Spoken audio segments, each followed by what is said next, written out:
Hi, this is Governor Kotek. First of all, thank you for the work you do in your communities to help people caught at the intersection of homelessness and addiction. I know that none of you are in this room today because this work is easy. You're in the room because when you see suffering, you act, and that's leadership. And I want you to know that myself and the First Lady are your partners in this work. Housing and behavioral health are our top priorities, and they are top priorities for Oregonians. Across state agencies, people are rolling up their sleeves and working hard on addressing these issues. I will continue to look to experts in the field to make progress, with an emphasis on those with lived experience for those solutions. Right now, communities across the state are using funding from my homelessness state of emergency to rehouse more than 1,200 households and create over 600 new shelter beds in emergency areas by the end of the year. We also know that support doesn't just end at housing. We won't forget the challenges providers are facing after Oregonians are rehoused. We need an approach that builds community and provides care for people facing behavioral health challenges after they have been rehoused. This is how we will help make sure more Oregonians stay housed. This year, I also sponsored and signed legislation that will make Narcan more accessible in our communities, particularly for individuals leaving treatment. We know that time after leaving structured treatment settings can be the most dangerous for people, and we are responding. My administration will focus on data-driven decision-making to address these issues.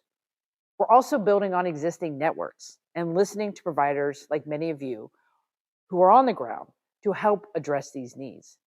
With all of this in mind, I urge you to take on today with curiosity, openness, and optimism. We must believe in people, and people who are seeking recovery and a way to transition out of homelessness have to believe in themselves. I believe in Oregon, I believe in you, and each of you for the work you're doing to make our communities better. Thank you, and have a great day.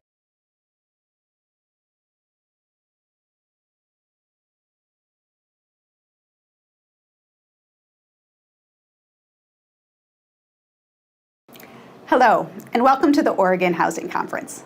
I'm so glad you're joining us at this critical time for investment in our response to homelessness. I'm Jessica Vega Pederson, your Multnomah County Chair, and it's great to have this chance to welcome you virtually to this conference. And if you're zooming in from out of this region, welcome. I appreciate being able to take a moment to talk to you about our #1 priority at Multnomah County, investing in a responsive and effective homelessness response system. We know the dual humanitarian crises of homelessness and addiction mean too many of our neighbors are living on the streets without shelter and the services needed to stabilize.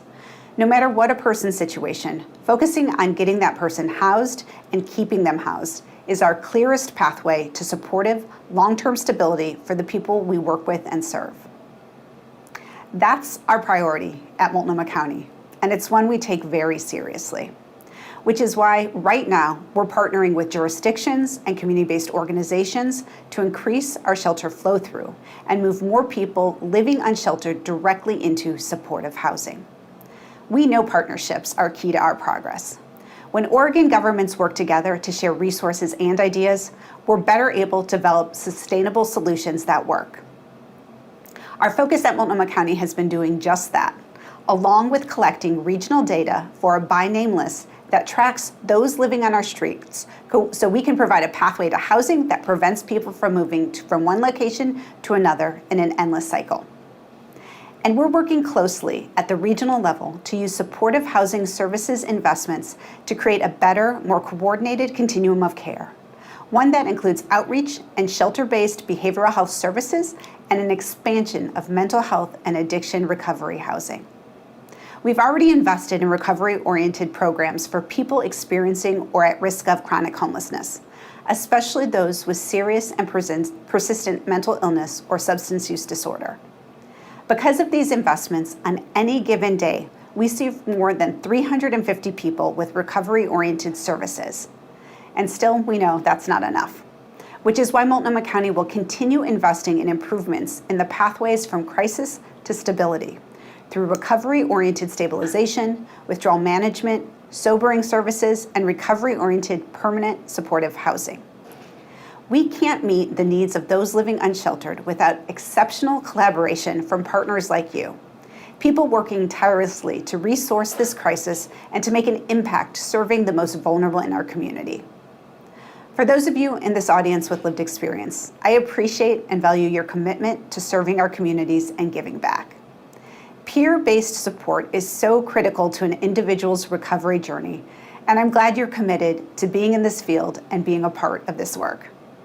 Together, I know our commitments will impact many individuals and families, helping make it possible for them to turn a corner to wellness and stability. I hope you find opportunities for optimism and collaboration during your time together and in the ways you'll continue to support this work from here. Thank you for caring about people caught at the intersection of homelessness and addiction and walking alongside them towards a better tomorrow.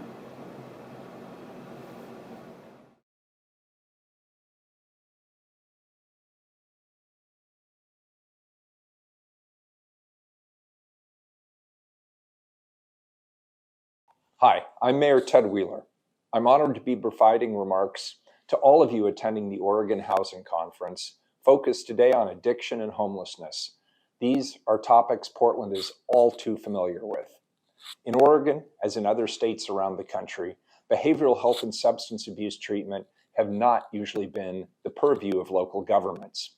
Traditionally, we lack the expertise and resources to stand up an entire continuum of care to attend to the needs of those suffering from fentanyl addiction. The City of Portland has partnered with Multnomah County, but it's not enough. Our success in tackling these incredible challenging issues will rely on the willingness to act at every level of government, federal, state, and local governments, to come together to address these interwoven crises. Unfortunately, the state of Oregon has historically neglected strengthening and growing our substance abuse treatment infrastructure. This is in addition to Oregon being the only state to have decriminalized personal possession of drugs. We're trapped in a revolving door of drug abuse, treatment refusal, crime, homelessness, overdose, and drug-induced psychosis. It's clear that we need a three-pronged approach: prevention, treatment, and harm reduction. Prevention, to reduce the number of people who become addicted to drugs in the first place; treatment, to help those already struggling with opioid addictions; an entire system of care that needs to be built from the ground up here in Oregon; and harm reduction, to take as much of the danger as we can out of illicit drug use. This legislative session will continue to advocate for a faster and more effective rollout of Measure 110 funding and increased resources to improve our substance abuse prevention, harm reduction, and treatment programs. Portland's approach remains agile. 2 years ago, we launched a homelessness response team known as the Street Services Coordination Center. Our SSCC outreach teams have made over 2,000 shelter referrals over the past year. In July, the city officially opened its first temporary alternative shelter site in Southeast Portland. The site includes a comprehensive service model that includes collaboration between nonprofits, healthcare, and state housing services. This includes physical and behavioral health services, employment services, and housing navigation services. Our city government uses a great amount of resources to address never-before-seen problems. I'm committed to leading with urgency and remain ready to further mobilize the City of Portland's resources to address our highest priorities. I have nothing but hope for the future, that if we work together, we can bring real and practical solutions to help solve this crisis. Thank you for your time today, and for all of the attendees of this conference. I know you all do important work on behalf of your communities to help people caught at the intersection of homelessness and addiction. Thank you for your hard work.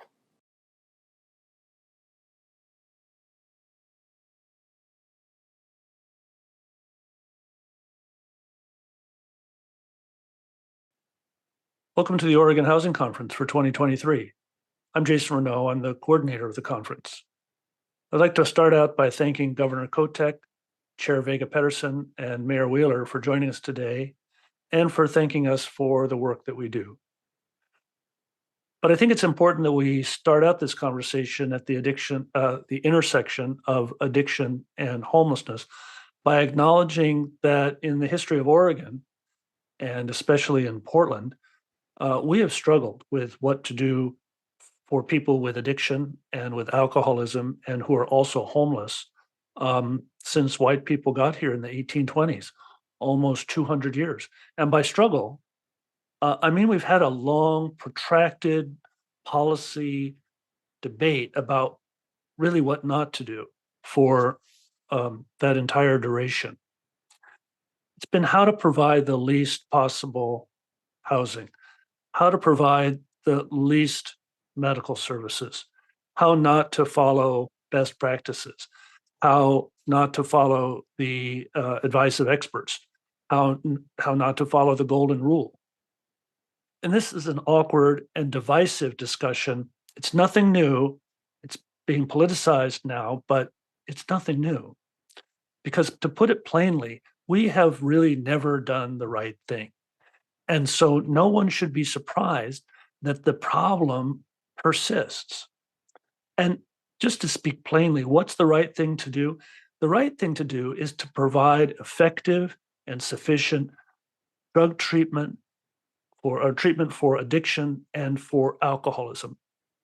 The right thing to do is to provide alcohol and drug-free housing for people who need it when they're in treatment, and for some people for some amount of time after that. The right thing to do is to provide safe shelter and a clear, well-lighted, and rapid pathway from homelessness to housing. So here we are, right here today in 2023, and there's going to be this winter coming soon with 10,000 people are going to be homeless and unsheltered on the streets of Portland. Maybe 50 or 60% of those people will have addiction or alcoholism. For some, those illnesses will be in remission, largely because of poverty. But for many more, mental illness, trauma disorders, intellectual or cognitive disorders, neurodivergent disorders, personality disorders, they dominate their decisions. And that amount of illness rounds up to, in my estimation, pretty much everyone who is homeless and unsheltered. Pretty much everyone. So if you're an agency trying to help people who are homeless, but without also directly addressing addiction and these other disorders, I think your work is going to be ineffective. If you're a public clinical provider and not changing your practices to accommodate people who are homeless, you're really part of the problem here. Addiction and homelessness aren't at an intersection. They're intertwined and entangled, and they feed off of each other. Folks, if you're here today at this conference to try to fix this problem, it's game on. Now is the moment. It's up to us to figure this out. There's no quick fix to be discovered. There's no one expert coming in to tell us how to do it. This is why we went to school. This is why we trained. This is the focus of a lot of our recovery and the spiritual center of our external character. This is our work. This is ours to solve. So a couple of points of housekeeping. In order to get the continuing education credit for this conference, you'll need to complete an online evaluation. The link is in the conference program. Look for the page that says attendance certification at the top of the page. Certifications will be sent out as soon as the evaluations are completed. You need to complete an evaluation in order to get a certification. I'm not going to send out any certifications where evaluations are not finished before October 31, just to the end of this month. Second, if you're watching this on YouTube, and of course you are, that means you can stop this program at any time and take a break. Just use the normal tools of YouTube. You can even scroll back and watch things over again, and restart the program when you're ready to go. So take a break, take a phone call, help a client, come back to the conference and learn some more. Those conference links will be available to you through the entire month of October. Finally, thanks to our session presenters, to our keynote speakers, and to our generous sponsors and promotional partners. They help keep our overhead low and the ticket cost low. There are about 1,000 people accessing this conference today and tomorrow. About half of the people here identify themselves as a person with in recovery from mental illness or addiction. So I'm really proud of that. That's a significant feat. I hope everyone learns something new to take back to their colleagues, to share with your friends and colleagues. Last, I guess, is I had planned to have Richard Cho, who's a very impressive Deputy Director of Housing and Urban Development, speak with us live tomorrow and to answer questions directly from you. The federal shutdown has made that impossible. So we pre-recorded Cho's comments and a short interview that I did with him. Tried to anticipate the questions you would ask. I hope I did. So now, on with the show.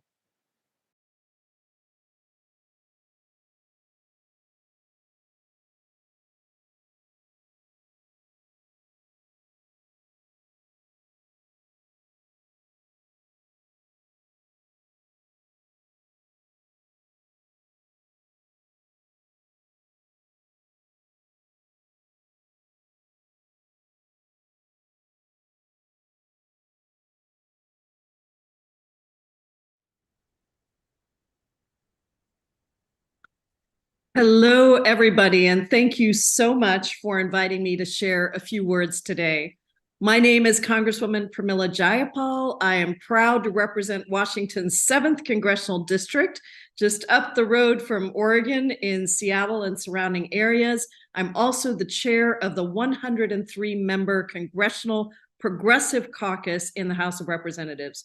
And it is just great to join so many dedicated advocates who are attending this important conference.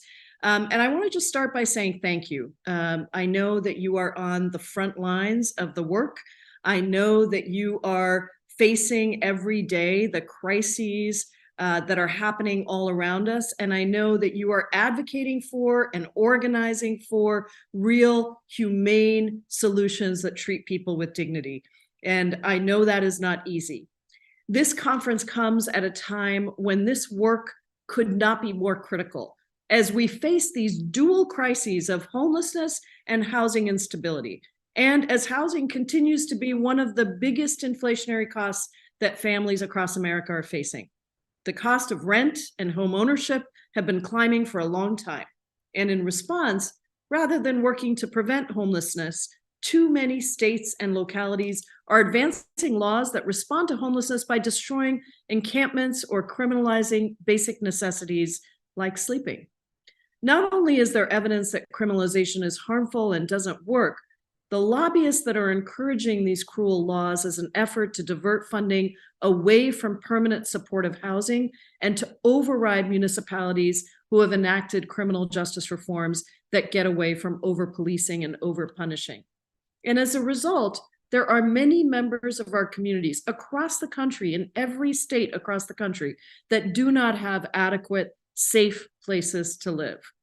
We know that not having housing makes it extremely difficult to seek or hold a job, to obtain regular care for ongoing health conditions, to obtain assistance with accessing resources, or just finding another place to live. And furthermore, the harsh conditions of unsheltered homelessness leads to a mortality rate that is 4 to 9 times higher than that of the general public. That is why, as the chair of the Congressional Progressive Caucus, I have prioritized housing in everything we do. We at the Progressive Caucus were the ones that held the line to make sure that we had at least a $150 billion investment in housing as a top priority in Build Back Better. That would have been the largest investment of housing dollars in the history of this country. And it still wouldn't have been enough, by the way. We started with $300 billion because we know that the ability for people to be housed, to have more housing vouchers, to have more housing, to have more supportive housing is the only way to tackle what has become one of the most urgent crises of our people. Again, no matter what district or state you live in, no matter whether your state is blue, purple, or red. And hold the line we did in the House to include that investment in Build Back Better, a bill that the Senate then very cruelly killed. Let me also just say that at a moment when we are witnessing racial injustice throughout America, and I have been a civil rights and immigrant rights activist my whole life, we have to acknowledge that homelessness follows our existing patterns of inequality in the United States. Communities of color, LGBTQIA+ people, people with disabilities, seniors, veterans, foster and former foster youth, and justice system involved people disproportionately face homelessness. And while Black communities make up 13% of the general population, they comprise 40% of people experiencing homelessness and half of all homeless families because of the institutionalized racism that has been baked into all of our systems. When people have no homes, they have to engage in basic human activities, such as sleeping outside or in public spaces. But most cities and states criminalize or penalize these activities, subjecting people to costly fines and often imprisonment.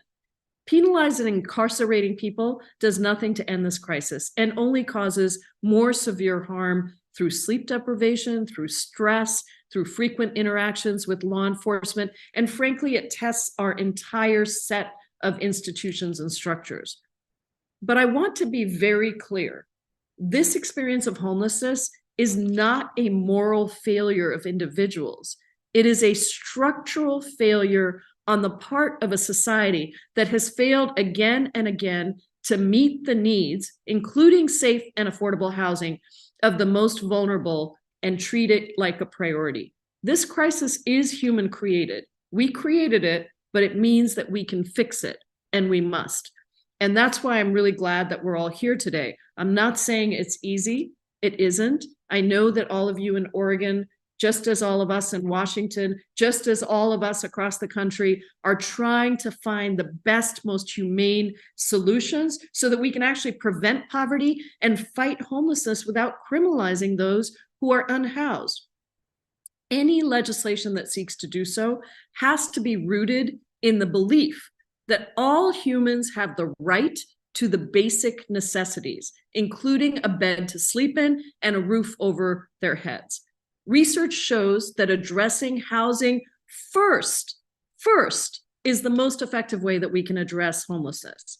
So I have introduced my Housing as a Human Right Act. I want to thank the incredible coalition of housing activists and advocates that helped me put this together.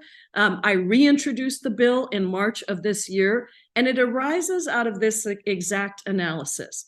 It is rooted in an understanding that homelessness has multi-pronged solutions, but creating and expanding affordable housing has to be foremost among them.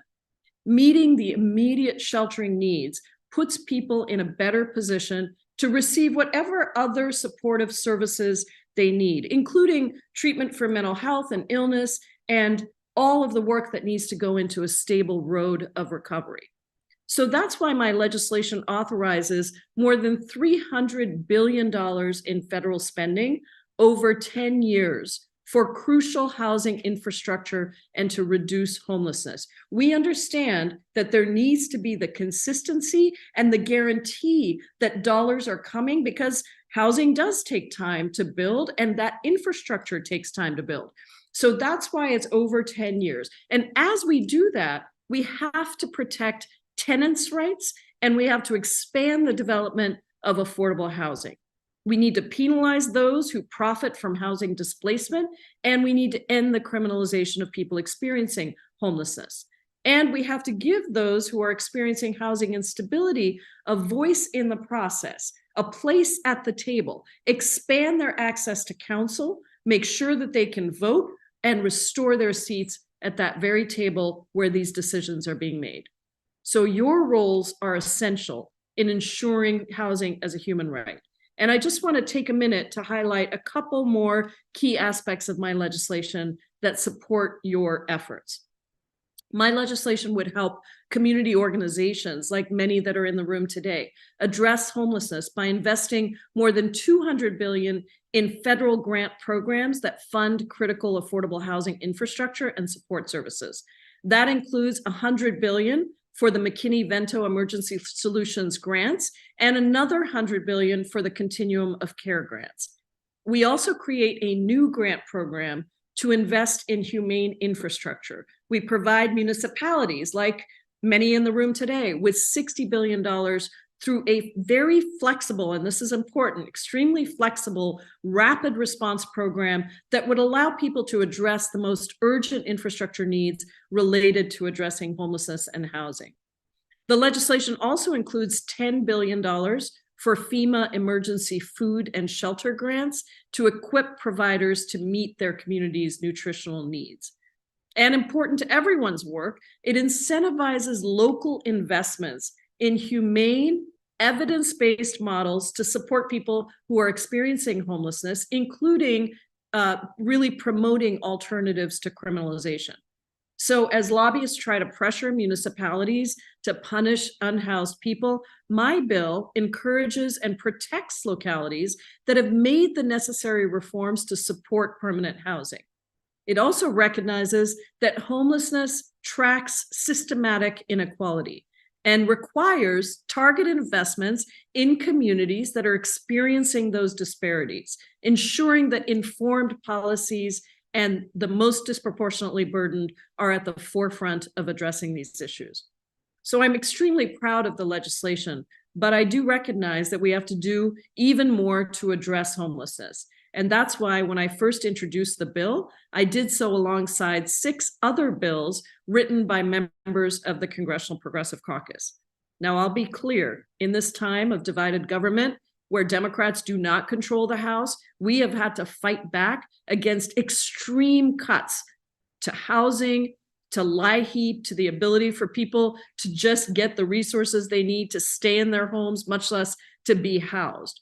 So we have also focused our attention at the Progressive Caucus on developing a very robust executive action agenda that calls on President Biden to do everything in his power to address housing insecurity through executive actions. So I'll just give you a taste of what some of that executive action agenda is as it relates to housing.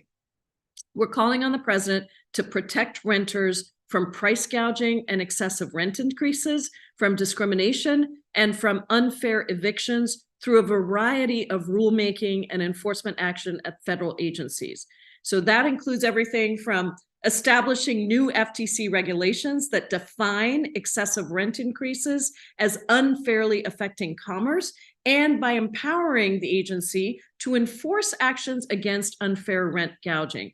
And I just have to say that the FTC and the agencies and the leaders who are at the helms are finally utilizing the tools of these agencies. By working with the Federal Housing Finance Agency, the federal government can also establish anti-price gouging protections. They can establish just cause eviction standards and protections against source of income discrimination. Our executive action agenda also calls on the administration to activate FEMA resources to help move those experiencing homelessness into permanent, affordable homes and provide longer-term rental assistance to keep renters stably housed. And our executive action agenda also moves to use HUD's rule for affirmatively furthering fair housing to push municipalities to adopt anti-rent gouging measures, as well as urging the CFPB to expose rampant discrimination against tenants by greedy corporate landlords. We are also working very hard to make sure that we address the growing and undermining role of private equity in housing that's driving housing prices up across the country. So these are all steps that would get people into homes and keep them in their homes.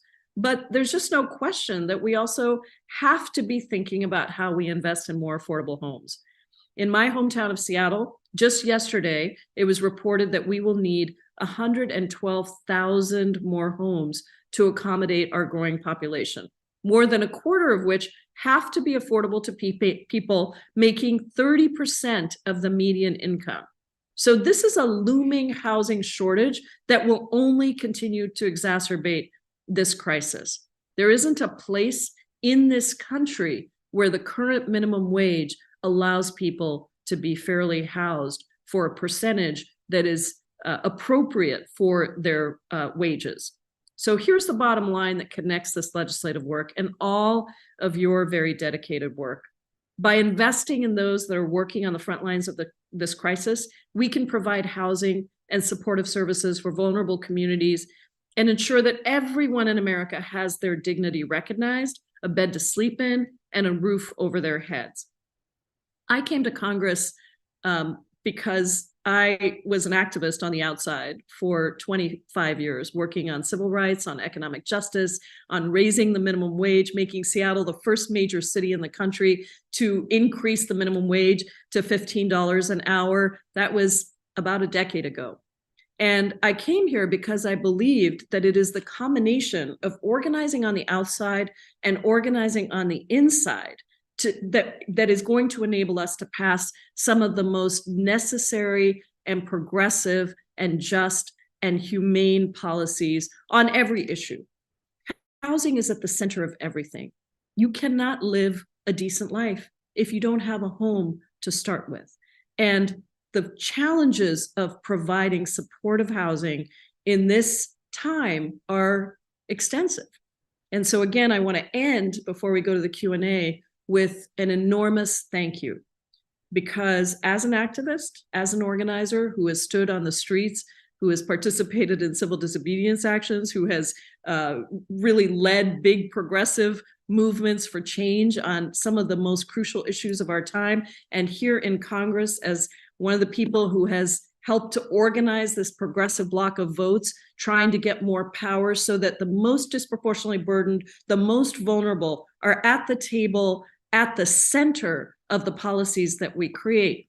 I can tell you it's that organizing and that advocacy that you're doing every single day that will ultimately make the difference for us to be able to pass these humane and necessary housing reforms. So thank you so much for having me with you, and looking forward to the Q&A.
Oh, Congressman Jayapal, thank you so much for that inspiring keynote speech.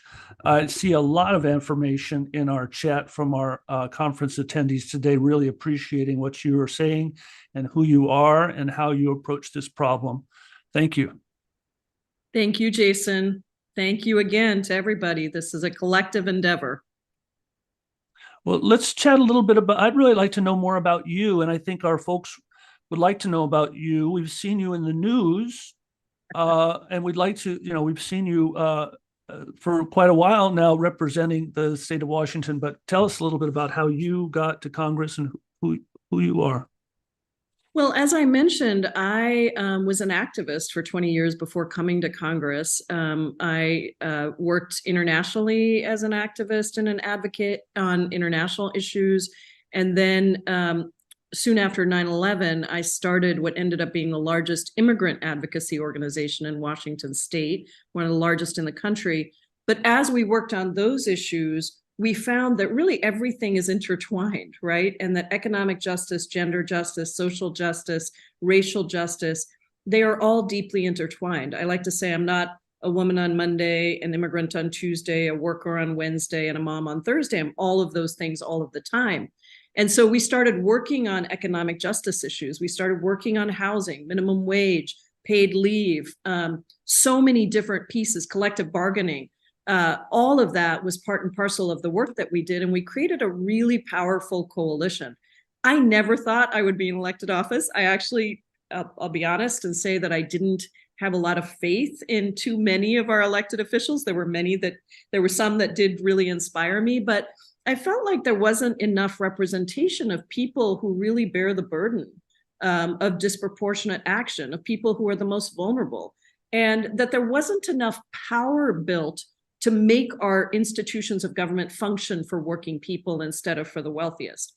But I realized after 15 years of doing the outside organizing work that my theory of change was wrong, and that instead of shunning elected office and elected officials, what if we thought about elected office as a place to organize?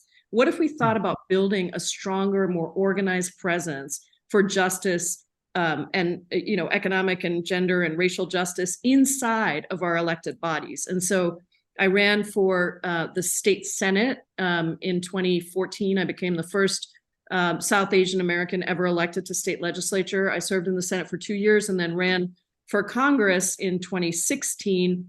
I was elected the same year that our former president, he who shall not be named, was elected, and it was really rough.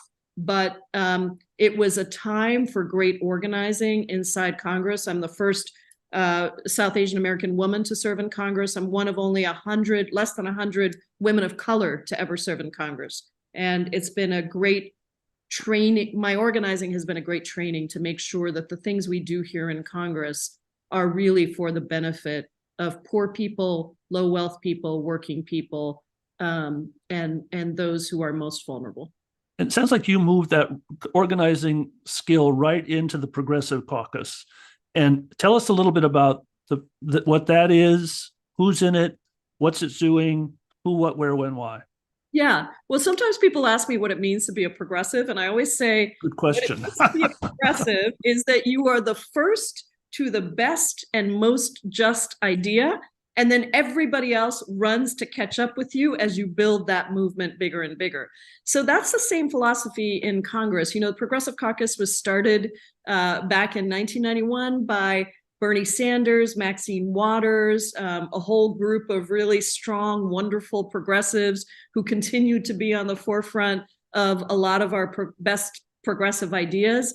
But as Bernie himself has told me, it was sort of like more of a place where people would go to complain about the fact that the establishment was not picking up the ideas of progressives. It was like a place where people would come and hang out and talk about their frustrations. A complaint club. Exactly. But it wasn't necessarily organized for power. And so when I came in, Keith Ellison and Raul Grijalva were the co-chairs, and they were really starting to change the thinking around how you organize. And I got to slide right into that. I was recruited by Keith to come in. And my background is on building organizing infrastructure. So now what we passed a rules reforms package, because there are a lot of people out there who wanted to say they were progressives for their elections, but not necessarily vote with us. So we passed reforms that really require people to sign on to a threshold of progressive legislation, require people to vote with us. And it has really been a unifying and powerful experience to be able to see people empowered in a new way in the Progressive Caucus, individually, but also collectively. And so that's what we did during Build Back Better. And it was not easy, but we had to hold the line. Even when our own president, our own speaker were telling us to just pass the infrastructure bill, but not Build Back Better, we said, no, we need universal childcare. We need this housing investment. We need long-term care. These are the things that are going to affect how people wake up and feel every day. And it can't just be about roads and bridges. That's not the infrastructure we're talking about. We're talking about, of course, that's important, but we're talking about having a home.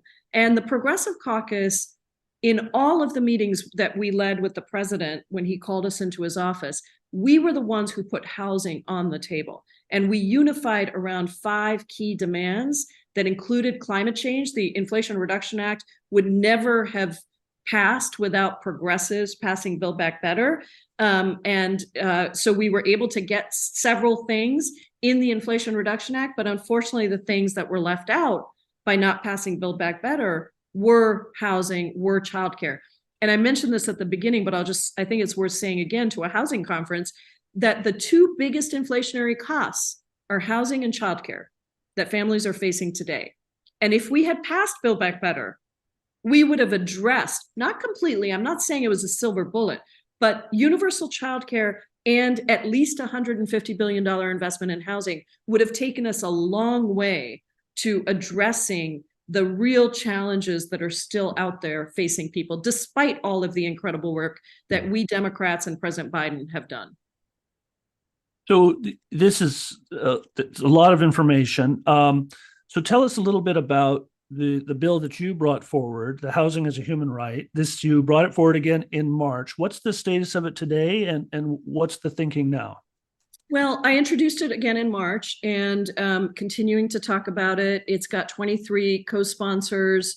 I would recommend that anybody here who, I can't remember where the Oregon members of the delegation are. They tend to be extremely supportive of these bills, but be great for people to just check and make sure your member is on there. But also if you have people in other states that you're connected with, let's continue to build the number of co-sponsors. I want to be honest and say that we don't control the House. And it is I don't want to use bad language on this podcast, but there's a very technical term called a shit show going on over here in Congress. And so it has been very challenging for us to get real legislation that is proactive, on the offense through, because everything that they want to do is cut housing, cut support services, cut mental health, cut teachers, cut WIC, cut SNAP. And the cuts that they're proposing are taking us back to like 2007, 2008 levels. So it is a real challenge for us. What we have to do is play defense, of course, stop the bad things from happening, stop these cuts from happening.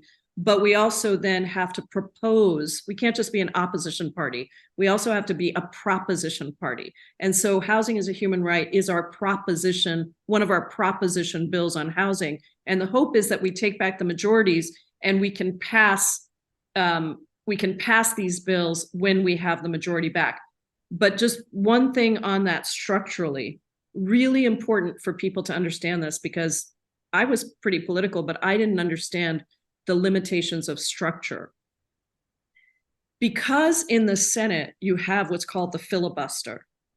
The filibuster gives 40 senators who represent 11% of the country's population the ability to block any bill, not just from being voted on, but even from being debated.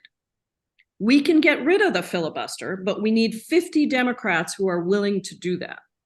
And if we don't have 50 Democrats who are willing to do that, then budgetary items like a housing investment might be possible to move forward, but some of the policy changes that are required simply will not be able to move forward. So we really need to focus on making sure that all 50 Democrats, that we get 50 Democrats in the Senate who are willing to get rid of the Jim Crow legacy filibuster. Otherwise, everything that we pass in the House will never make it in the Senate.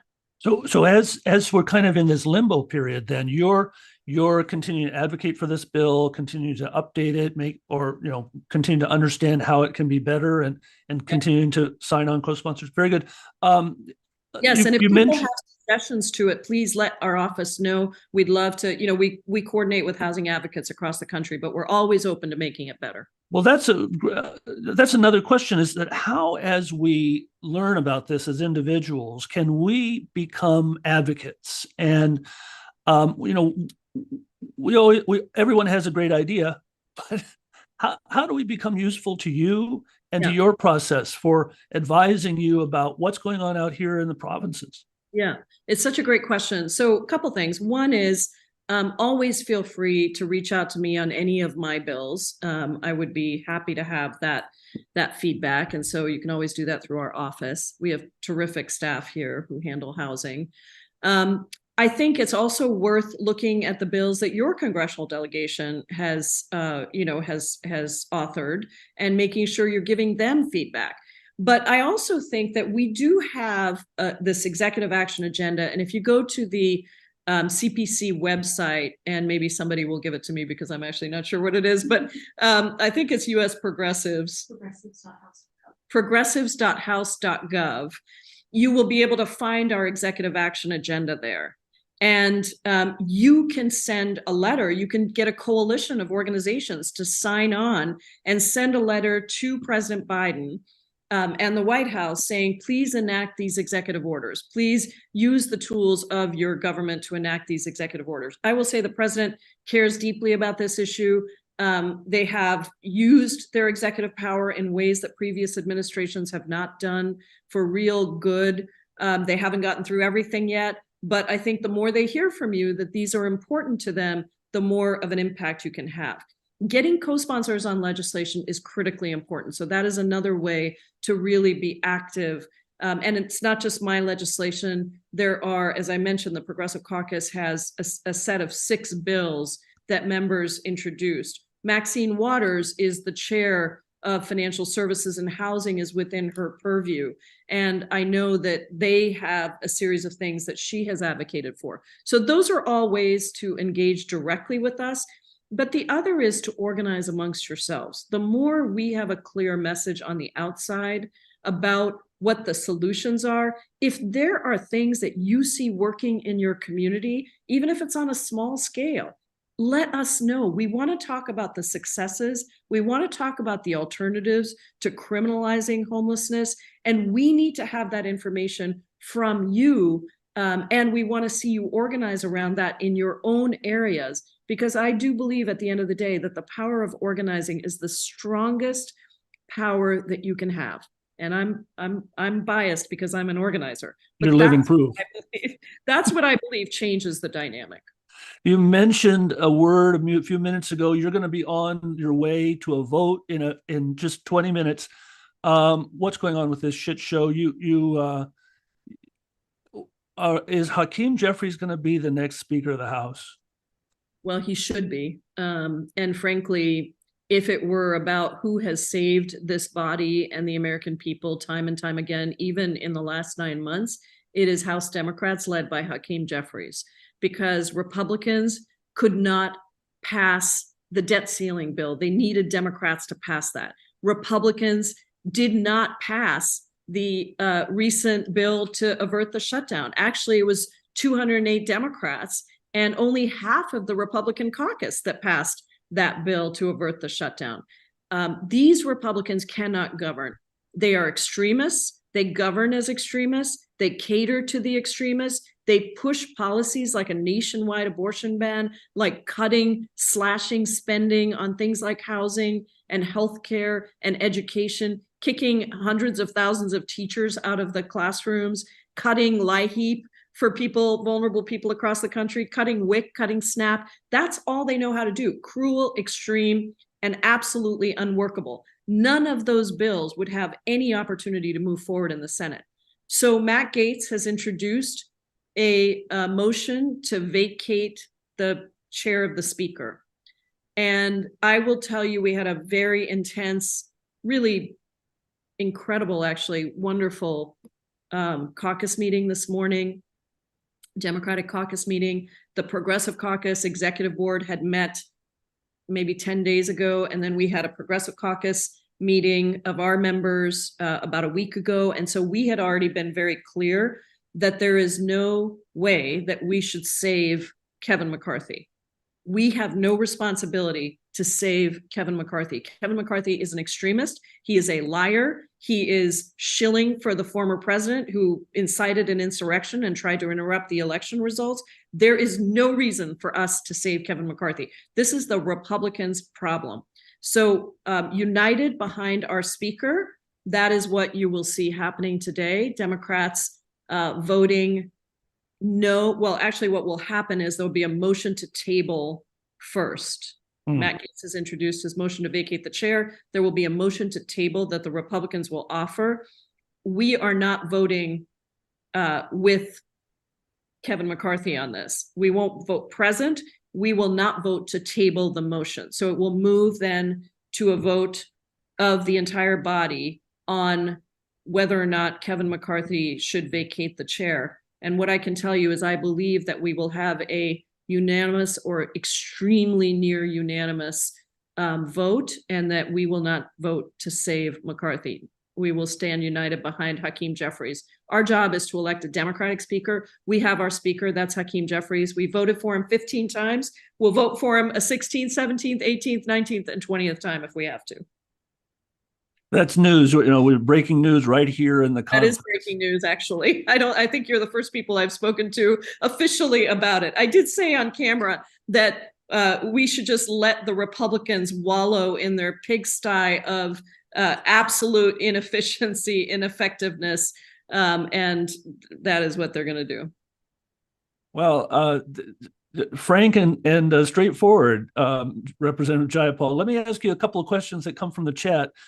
We have people who are very concerned about folks trying to get housing, trying to leave homelessness, but have a felony conviction somewhere along the line, and just they're blocked. They can get program housing that we support, that's 100% supported, but when they try to rent their own, they can't get it. What can we do about the checkbox? We have to get rid of that. I mean, we've worked on that in localities with ban the box on employment.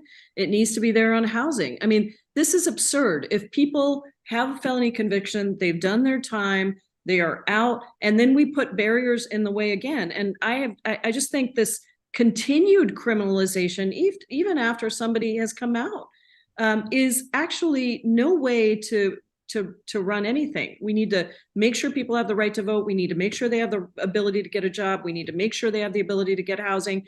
All of these things are what we need and what we want people to be able to do so that they can live with dignity. So that is both a movement. A lot of movements, start on the local levels, with municipalities taking actions, and then they build into something that can be at the federal level. Of course, we have been working on this at the federal level, but it is going to take a both and, effort to try to make this happen. So one of the things that we could do, and there's all sorts of these niche populations within homelessness, is give incentives to landlords. And educating landlords. Any thoughts about how we can educate landlords better about that they are part of the solution for this?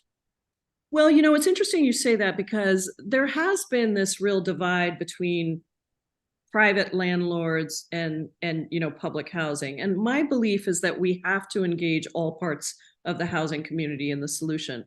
So I have been convening some tables in Seattle of private landlords, because I do think we need to have them at the table. I think we need to, particularly the smaller ones, the ones that are just have single, double units or 10, 20 units. We need to utilize every available unit that is there. And frankly, what I have found is that these landlords understand, most of them understand, that they want to be a part of the solution. And sometimes it's about incentives, but sometimes it's also about just inviting them to come in. And so some of the efforts that I know have been working in Seattle, and I know you have perhaps some similar things going on in Oregon, is the ability to find and refer and connect people to the places that are available. And if you think about the places that are available as like a big map, we need to know where all the holes are in that map. And then we need to have connectors that can help to connect people with those homes, and also to continue to provide any supportive services that people might need. That's the kind of, very comprehensive approach that I think we need. And I don't think we can demonize all the private sector landlords, because they have units and we need those units. But that doesn't mean I'm backing down on the private equity pieces, because what we find with private equity is when they take over big apartment buildings, then they push people out, the rents go up, and it's really just about making profits for that private equity entity. Speaking of profits, Airbnb is a huge shift in all these cities. When Airbnb came in, it had a rippling effect, but really caused a lot of homelessness and a lot of people who were just getting by to be able to be housed. Any thoughts about regulation of entities like Airbnb? Well, I think it's already happening across the country. You're starting to see it in municipalities. And again, I New think York. that this is important. I respect that that's I think all of us with all of these tools, right? We utilize these tools. I'm sure everybody in this, chat, probably in this room, virtual room, has probably knows somebody that's used an Airbnb, but we need to incentivize the ability to keep housing for housing and to not create incentives where people can use it just for profiteering and take it out of the housing market. So that is going to be something that is going to come locally. It's less of a federal, there are some pieces of federal regulation for Airbnb, but I think this will be something that jurisdictions, municipalities will have to determine for themselves based on their housing stock. You spoke earlier about how institutional racism is baked into our processes, and over the last just half a dozen years, in the addiction side of our conference, diversity has grown tremendously, and there's a whole lot of new and especially young people. It's really exciting, really changing our practice. But over on the housing side, it's moving much slower. How can we address that as public agencies in bringing people in who will make change? Well, I think it does start with the processes. And I'll tell you, this is something that I've been thinking a lot about because one of the things we did at the Progressive Caucus is working with the Black Caucus and the Hispanic Caucus and the Asian American Caucus, we really prioritized what we call Justice 40, which is the idea that in all federal investments, 40% of those federal dollars should be set aside for those who are most disproportionately burdened. And what we have found, it was a great success. The Biden administration has really embraced this. It was a great success in terms of moving the ball forward on talking about institutionalized racism and race and what needs to change and where resources need to go. But the challenge we are honestly having right now is shifting the way our systems work. And so a lot of our grant-making agencies are focused on getting money out through processes that naturally stop those communities from participating, right? So if you do a reimbursement system for grants and a small agency that represents the most vulnerable does not get that money for a year, they can't survive. So we now have something called direct pay, which is being incorporated into some of our federal grant-making processes where agencies can get paid quickly, immediately, and you're not in a situation where you have to cover for the federal government in order to get a grant. We've also been trying to look at ways that we can get money to smaller entities that simply could not possibly go through the bureaucracy of a federal grant.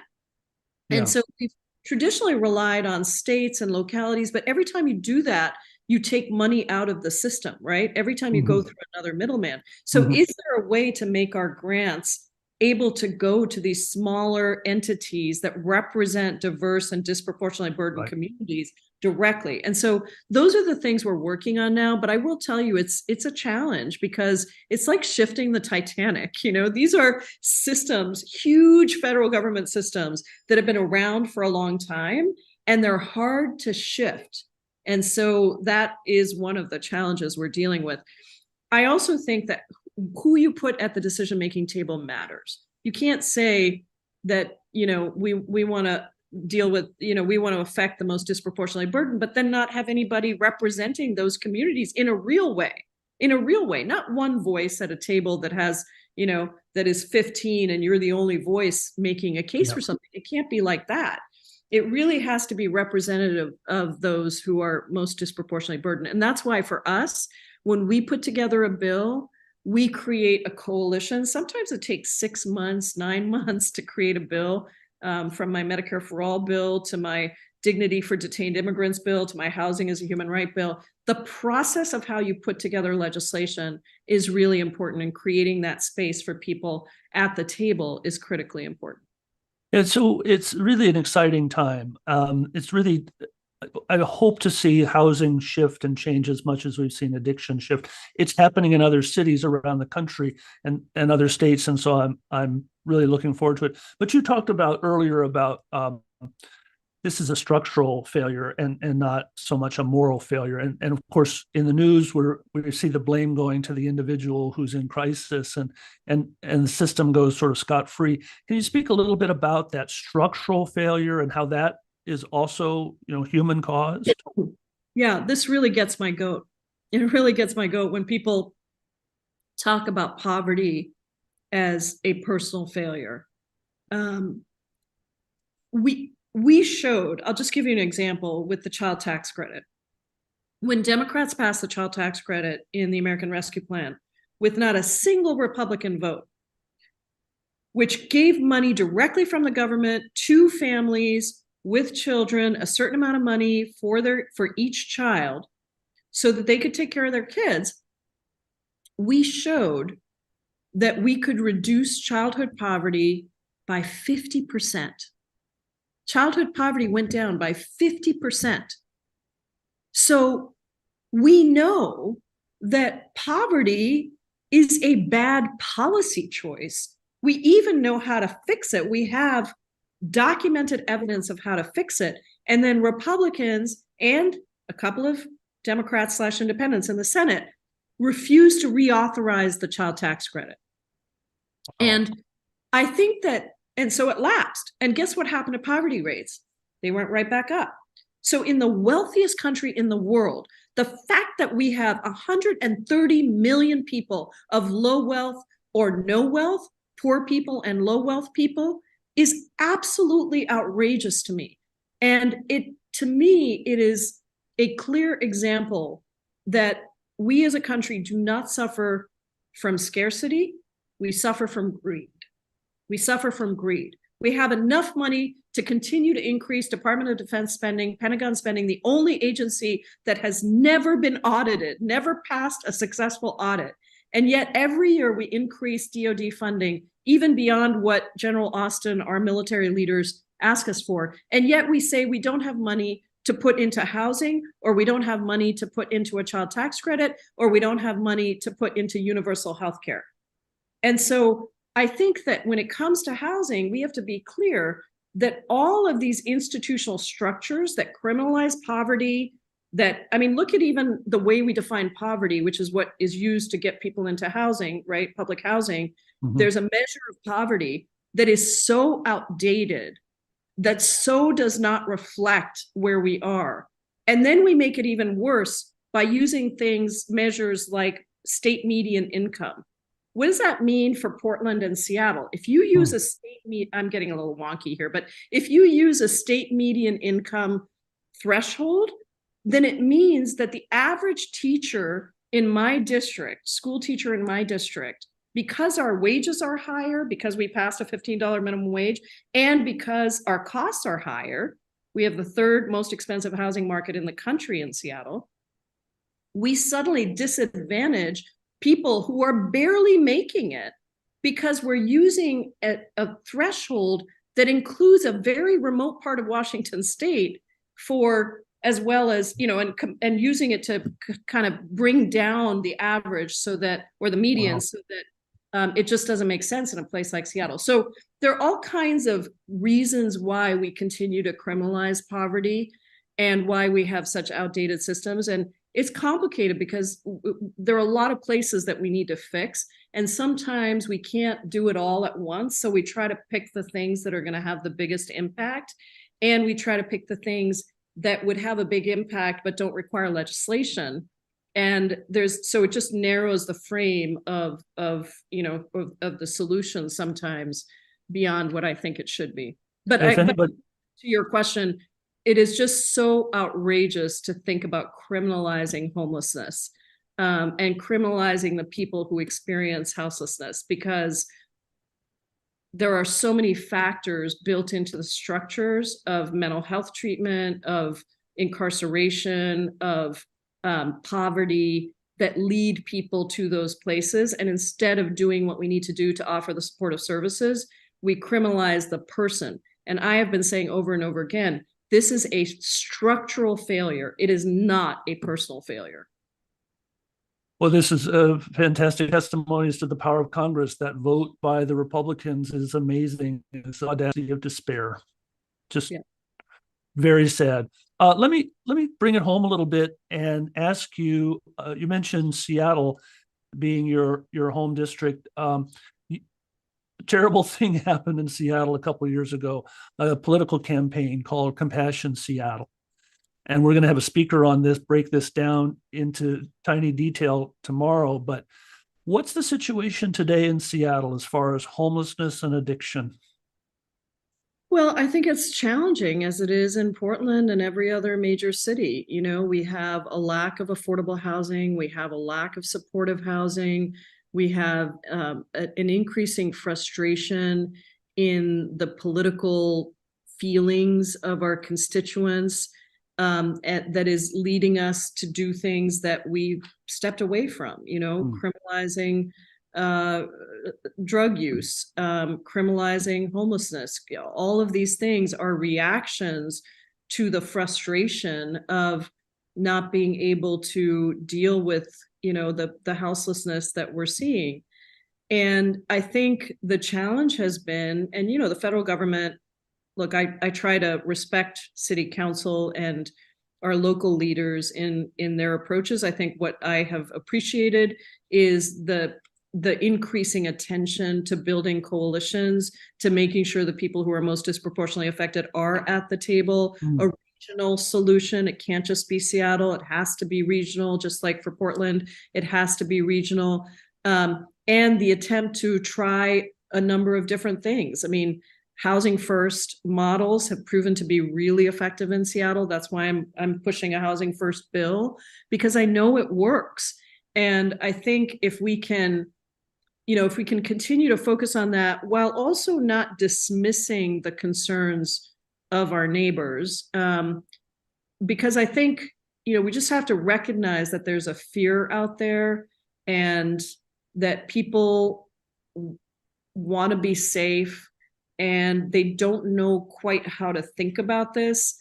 And I think there are a lot more people out there who want to be humane and compassionate to people, but they also want to feel safe themselves. And I think what we have to do is bring them in. I've always said there are times when you have to call people out, but there are also times when you have to call people in. And I think we need to call people in to the humanity of who we are and have people reflect on what it would be like to lose your home if you don't know. Use the personal experiences of those who are willing to share. It's an unfortunate burden that we place on people, but storytelling does work and people do relate to other people. And so when people talk about being houseless and what that meant to them and why, it does help us to organize people and call people to their better selves, because I think that's what we're dealing with. We're dealing with unfortunate pushback and sort of return to criminalizing behavior instead of focusing on humane solutions. But I also am really inspired by a lot of the housing advocates and the coalitions and the state. The governor really prioritized putting money into housing. We got a lot of money from there. We do have a regional homelessness authority. It's gone through some challenges, but there is a recognition of a different way of dealing with things. We are trying different ways of dealing with our encampments. And there is a big battle around criminalizing encampments, but I also think there are people who are recognizing that one-on-one conversations and also developing a new set of systems to places where people can go with their families, culturally competent, with their pets, all hours versus just during business hours. And then you have to pack up. All of these things affect whether or not somebody wants to move into housing, right? Because you want a place that's stable. It's got to be stable.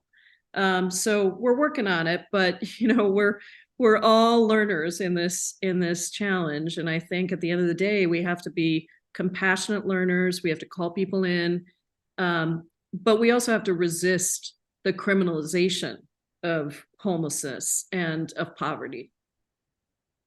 That's so inspiring. We have a lot of these similar problems down here in Oregon, and especially in Multnomah County. And you have a special connection down here. Would you speak about that for a moment? This will be our last question. Oh, I'm so proud of my big sister, Sushila Jayapal. She is a Multnomah County commissioner, and I have to tell you, her passion is housing. So she knows just a huge amount about this.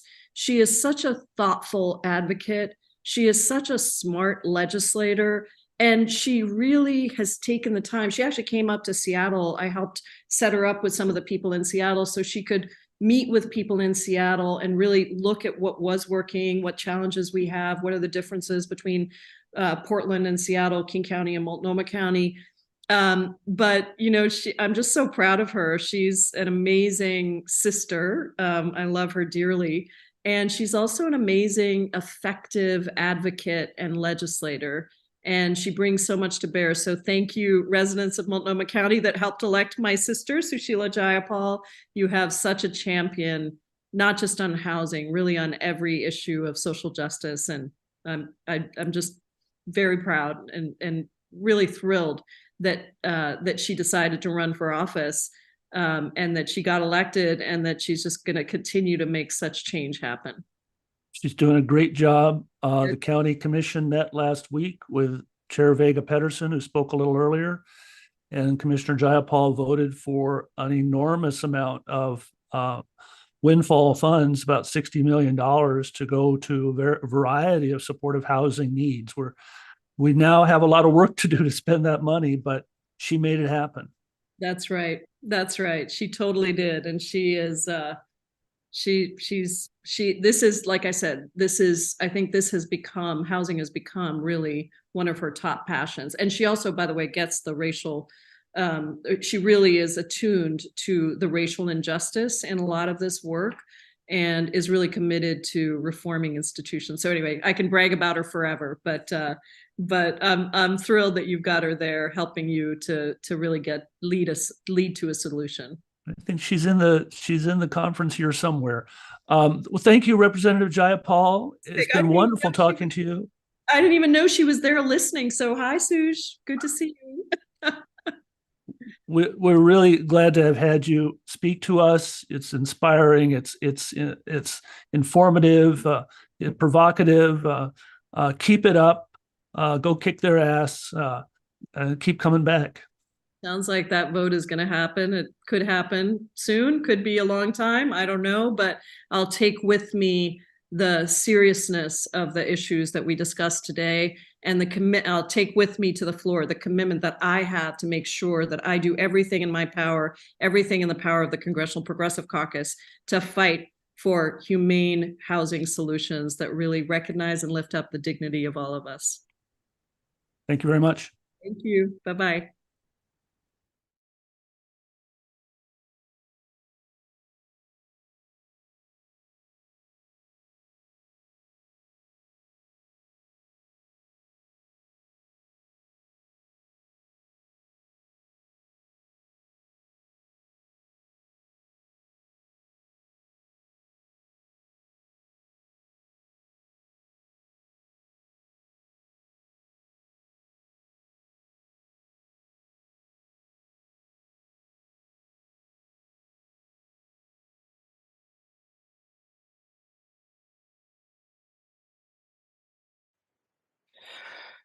Good morning and welcome in. My name is Andy Miller, and I have the privilege of serving every day as the executive director of Our Just Future. We're a Portland area organization that pushes back on the forces causing poverty and homelessness in our community. And I'm with you this morning to provide a brief session that will hopefully give an overview of our local response to homelessness over the last 50 or so years. In the housing world, you can see the overlapping ways our organization partners with people and community to respond to both the causes and the impacts of homelessness and poverty. We are geographically focused on East Portland and East Multnomah County, but many of our services are available countywide. On a personal level, I've been working on these issues for over 30 years, beginning my career as an attorney, working on eviction and fair housing cases. But I've also worked as a government planner and program developer, and most recently in the nonprofit sector for a recovery-oriented organization, and now here at Our Just Future. The issue of homelessness, as we all know, is complex, and the solutions we are needing are large, systemic, and not simple. But the one simple truth that gets me up every morning is that in our region and hundreds of places like it, there are really good people working tirelessly on all fronts toward a truly more just future, one in which homelessness becomes a thing of the past. May we all get there together. In this session, as I mentioned, we will provide a brief history of our homeless response since the 1970s. I'm sure I'll miss a few things for those of you who are historians. I'm not a researcher or a historian, just a witness. But for those of you who are, please feel free to use the contact information for me provided in the conference materials and reach out. I'd love to continue the discussion and hear more about some things I missed or maybe got wrong. My theme today is really to ask the question, what does our history say about where we need to head? We've all seen this quote, and so it is important that we look back, not to point fingers or place blame, but to learn and do better. So let's start this story in the 1970s. Where two relevant features of life in Portland for the purpose of this conversation come to prominence. The first is a far more friendly housing market than we see today anywhere on the West Coast, and a growth boom of infrastructure and redevelopment. Portland was about to get bigger, more complex, and more dense. At the time of the 1970s, the major concern in downtown Portland was not homelessness per se, but for the purpose of this conversation, it was public inebriation.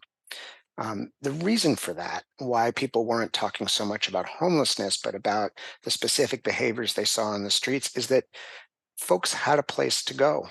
Portland was one of the lowest cost housing markets in the United States. And at that time, downtown still had many of the historic hotels and flop houses where folks or the social workers that were supporting folks who might otherwise be outside could find rooms for rent at $25 per week or less.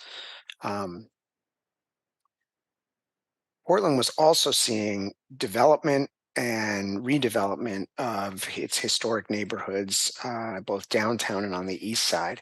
I mentioned here the Emmanuel Hospital urban renewal area, where the redevelopment that was planned for the expansion of the hospital forced the displacement of over 150 families, most of whom were Black, and also the loss of Black businesses in the name of neighborhood improvement.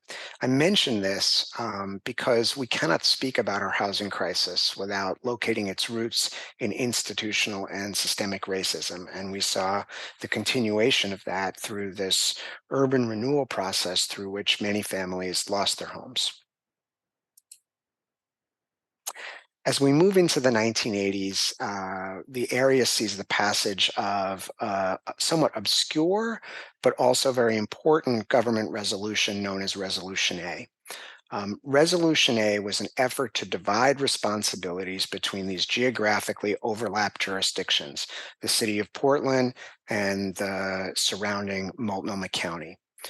Through Resolution A, for the purpose of this discussion, We can note that the city of Portland took over responsibility for infrastructure, public safety, and neighborhood livability, and the county became the primary jurisdiction responsible for the delivery of human services. This division becomes pretty defining and important in the homeless realm because as the homeless delivery system was starting to get bigger, the problem was growing. We evolved locally 4 systems of care: the single adult system, the homeless family system, and then 2 separate systems for supporting youth who are experiencing homelessness and survivors of domestic violence. Only the first population that I mentioned, the system to serve unaccompanied single adults experiencing homelessness, stays with the city. The other 3 systems fall in with the county. And the reason I mention this is I think it defines some roles that those 2 jurisdictions are still playing today. The city of Portland is trying to respond to homelessness, in part at least, as a public safety and livability issue, while the county continues its primary role as the provider of human services, even as the distinctions begin to blur over the next several decades between the 2 jurisdictions. The other thing that we see in the 1980s was what I think was Portland's first plan to end homelessness, and that was Mayor Bud Clark's 12-point plan.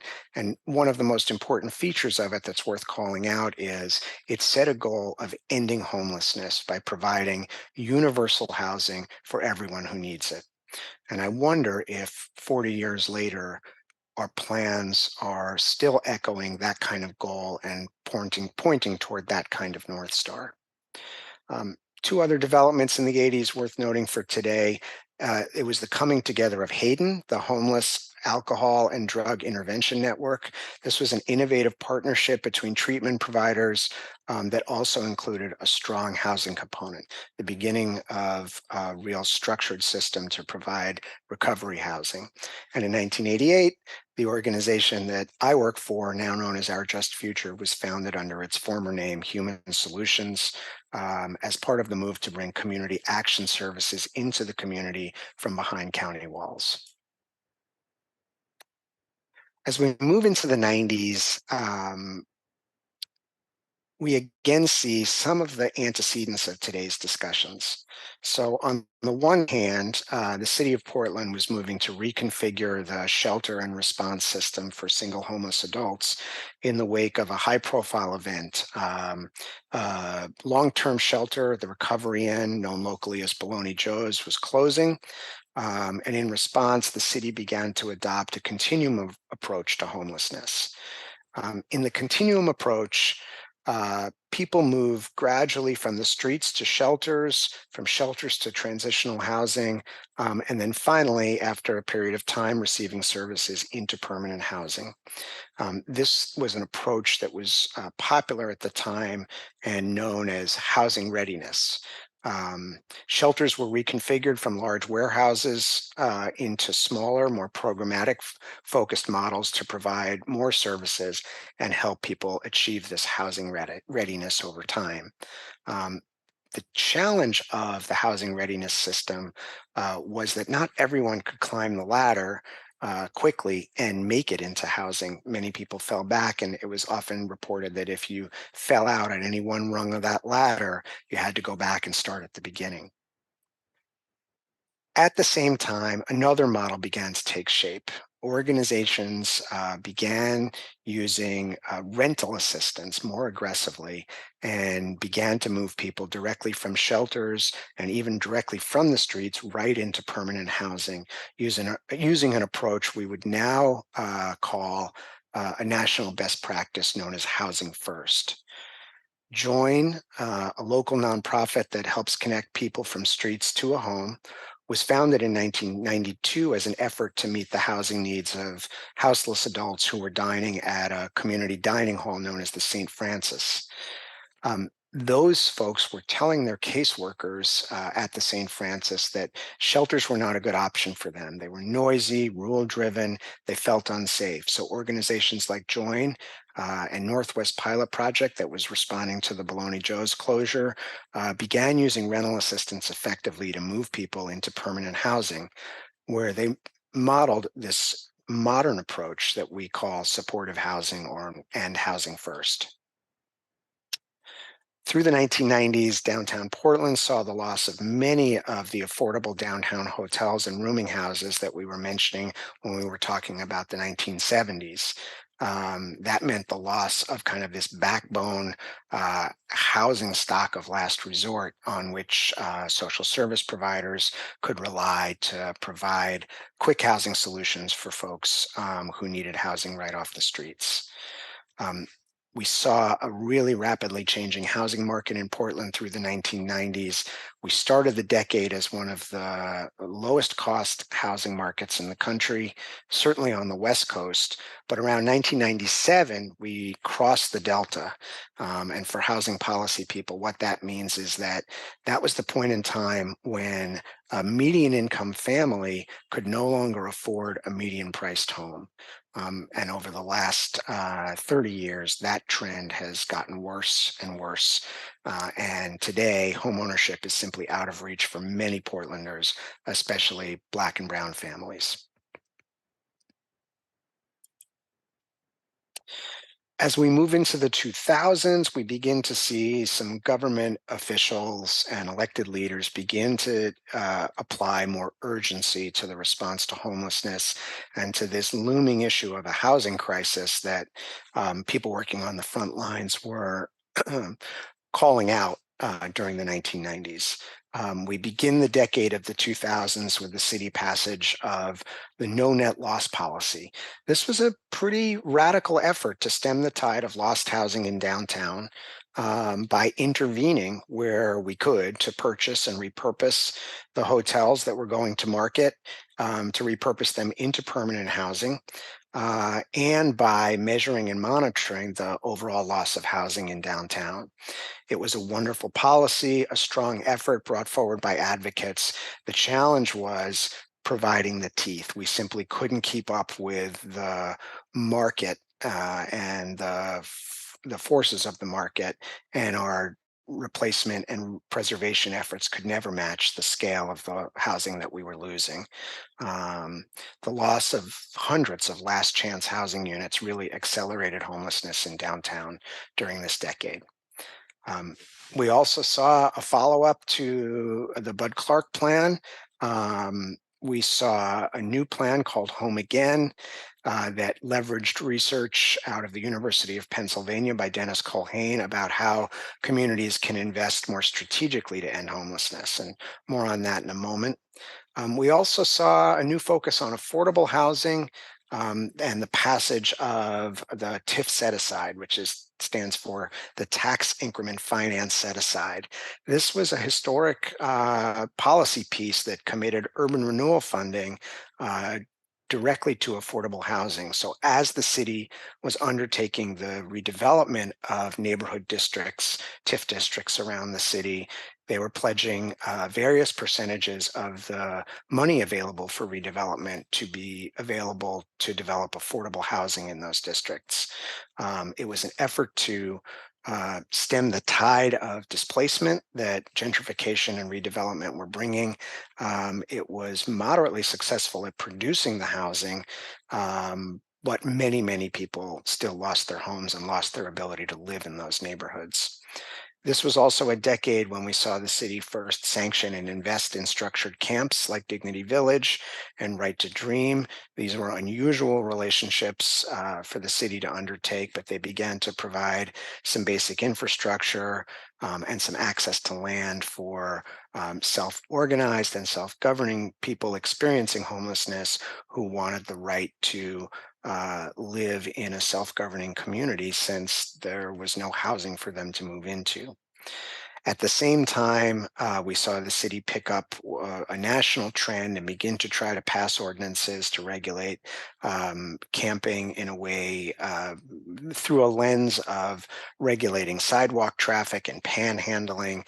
Most of those efforts were met with court challenges, and very few of those laws remain on the books. This was also the decade that HUD began mandating communities to begin its point-in-time counts, beginning to develop some of the data and metrics we still use today around homelessness. And at the end of the decade, we saw the city strengthen its commitment to affordable housing by consolidating housing functions within the city into a new bureau known as the Portland Housing Bureau.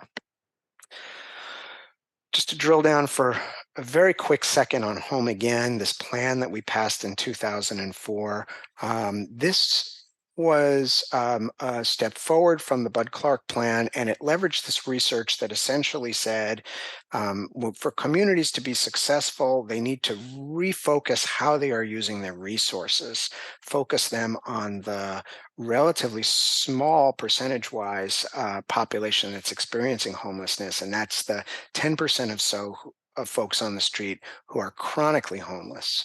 And to begin to invest heavily in an approach that would move those folks quickly and permanently into housing. This is the housing first approach, kind of first ensconced in policy. It also had a strong prevention track by trying to keep larger systems that are ancillary to the housing system from discharging people into homelessness.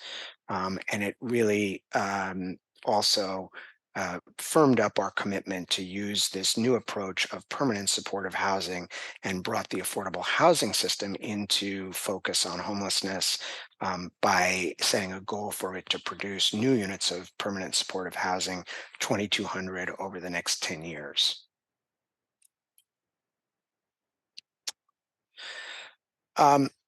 The decade that followed was another decade of reorganization and some changes to the system that was charged with delivering critical components of the homeless system.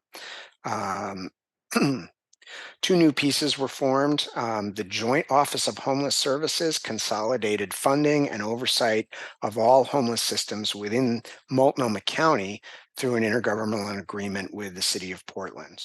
The city would continue to focus on its primary role back from Resolution A as the overseer of public safety and livability. And we would see the city and county somewhat at odds as they played these two different roles with respect to homelessness.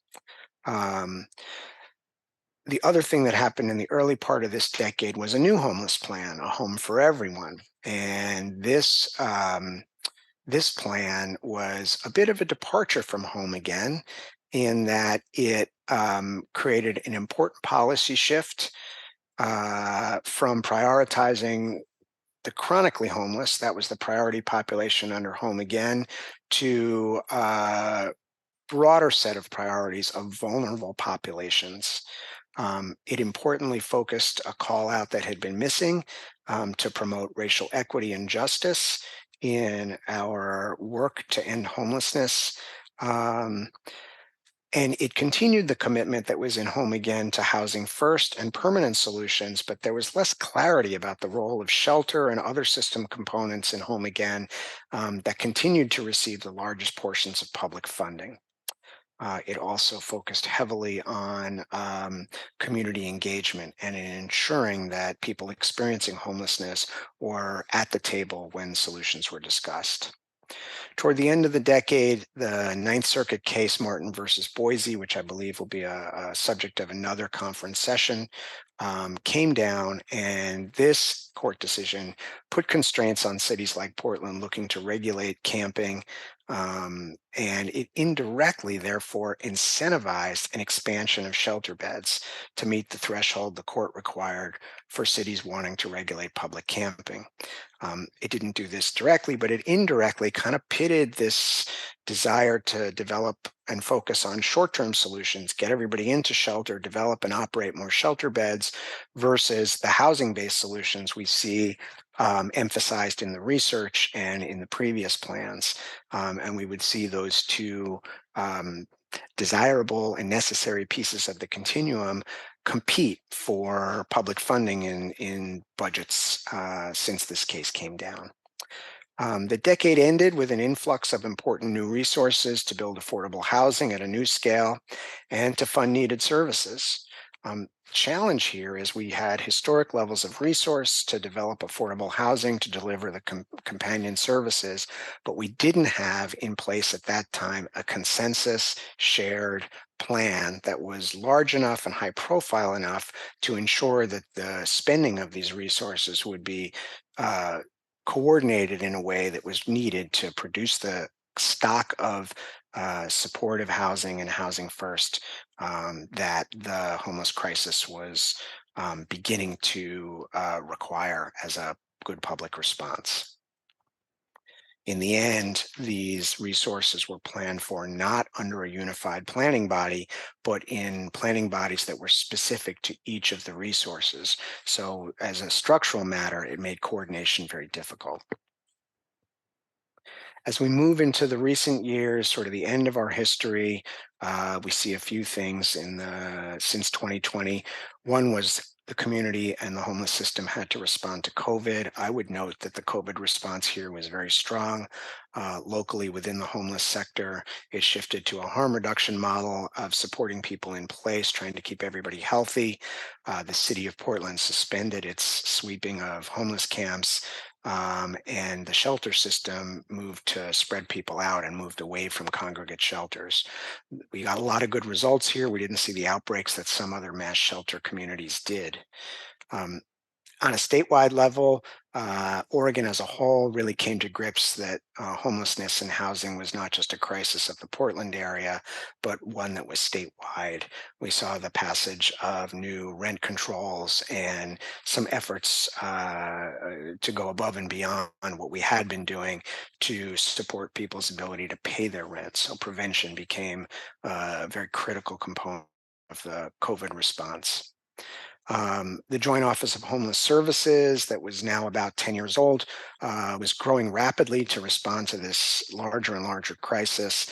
And in recent years, it's experienced what I would call some growing pains, public and political scrutiny, that progress has not been happening fast enough, and that a long-term vision and a plan for the system wasn't in place, leaving a political vacuum.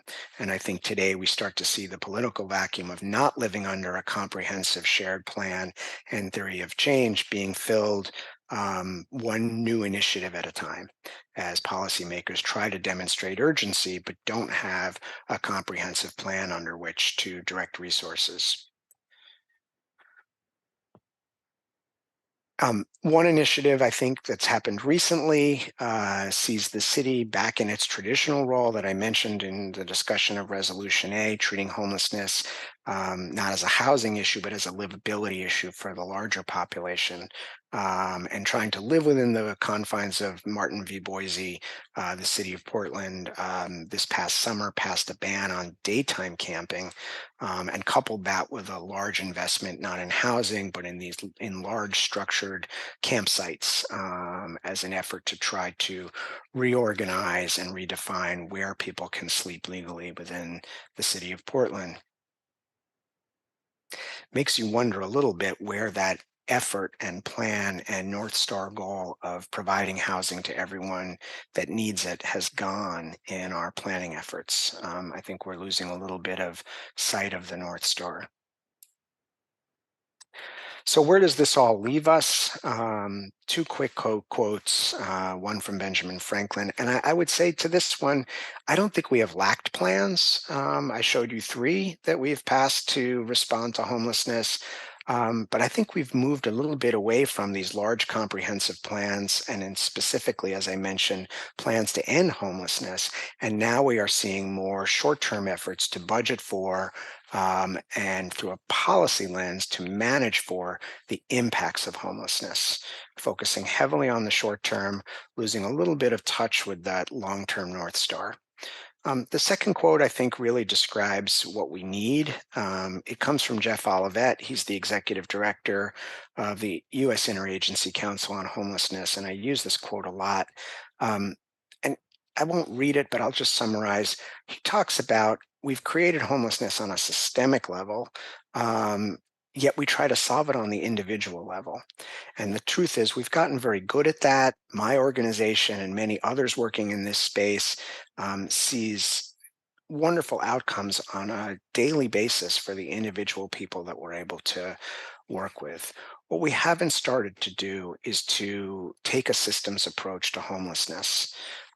This history sort of shows several efforts to reorganize the system, several efforts to pass new funding for housing and services, but it feels hard to see within all that history and where we are today, where we've had a moment to actually build or really change the systems that are producing homelessness. So from COVID to public frustration, we're responding to what's right in front of us in ways that we can understand. I think the call right now is to think about how do we really get back to that North Star and plan for a systemic approach through all these resources to ensure that everyone who needs one has a place to call home. I'm going to wrap it up there. I just note that if you want to learn more about my organization, you can hold your phone up to the screen and that'll take you to our website. And I hope you learn more about us. I look forward to hearing from you, perhaps seeing you in the larger panel discussions. And I hope you have a great day and enjoy the conference.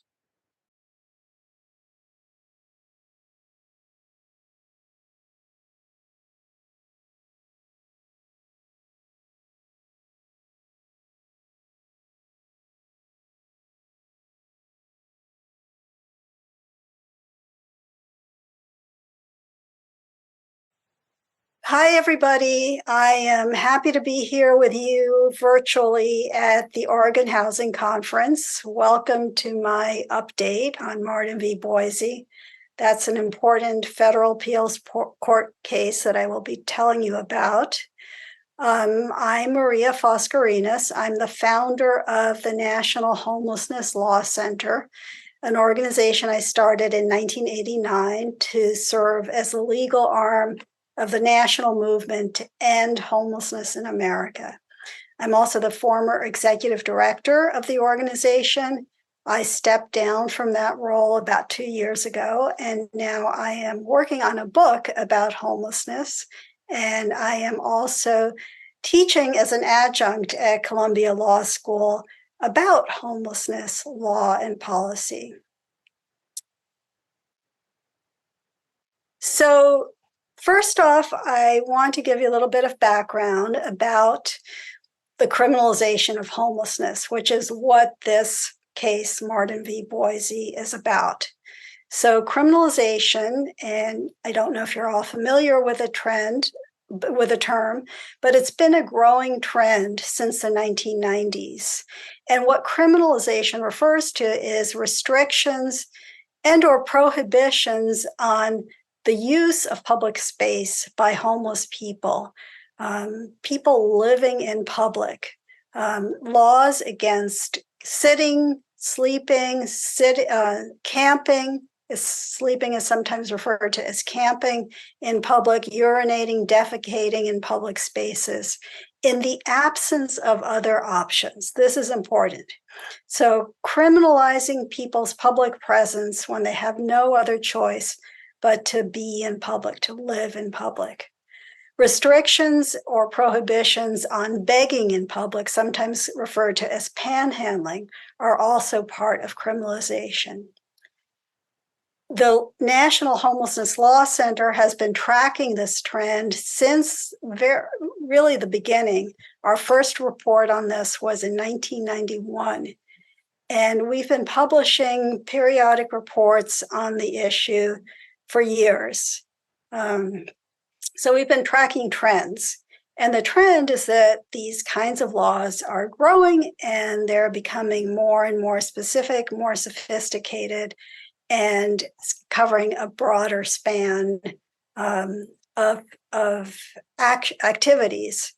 One striking data point is that there was a 213% increase in prohibitions on vehicle habitation, living in your car or other vehicle, from 2006 to 2016.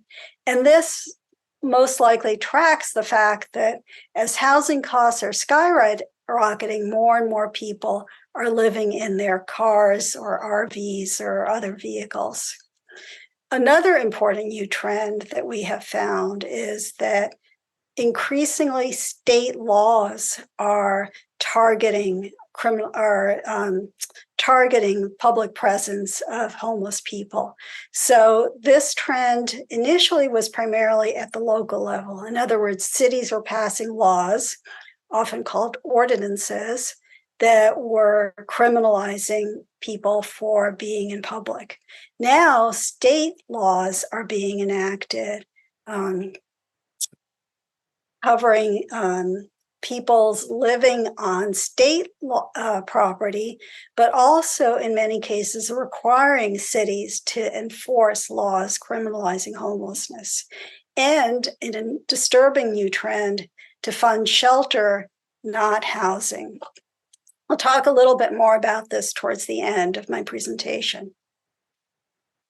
So in response, advocates have been fighting back, and litigation has been a critical tool in that response. And there have been a number of cases brought over the years and precedents set. Precedents have gone in either direction, but more recently, the precedents have been positive, in other words, protective of homeless people. And the most recent major case is a case called Martin v. Boise. That was decided in 2018. It was just last year reaffirmed by another case, again in the Ninth Circuit, called Johnson v. Grants Pass.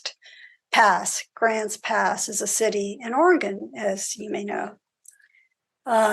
So I'll talk about Martin v. Boise first. That was filed in 2009, and it was decided in 2018, as I said. So this has been a long-running case. It went up and down.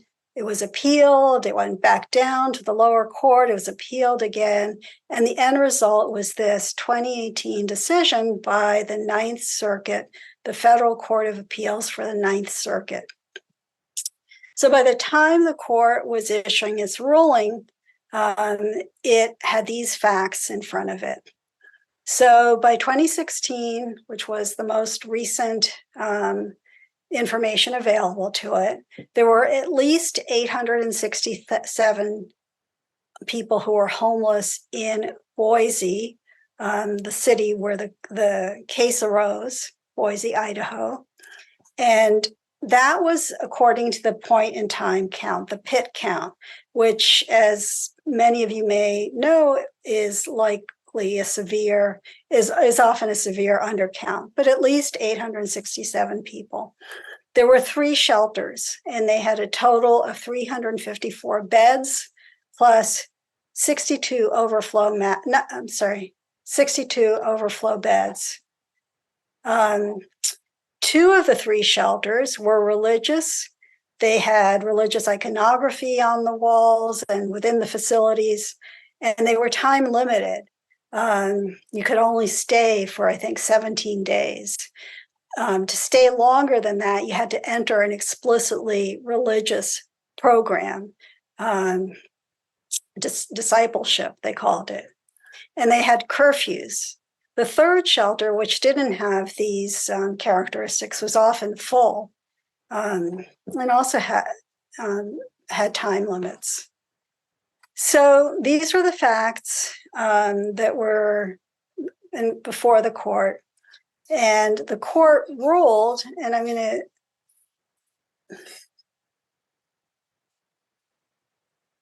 quote this. I've got the epigram that was at the very beginning of the court's decision.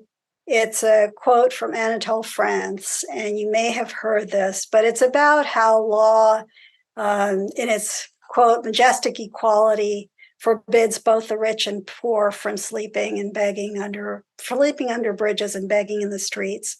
And of course, it's a commentary on the fact that in reality, only poor people are doing these things. So that was how the court prefaced its decision. I should also note, as I said in the previous slide, that the Department of Justice, this is important, the Department of Justice weighed in on the side of the homeless plaintiffs in this case. And I say on our side because my organization, the National Homelessness Law Center, was one of two groups litigating this case. We were together with the Idaho Legal Aid Services. And we also, importantly, had pro bono help from a big law firm, Latham and Watkins. So the Department of Justice weighed in 2015, submitting an amicus brief, what's called an amicus brief. That's a friend of court brief. So basically agreeing with us, and we had sought this. We wanted the federal government to take a stand, because a problem with litigating this type of case is that you might challenge one ordinance in one city, you might win, you might strike down a particular city's ordinance, but then another city will do the same thing, another ordinance will pop up.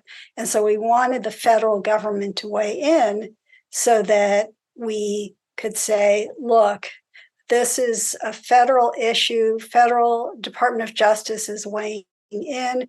Of course, we also thought it would strengthen our hand in this particular case, and it probably did, because, as we'll go back to this slide, the decision was very favorable. And the court said that if there's no other option except for sleeping outside, then you cannot criminally punish people for sleeping in public. And the court said this is unconstitutional. It's unconstitutional because it violates the 8th Amendment to the US Constitution. That's the amendment that says you can't have cruel and unusual punishment. It's a prohibition on cruel and unusual punishment in a criminal proceeding. So the court said this applies, it's cruel and unusual punishment to criminally punish somebody for sleeping outside when they have no other choice. Now, what does no other choice mean? It means there's no shelter available, and it has to be adequate and practically available. It was the language that the court used. So it's not just a number issue. It's not just a matter of there being more shelter beds available than homeless people, but the shelter has to be practically available. It has to be adequate. And, those are terms that leave some room for interpretation. In this case, there was no question that there was not enough shelter, that numerically there wasn't enough shelter. And also the religious aspects of the shelter that was available was problematic because it ran into another potential constitutional violation of freedom of religion. That wasn't the basis, though, for the decision. The basis was that there was no other shelter that was practically available. So that ruling happened in 2018, and the city of Boise asked for what's called rehearing en banc, which means that the city asked the full Ninth Circuit, all the judges in the Ninth Circuit, to review the decision. The way this works is that the Federal Court of Appeals consists of a 3-judge panel. So it was this 3-judge panel that issued this ruling. But there are many more judges on the Ninth Circuit, and the city asked the whole Ninth Circuit to review it, and the whole Ninth Circuit denied review. And there were some dissents, but the result was it denied review. Then the city went to the Supreme Court asking it to review the decision, and the Supreme Court denied review, which we were all very relieved by. There was a pitched battle in front of the Supreme Court, briefs. There's a pitched battle with briefs on either side, and we, the advocates, were arguing that this did not merit Supreme Court review. We had many other advocates on our side. The city had cities and mobilized its allies to argue that there should be Supreme Court review, but the end result, thankfully, was denial of review. So what does this mean? What was the impact? So the decision in Martin v. Boise is binding in the Ninth Circuit, and the Ninth Circuit is a big circuit. It includes 9 states, and I've listed them here. You can see them, and 2 territories. And cities responded in different ways. In the immediate aftermath, a number of cities repealed ordinances that criminalized homelessness. Some stopped enforcing their ordinances. Some opened more shelters.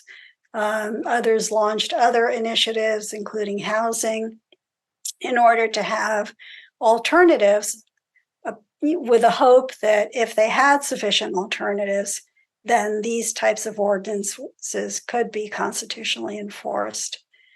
Not all cities complied, though, and there were still sweeps, and has been and still is continued litigation based on the Martin precedent, challenging these sweeps.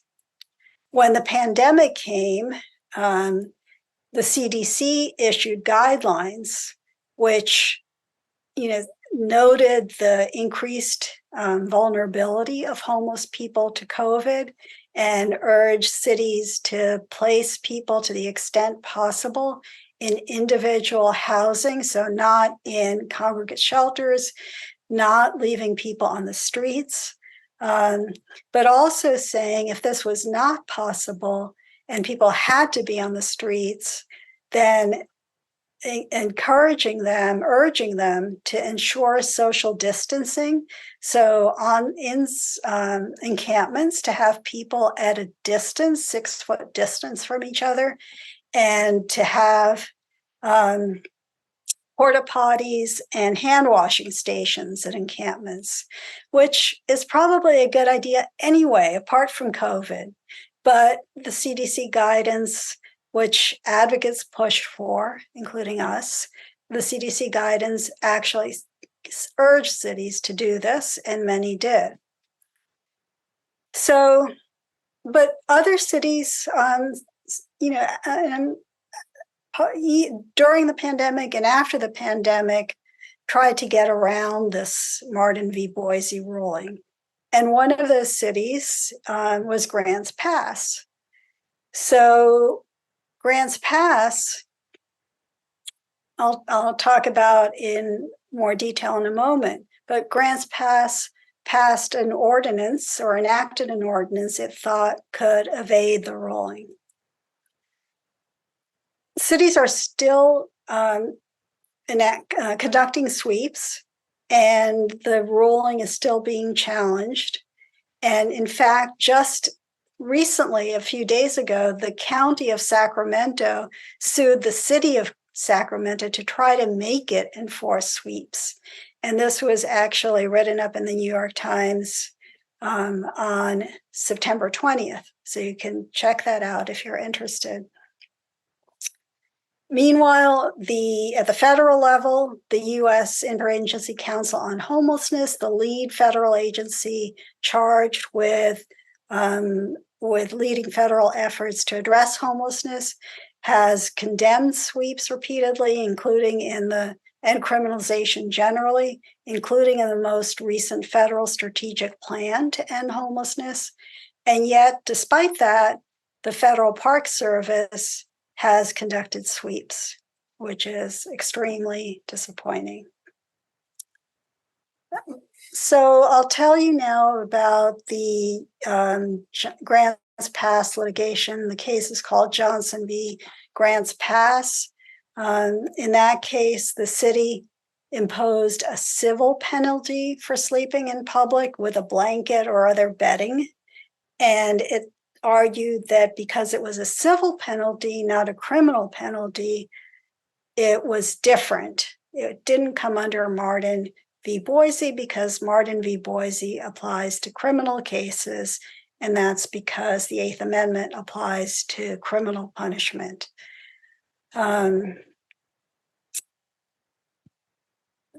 Ninth Circuit, this eventually came up to the Ninth Circuit, and the Ninth Circuit reaffirmed Martin, and it said, no, you can't do this, Grants Pass, because this ordinance imposed a civil penalty.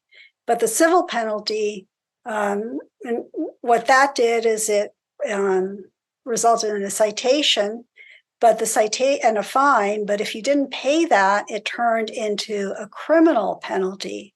So you could be arrested and criminally punished if the fine was not paid. And so all that this change that Grants Pass made did was include an additional step. So rather than go immediately to criminal punishment, it imposed a civil penalty first. But the court said you can't get around Martin that way. And the city also argued that because it included prohibition on blankets and other bedding, that distinguished it, although there was blanket and bedding present in Martin as well. So the court said that doesn't matter. Blankets and bedding are essential protection from the elements that you need in order to sleep, and they're part of sleeping. And so that didn't matter to the court. So this is basically reaffirmed Martin v. Boise and extended it a little bit because it also applied it to civil penalties if there's a possibility of criminal penalty. And again, the city asked for rehearing en banc, asked for the whole Ninth Circuit to hear the case. That was denied. But this time there were more dissents and some very vigorous dissents. And based in part on this, the city is now asking the Supreme Court to review. And that has not yet been resolved. So again, there's this specter of possible Supreme Court review, which advocates are fearful about what this Supreme Court could do. If that happens, the outcome is really up for grabs. There's no telling what this Supreme Court might do. And that's even though the theory of the Martin v. Boise case is based on old and established Supreme Court precedent, which basically says you can't criminalize status. You can't punish someone for something that they can't control. So and it's otherwise harmless. So for example, you can't punish someone for being an alcoholic. You can't punish someone criminally, can't criminally punish someone for being a drug addict. That's punishing status, and you can't do that under the Eighth Amendment. Those were the contexts that the Supreme Court's prior rulings were in from decades ago. So they weren't exactly in this context, they weren't addressing homelessness explicitly. But the idea is that if you're homeless and you have no other, and you're living on the street because you have no other place that you can be, then that's involuntary conduct, and it's necessary, and it's otherwise harmless, and it's necessary life-sustaining conduct and everybody has to sleep. So you're essentially punishing the status of existing for a homeless person if you're punishing them for sleeping in public. So that's the basis. And, it has this Supreme Court grounding in Supreme Court precedent. But we know that this Supreme Court in particular is not necessarily averse to overturning past precedent. So there's concern about what might happen if the Supreme Court grants review. The other kind of danger point I want to touch on is that there's a group called the Cicero Institute that was started by a tech billionaire. It's very well funded. It's a very it's a right-wing group, although it calls itself a bipartisan think tank, but it is promoting some dangerous ideas, including statewide laws criminalizing homelessness. And I mentioned that this is now a trend, and the Cicero Institute has a model law, a template of a model law that it's promoting. And in addition, diverting housing funds to short-term responses to homelessness, like shelters and legalized encampments. And this is gaining some traction now. Some states have enacted laws based on the Cicero template. So advocates are fighting these trends, and I at least think that's a good thing, but I also think it's not enough. Fighting criminalization is not enough. It's a defensive posture. And we also, as advocates, I think, need to be careful not to be advocating for a right to live on the street. I don't think that's what anybody wants. I think there is a potential common ground in that everyone can agree that for people to be living in public on the street in a country that has the wealth that ours has is not something anybody wants. It's actually an outrage. It should not be happening. So, but the position of advocacy is that the response should not be to criminalize people for living or for sleeping, for doing necessary things for their survival, but the response should be creating alternatives, and that those alternatives should be housing. There's a lot of evidence that Housing First works, that Housing First is the solution to homelessness, but the Housing First is not being implemented on the scale by far needed to actually solve the problem. It's not getting the funding it needs. Doesn't have the support it needs to be to solve the problem, and certainly to make up for all the cuts to low-income housing that have been made at the federal level, as well as other levels, but primarily at the federal level over the past 40 years.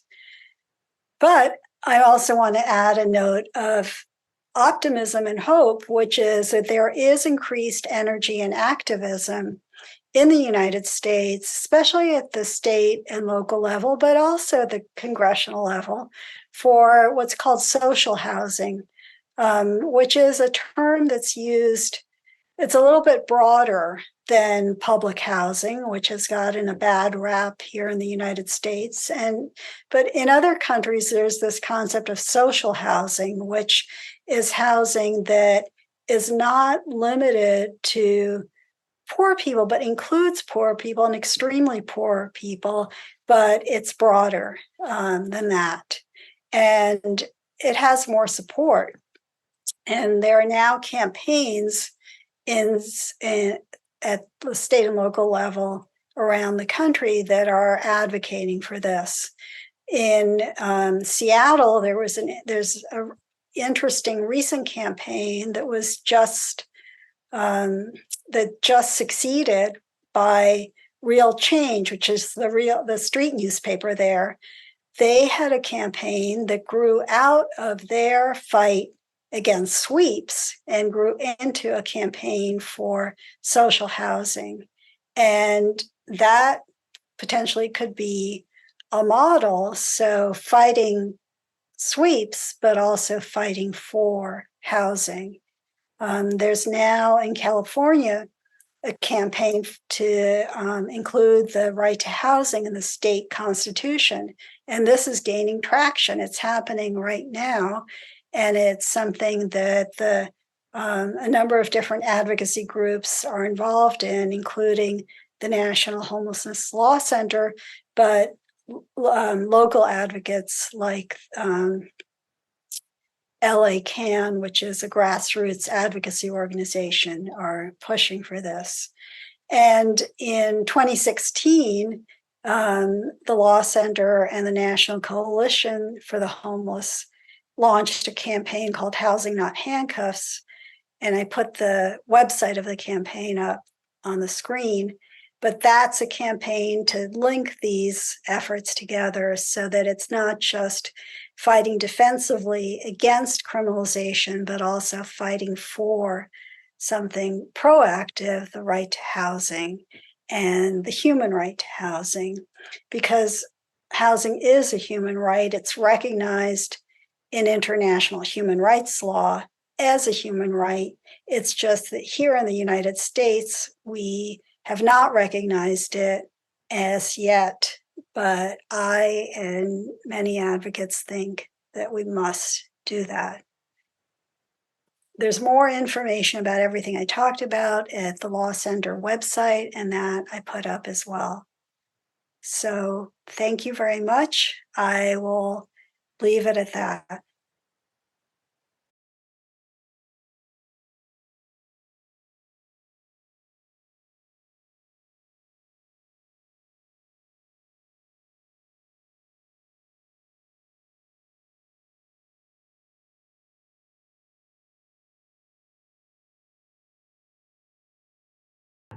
So hello, my name is Eric Holmes, and I have the pleasure of serving as Vancouver City Manager.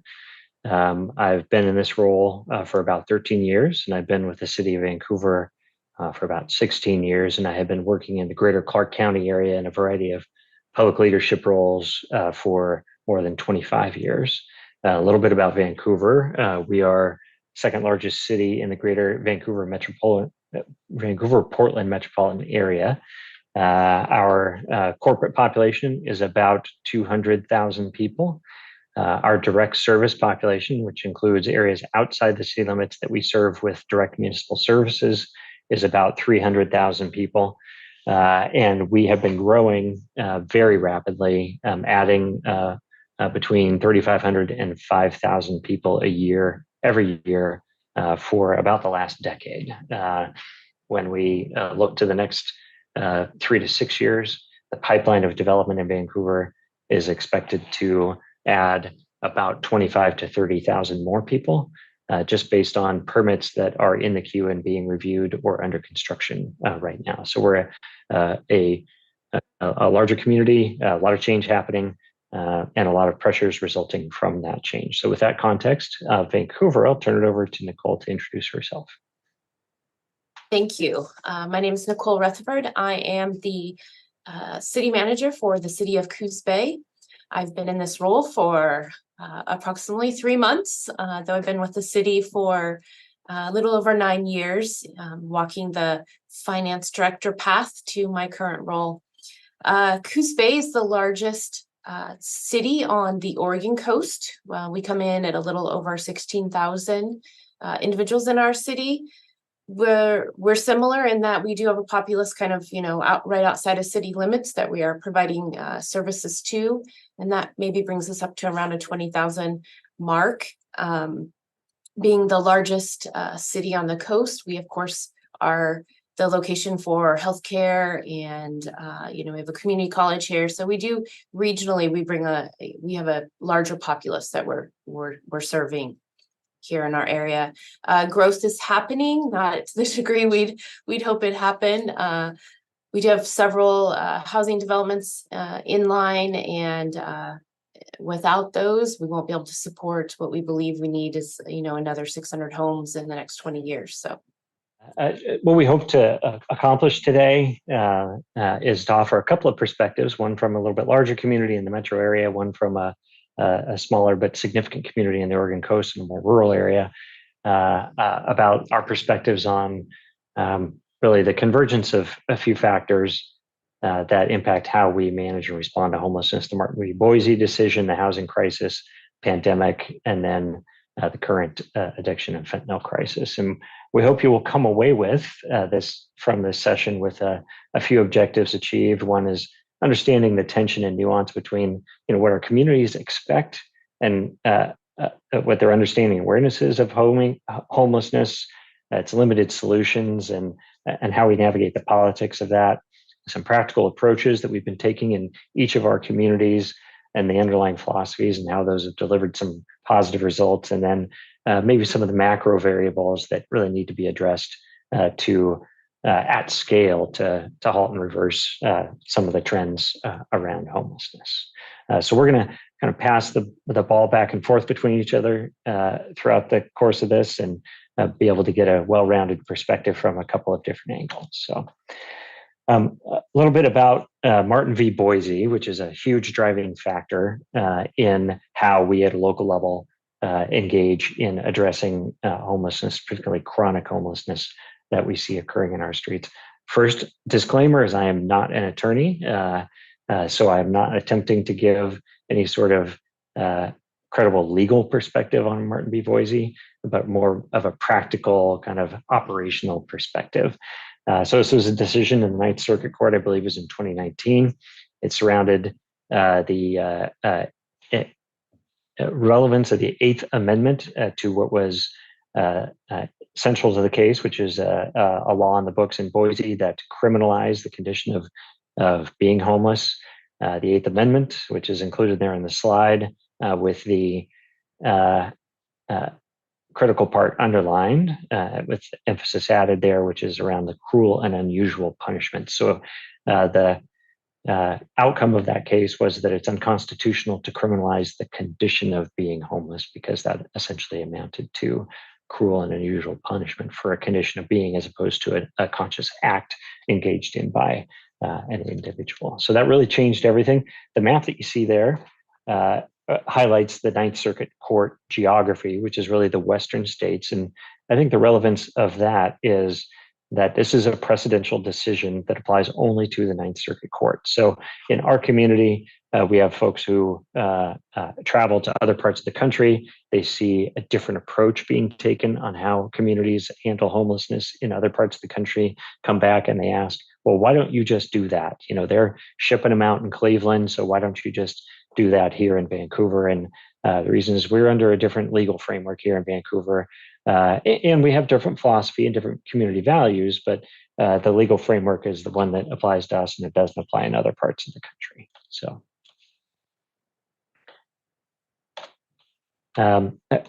in Vancouver, we've seen a very dramatic increase in the rate of unsheltered and chronically homeless individuals. It's more than tripled in the last 8 years. You can see in the graph there, that kind of greenish color is the one that quantifies our chronically unhoused population.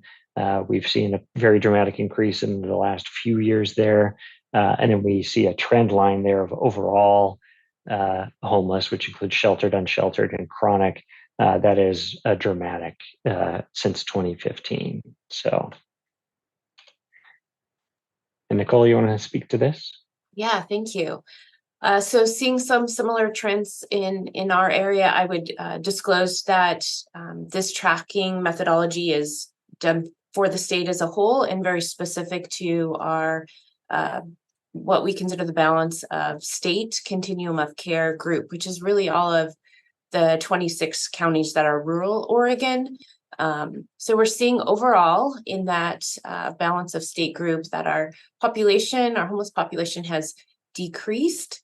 But the numbers that we are really focusing and concerned about is that unsheltered population increasing significantly, And then also that chronic element, we're seeing some significant increases there. So figuring out how we can kind of not only manage assisting those that are unsheltered, but helping those who have that chronic status getting out of that cycle. I thought it'd be helpful to share a little bit of the kinds of media coverage that we're seeing in each of our communities. Here's a few headlines clipped from coverage from multiple sources in Vancouver about homelessness. And this is how much of the public's perception is informed in addition to their own observed experience. We have Clark County residents are struggling to stay housed because of increasing costs and a tight supply. There's always questions about homelessness being a threat to public safety. The visible chronic homelessness is a source of anxiety for many of our housed residents here in Vancouver. The city is ongoing and engaged in an ongoing way around managing encampments. We'll get a little more detail about that in a few minutes. But some coverage about us removing homeless camps, as well as some coverage there about the Safe Stay community work that we're doing to create shelter capacity and some successes there. So mixed bag, a lot of anxiety, a lot of attention in the community, a lot of coverage in our local and regional media about it as well. So.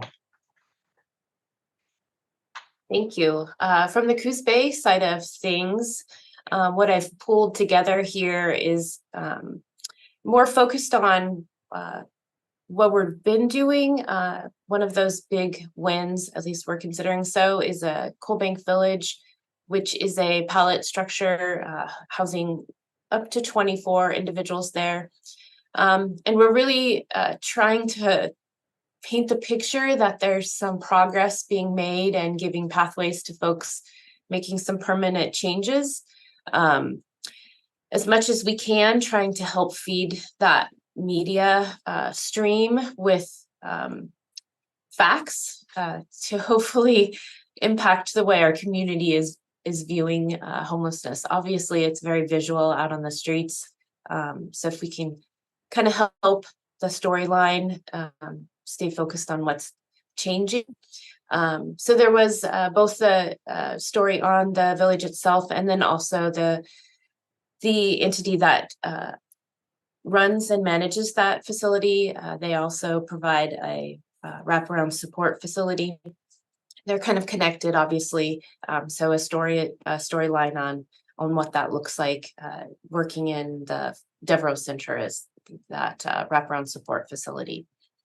On the next page, I think we're sharing what the Coal Bank Village development kind of entailed, and that was a community effort. So we had some support from other entities providing some financial backing to get the pallet shelters purchased, and then just some volunteers to come in and help get those built.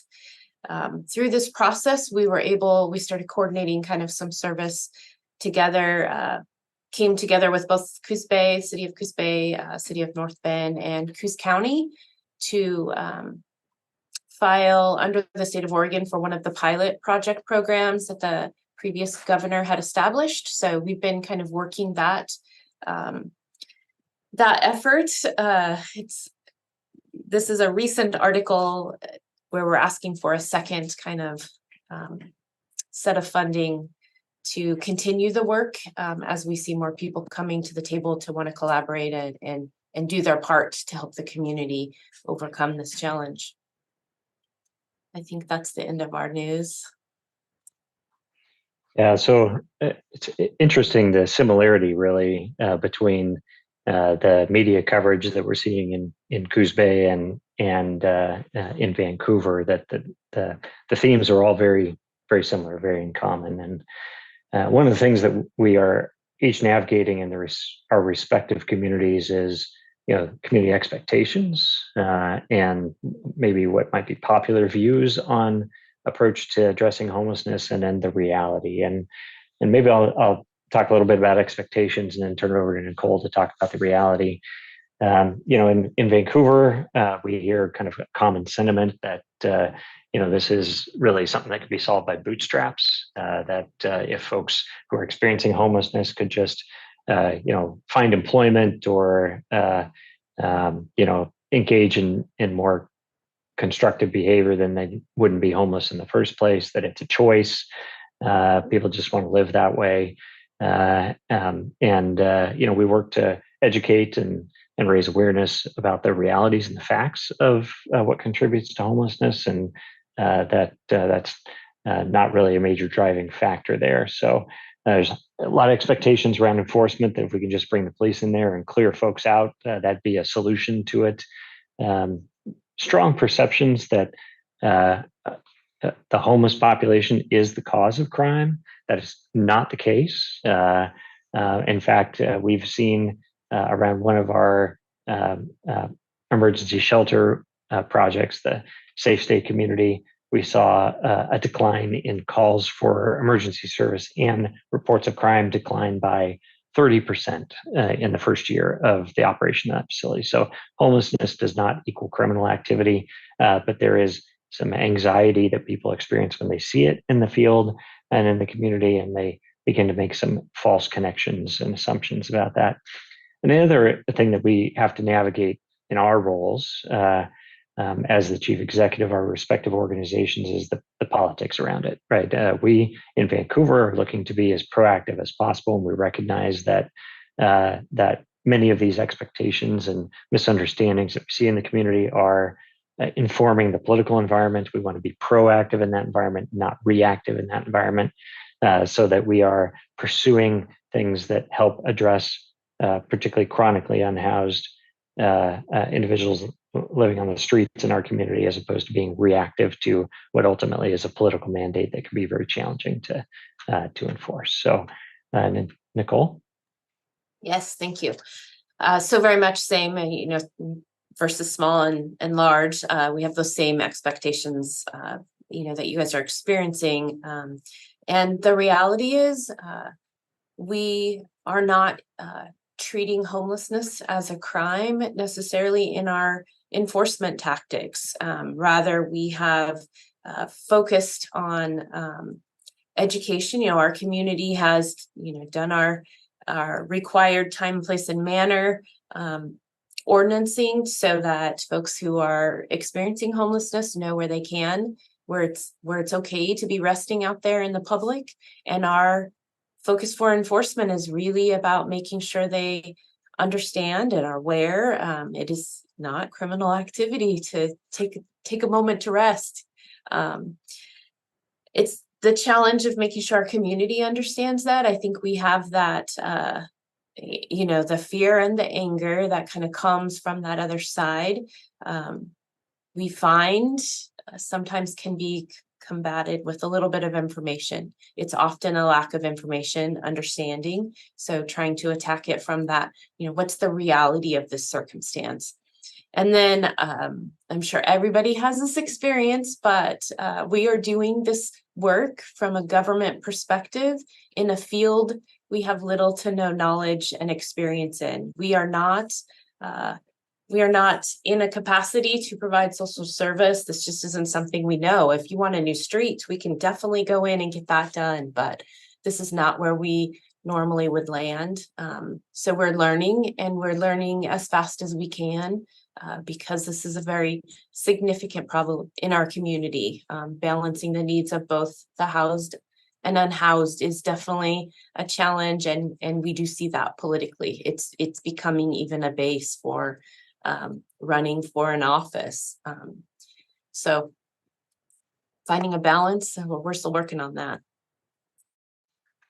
Yeah, if I could echo what Nicole said about the kind of competency of cities to deliver what is a very social service heavy service area in homeless response. We generally are not. Vancouver's experience is the same as what Nicole described. We generally don't have a rich history and deep skill and competency in delivering those kinds of services, but they're what need to be done to meet the community's needs. And so we're figuring out how to do it as we're going. So,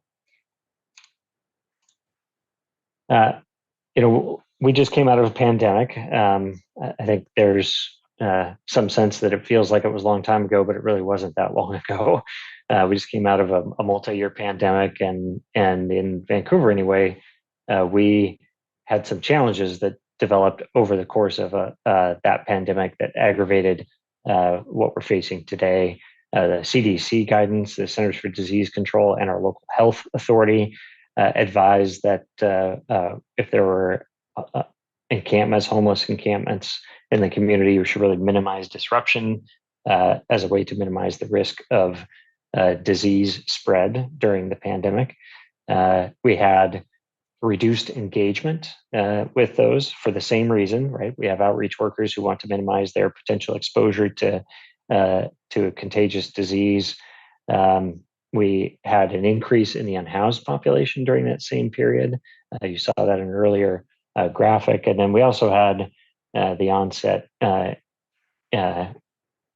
significantly of the opioid and fentanyl crisis, all happening during a few year period of the pandemic. And those are the conditions emerging from the pandemic that we have been trying to manage through. So would you like to add anything here, Nicole?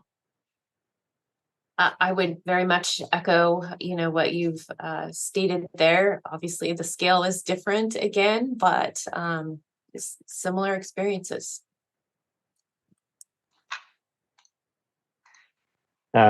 So Vancouver's homeless response strategy is kind of multifaceted. We are looking to build increased shelter capacity. We're doing that largely through what we call our safe stay communities, which are, you can see on the image here, it's the pallet shelters. I believe Coos Bay is using that same pallet shelter product for some of their approaches. These are up to 40 bed, 20 unit, 40 bed shelters. They're managed 24/7 with wraparound services on site.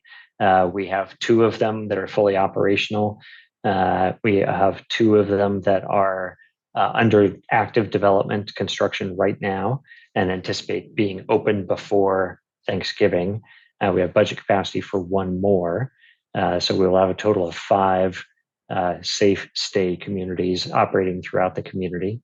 We have a safe park program where folks who are living in their vehicles are all parking in a staffed, safe, supportive environment where there's sanitary facilities on site and outreach. The social service workers can engage with those individuals.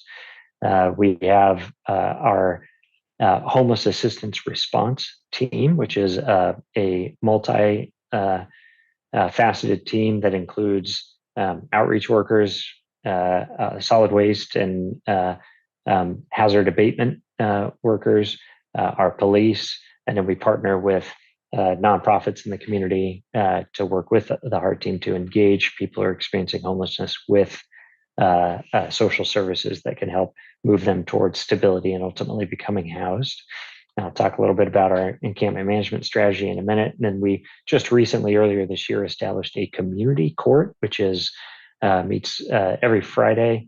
It meets at a local recovery cafe, which is a nonprofit location run and focused on serving a population that is in recovery from substance use disorders. And this is a way to connect people who maybe are technically violating the law because of their behavior while experiencing homelessness. We connect them with community court, which then allows us to immediately connect them with service providers.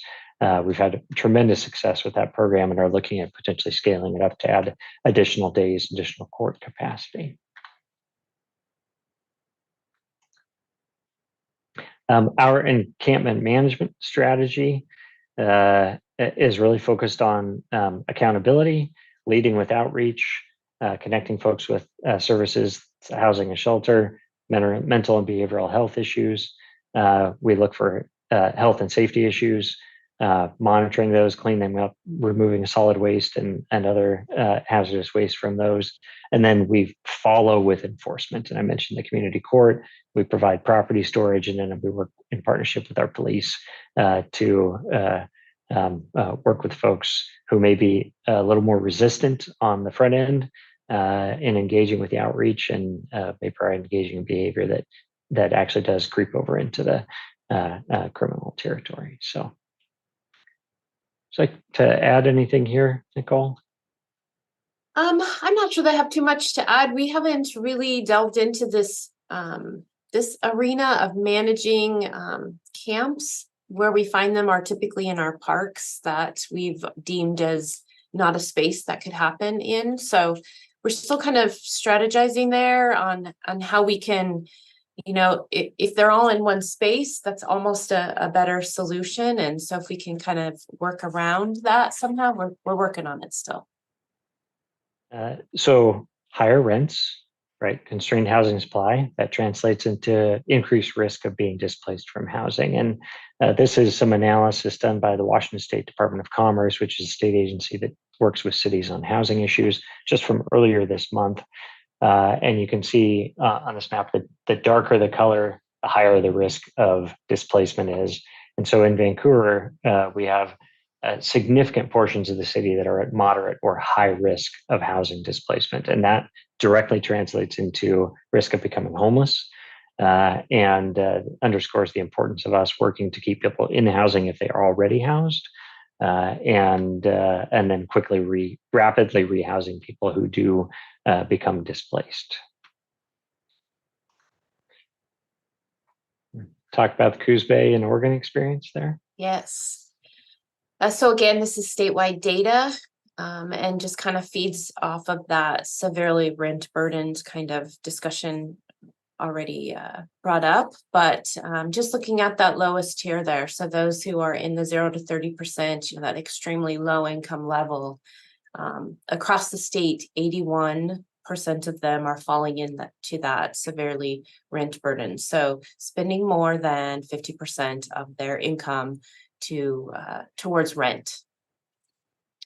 And then, you know, across the spectrum, there's still a significant portion as you step into the next level of severely 39%, but even at moderate, they're spending 31 to 50%. And that's out even, you know, at 31, that's kind of outside of what a traditional best practice, I guess. If you're going to look at a budgeting model for a household, you know, a third of your income goes towards your home. And so the greater majority of our folks are working outside of what a best practice model is.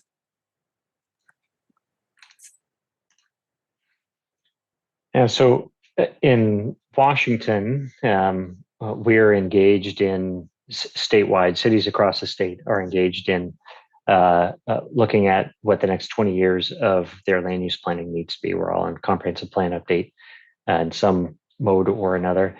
And again, the Department of Commerce done some analysis of what the statewide needs are by area median income. And over the next 20 years, we'll need to build 1.1 million new homes in the state of Washington. In addition, we'll need more than 91,000 emergency shelter beds or emergency temporary housing. And you can see on the slide there's a breakdown of what the area median income thresholds are and how many units are needed in each area there. And you can see that about half of all of that housing will need to be affordable to households that are earning 50% or below of the area median income. So more than 500,000 homes statewide will need to be built that are affordable at that 50% AMI or below. The systems that are in place to support development of housing at that income level almost exclusively are public or nonprofit. They rely heavily on scarce housing tax credit systems and public funding. And when you look at the scale of that, there will need to be some very significant either infusions of resources into the existing systems or reform of those systems so that we can actually get to a scale of construction of housing that is affordable at that level. When we look at the Vancouver share of that statewide, we are early indications, early analysis suggests that it's about 40,000 units will need to be built in Vancouver over the next 20 years that are affordable at that level of 50% AMI or below. So that's a very tall order. We don't have a lot of vacant developable land here. We are, unlike Coos Bay, we're flat, but we are also substantially built out. So it's about infill and shifting the kind of housing that's built from predominantly single family, which is what it's been over the last 20 to 40 years, to be more multifamily and apartments in that middle housing. So a similar story on this side. It's amazing to find such similarities when you look at drastically different sized communities. But so our storyline here, again, statewide versus what we see directly in Coos Bay. We are about 85,000 homes short of meeting the need in that lowest bracket, again, in that 30% of median family income. And then when you add in that next level, which we still believe is a concerning number, there is that additional 16,000. And again, stepping up, we're still, meeting gap issues in housing supply. And like Eric stated, Coos Bay is topographically challenged. So much of our available land is very hilly, and that makes it challenging for infrastructure. Often infrastructure is kind of that doesn't pencil or not for projects to come in, and that is prohibiting that. We are limited on buildable land supply and doing what we can to increase densities in areas.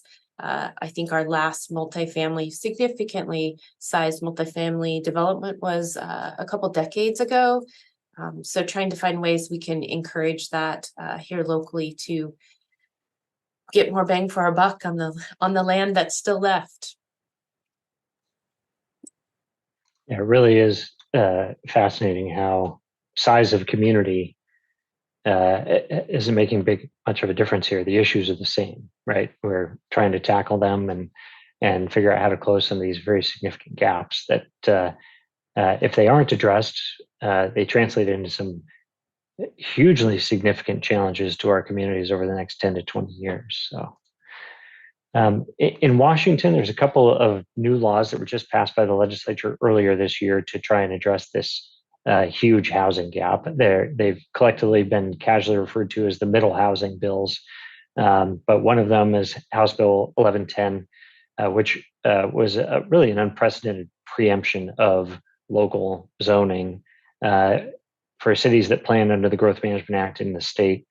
We are all now required to I should say, communities over 25,000 are now all required to plan for and permit 4 units per lot, not per acre, but per lot, everywhere on eligible property, which is residential property. And then if affordability is included, then we need to allow up to 6 units per lot. And if it is near a major transit stop, we need to allow 6 units per lot. So that is a dramatic shift away from what has historically been exclusive single family zoning, where the only thing you could build there was a single family home, to a new paradigm where every lot is eligible for at a minimum of 4 units and up to 6, depending on proximity to transit and affordability. And then in addition to that, our legislature passed House Bill 1337, which is the accessory dwelling unit law that, again, was a preemption of local laws. It now requires cities to allow no less than 2 ADUs per lot, whereas previously it was typically 1. It loosened maximum size standards, loosened dimensional standards, preempts the requirement for street improvements, preempts the requirement for owner occupancy, does provide for condominium sales of accessory dwelling units. So that's another path to home ownership. Preempts design review, also parking requirements and impact fees. So it removes a lot of the barriers or the headwinds to developing ADUs as a way to increase the supply of housing and ultimately translates into more density in our communities. So, are you seeing anything similar, Nicole? So being maybe a smaller city, I'm not seeing those same requirements. However, we have acknowledged just within Coos Bay that there are areas where we could maybe loosen up some of it by choice rather than waiting for regulation. We haven't gone to this extreme just yet, but we are, ADUs are within our code. We are looking at,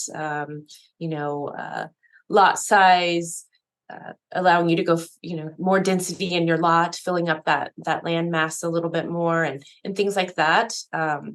We are aware we have a very housing focused leadership at the state now, so it's very possible we'll see some in the new session that makes some of these requirements. I'm hoping we're ahead of the game and that doesn't get twisted too tight for us. And then our overall strategy is really kind of fourfold here in Vancouver to address the housing supply issue.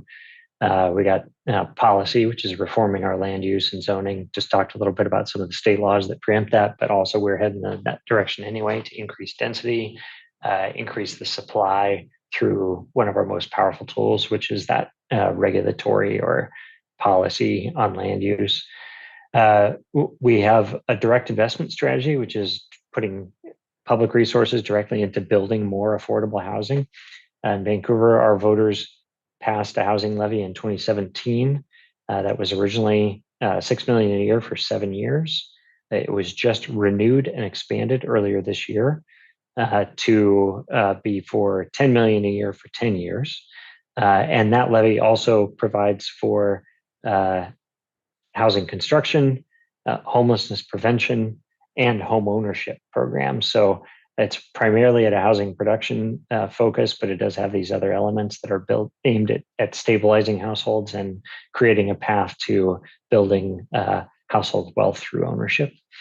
Another part of our direct investment strategy is we do offer some incentives that, such as a multifamily tax exemption in some areas of the city. If you're building market rate housing under those exemptions, you need to contribute a fee in lieu of taxes that we then use to fund direct investment in affordable housing. And then we're an entitlement community, and we get direct allocation of community development block grant funds and home funds from U.S. Department of Housing and Urban Development. We have incentives. I mentioned the multifamily tax exemption program, which provides limited term tax exemption for new construction in certain designated areas in the city. It is it's a richer exemption for longer if you build affordable. It is a less rich exemption if you build market rate, but all of it is geared towards increasing supply. And then we have a system development charge forgiveness and abatement for affordable housing developments. And then on the process side, we recognize that a vast majority of housing is built by the private sector, and the private sector is private capital that will go where they can most reliably and quickly convert that private capital into additional profit. And part of that is informed by the process. So we're looking to be predictable, reliable, fast, and to build and reinforce a reputation for being a place where you can be successful in navigating that process as we see housing get developed, more and more housing get developed here. So how about you, Nicole? Again, I think there's some similarities we have here in Coos Bay. We've been through some land use review, looking at policy to make it easier to work within, to encourage development. We unfortunately do not have a housing levy, but one of the things I'm learning here is a lot of great tools that haven't made it our way just yet. We are and have over the last few years participated in a CDBG grant, which was aimed towards keeping folks in their homes. So rehabilitating and making them safe. So if you have some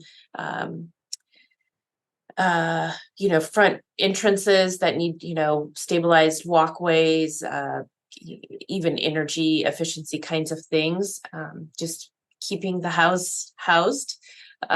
Also, we are right as we speak working on that multifamily tax exemption here locally for Coos Bay. We're focusing obviously on larger units, so 6+ units. We're just working with those overlapping taxing districts. It's a process that has to get buy-in. And we have for, as long as I've been at the city, we have not had system development charges, understanding that those were definitely an impediment to development, often causing projects to just not pencil out. So we have process that we're working on. We understand some streamlining would again keep that investment here local, which is what we're hoping for. All right. So we started with the Martin v. Boise decision, right, which then was a significant shift in how we address visible homelessness in our communities.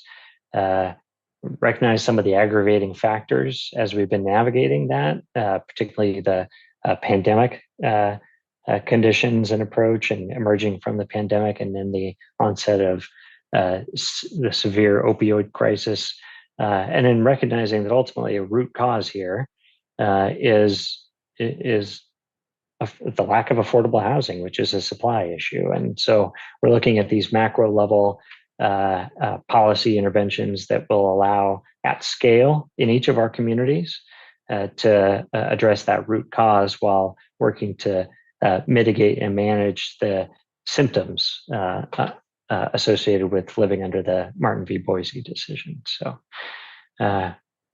any closing remarks from you, Nicole? I think that's a great wrap up. I just would, add to this. I really appreciate being part of this conversation. Sometimes it feels like you're working a little bit on your own and an island, and that the challenges are different in other places. But what this hopes is we're all in this challenging battle together, trying to meet the needs of our community, and that's every individual that we have living within our space. So I appreciate the time today. Nicely stated. Thank you, Nicole. All right.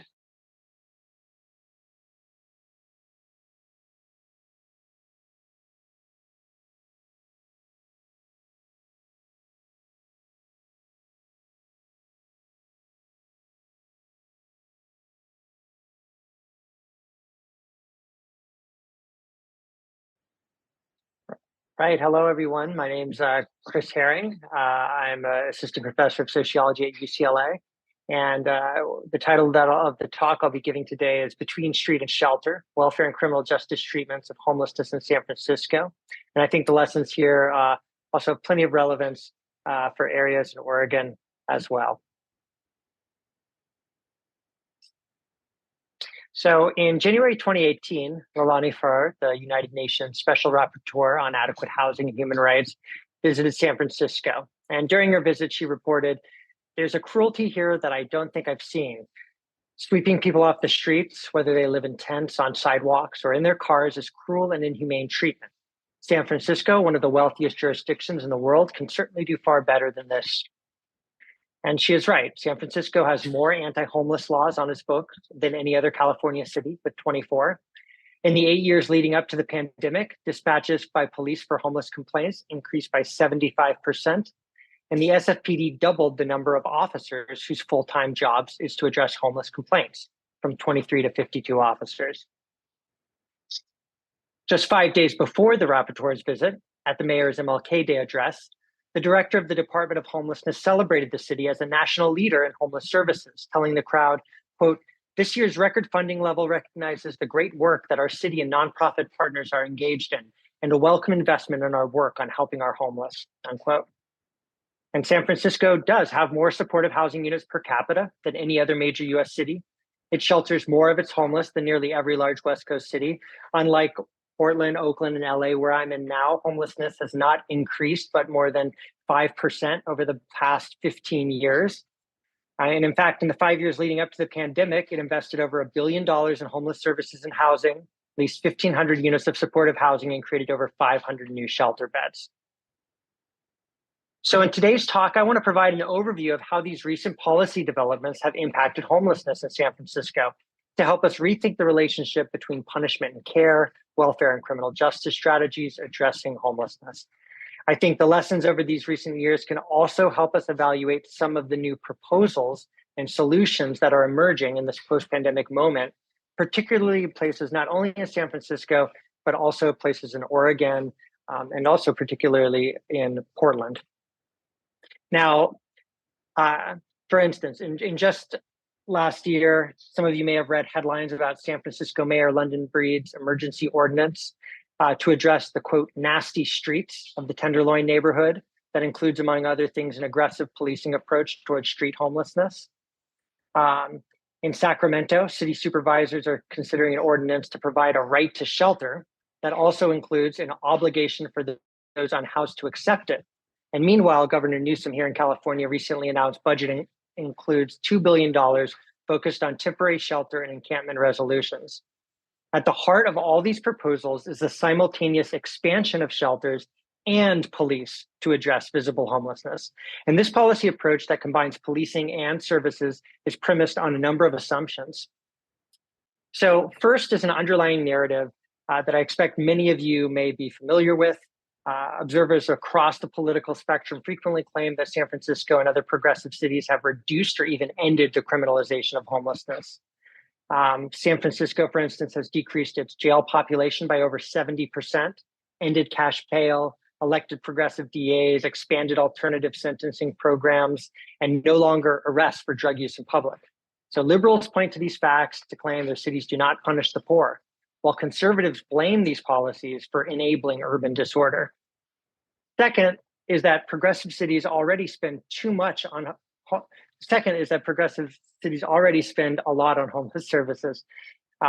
You hear that shelter beds are adequate and available, and that the problem is the poor choice and resistance to those experiencing homelessness. Therefore, politicians promote a philosophy of coercive benevolence, in which the sticks of criminalization are necessary to push people towards the carrots of shelter and rehab. And third is that because of this, shelter expansion can only be successful with increased policing. And so my research challenges each of these assumptions. First, I'll argue that the criminalization of homeless not only persists, but at least in San Francisco, and I've seen some indications in Portland and other places in Oregon that it has actually increased. It's just that the policing and punishment takes different forms. Second, I found that policing was completely unnecessary to fill San Francisco's new shelters. Demand vastly outstripped supply. More surprising, though, was what I found that rather than decreasing the policing of homelessness in public space, shelter provision actually increased policing. It was been now used to expand and promote intensified policing and punishment. And then finally, in contradiction to the belief that policing incentivizes the uptake of shelter and services, I found that the increased criminalization did far more to undermine investments and efforts of medical care, behavioral health treatment, and created barriers to accessing housing, employment, and services. So as I mentioned in the abstract that was circulated, I'm going to first start talking about the causes and consequences of policing homelessness. I'll then cover 3 policy innovations and reforms that have been pioneered in San Francisco, but are considered best practices by the U.S. Interagency Council on Homelessness.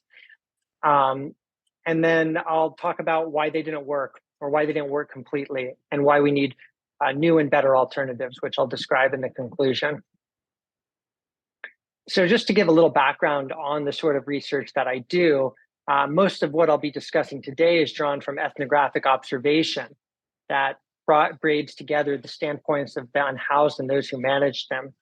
I spent a year studying homeless regulation from below. I spent 57 nights sleeping in encampments, 96 nights in shelters, and hundreds of days following people as they acquired food, resources, and interacted with the welfare and justice systems. Another year was devoted to studying the field of homeless management from above through observations on ride-alongs with police, public health workers on outreach, sanitation workers on sweeps, and social workers in shelters. And My research also offers a perspective of both working within the state and against it. So after completing my field research at the street level, I worked 3 months as a research assistant to the mayor's director of homelessness in City Hall. And over the 6 years of my research, I also participated as an organizer with the Coalition on Homelessness. There I attended weekly meetings, carried out street and shelter outreach, coordinated direct actions, worked with city supervisors on legislation, and collaborated with civil rights lawyers on multiple lawsuits suing the city. And I'm also currently working in a Portland case suing the city over the new ordinance there as well, and in other cities now. So my talk will also draw on some other data I'll bring in, including community-based surveys and interview studies. We did surveys of 350 in one case, and it's actually 587 unhoused San Francisco. And over my research, a lot of analysis of 911 and 311 records that I got from the Department of Emergency Management I'll be referring to, and tons of emails through Public Record Act requests. So I first want to talk about some of the limits of shelter and policing for those of you who are not familiar with San Francisco, to just give some background of how this works here in this city, which may or may not work differently where you all are coming from. So to walk you through the situation of shelter scarcity here, and the problems of access. So in San Francisco, about 8,000 people experience homelessness on any given night, according to the PIT count. We know it's going to be more. However, the city has only 3,400 available shelter beds. So on a typical day in 2019, before the pandemic, there were more than 1,200 people in San Francisco's single adult shelter waitlist for a guaranteed bed. Reaching the top of that list takes typically between 1 to 2 months. Once the bed is obtained, the person will be required to exit after 90 days, get back on the list, wait another 1 or 2 months. Now, if you don't have a guaranteed bed, you can always walk up, wait in line for a single night bed. You're going to have to wait in line, like the one photographed here, typically 4 to 8 hours. Now, I myself never took a bed away from someone seeking a one-night bed. I stayed the first 5 days of every month when folks got their checks. And so there were some openings then, but every other day of the month, these beds were completely taken, and many people were left standing in lines or sitting in chairs wanting shelter. So demand vastly outstrips supply, even under these horrible conditions of waiting in lists. During these waits, I was sexually harassed, robbed, verbally abused, threatened with violence. I observed the same happen to others on a nearly daily basis. And when beds ran out, as they did almost every night, people were waiting. Most shelters have wake-up calls at 7 a.m. and remain closed until their evening curfews. Here's a photo of the SF Central Library, where many of those in the shelters would relocate during the day. Besides access, so the conditions, I probably don't need to go over this for many of you in this room who are familiar with the limits of shelter and some of the poor conditions in congregate shelters. So I'll skip over this quote here of a participant. But what I would like to stress, which was something we learned from one of our surveys that surveyed 580 unhoused San Franciscans, was that the majority of survey respondents currently residing outside that we surveyed either regularly use shelter when it is available or have tried to access it in the past. So 81% of those we surveyed who were on the streets had used or tried to access shelter in the past. 41% had used shelter in the past year, and 15% of all unsheltered homeless in San Francisco had used shelter in the past month. This really problematizes this idea of sheltered versus unsheltered people in these counts, and also loosens this idea of service resistant that's so prevalent and stuck. All right. So giving you the background of shelter, I want to take you now to the street, and I want to show you up close what it looks like of policing homelessness from the view of the police car. And I'll connect these 2 points in a little bit later. So what I'll read now is an ethnographic excerpt from one of my ride-alongs with officers, which was a typical situation. So to set the scene, at 6 a.m., and officers Rodriguez and Sharkey are beginning their morning shift from San Francisco's Mission Police Station. All right, let's see where we're off to this morning, Rodriguez says, switching on the patrol car's dashboard. The screen wedged between the passenger and driver's seat lights up a list of 36 calls listing the time, a numeric code delineating the type of call, and a street address. Hey, not so bad. It's still early though, Rodriguez notes, pulling out of the station. Of the calls on the screen, 21 are coded 915, or what is officially called homeless complaints.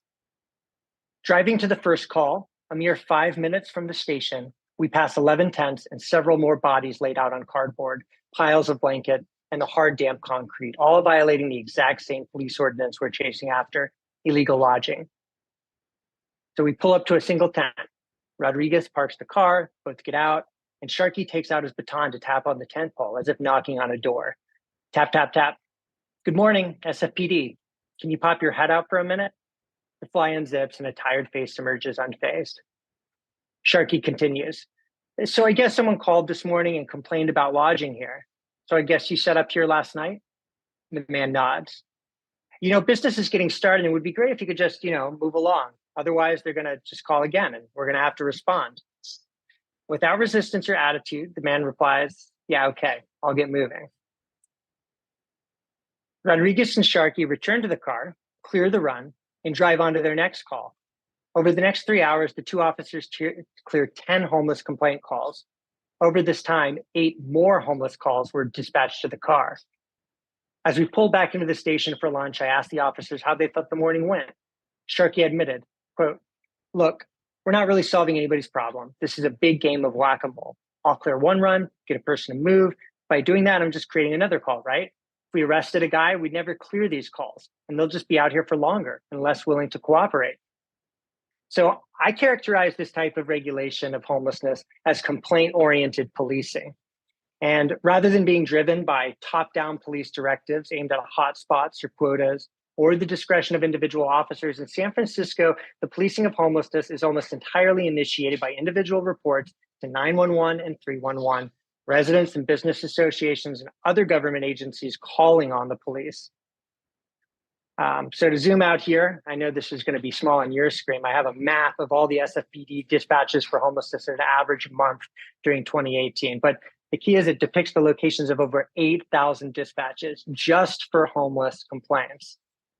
And between 2012 and 2017, those dispatches increased by 72%, growing from just under 60,000 to nearly 100,000 a year. Yet during this time, the city's homeless population, represented by the red line in this chart, remained relatively stable, growing 8% between 2011 and 2017, and only 1% for the unsheltered population. And this same period saw even greater increases in complaints to the city's 311 service requests for homeless concerns, growing from 10,000 in 2012 to 85,000 in 2017. Now, these are just reports. The last slide with the complaints, those were actually dispatches going to police. These are aggregated, and then they'll send out, a sanitation car to go deal with the encampment. But what's important, and what we need to think of this as criminalization, is that sanitation car is most often accompanied by a police officer, or they will call a police officer to enforce this. So not to confuse the sanitization as not being a part of criminalization. So, ultimately, this looks a little different than how we often think of policing, sort of the tough on crime, zero tolerance policing method where you're pushing a bunch of folks into jail, circulating them in and out. That's certainly happening a lot less now, though, in San Francisco. And there's definitely not the sort of therapeutic policing that politicians often talk about, that we're pushing people into shelter. Sure, in organized sweeps, you'll get some folks into a shelter, but overall, that's not the norm by any means. Officers agreed. They repeatedly told me 2 mantras throughout my field work. We can't arrest our way out of this problem. And also this should be a social worker's job, not a policing job. And neither option worked for folks. As far as the shelter, officer explained, I can take a guy to shelter, but it's only going to be for one night. And then they're going to be back out on the street. Some of these people are crazy or addicted, and that's like a disease. Who are we kidding and thinking they'll do well sleeping bunk with 200 other guys? Policing these folks doesn't do anything to get them off the street. If anything, it keeps them there longer. So this also shows an awareness among many of the officers I spent time with, not just of the pointlessness of jail, but also the usefulness of shelter under the current conditions. Now, the outcome of these interactions was a constant churning of homelessness in public space. So in one of our community-based surveys, we asked respondents where they relocated following their motion move-along order. Only 9% of respondents reported moving indoors. 91% of respondents remained in public space. simply moving around. The most common response was around the block or down the street. Now, most officers I got to know, they didn't feel like this policing was particularly punitive or harsh. As one officer told me after a 5-hour shift chasing these calls without a single citation or arrest, he said, we're just moving people around. We aren't, and he did air quotes, criminalizing homelessness. They knew that I had activist connections in this as well. And they say, look, you've researched other cities. You got to admit what we're doing here is really soft gloved compared to other places. And so, I would argue that although it may be true San Francisco arrests less people on homeless related charges, there still existed what colleagues and I have termed a pervasive penality, a punitive process of policing through move-along orders, citations, and threats of arrest that fall short of booking and is pervasive in its reach across a targeted population and in its depths of lingering impact. So just to share with you some of the findings from this large survey we did in San Francisco among both sheltered and unsheltered homelessness, the survey sample matched that of the point in time count, which in San Francisco is about, it goes between 60-40, 50-50 between sheltered and unsheltered homelessness. And 70% of the total sample had been asked to move along from public space. 69% had been cited. And obviously, these numbers were much higher for people on the street or in parks. 22% had received 5 or more citations. 42% had property destroyed by city workers. And we then got through Public Record Act request how many citations there were. Even though only less than 10% of the calls result in a citation, there were still nearly 15,000 citations a year being issued for what the courts labeled themselves as homeless-specific ordinances, like sit-lie, illegal lodging, etc. So even though without the arresting, all of this enforcement is going on, and this had huge negative effects. I mean, the citation outcomes, we found that only 10% had paid the fine. There were some other ways to resolve citations, but the most common outcome was 60% just couldn't pay it. And when they couldn't pay it, a lot of people say, oh, we're just giving a citation for $100. This is the new law in Portland right now that you'll get $100 under this new ordinance. Well, that's just the start of it. In San Francisco, this would then result in $300 civil assessment. The fine may go to a collection agency affecting credit. Driver's licenses were suspended and arrest warrants were issued. Now, I don't know what all the situation is in Portland now. We've had some reforms I'll talk about here, but that was what it looked like in 2016. And this negatively affected people's credit, created barriers to accessing services, housing, and work, also substance use services and treatments, as I know is the focus of this conference. There was even one instance during my fieldwork with a person whose name had been on a housing waitlist for 3 years finally came up, but due to her warrant from an unpaid citation was dropped and skipped over. However, the ultimate punishment for those I came to know on the streets was the dispossession of property at the hand of city officials. So in both our community-based study in 2014 and 2019, we found that 46% and 47% respectively of respondents reported having their belongings taken or destroyed by city employees at some time.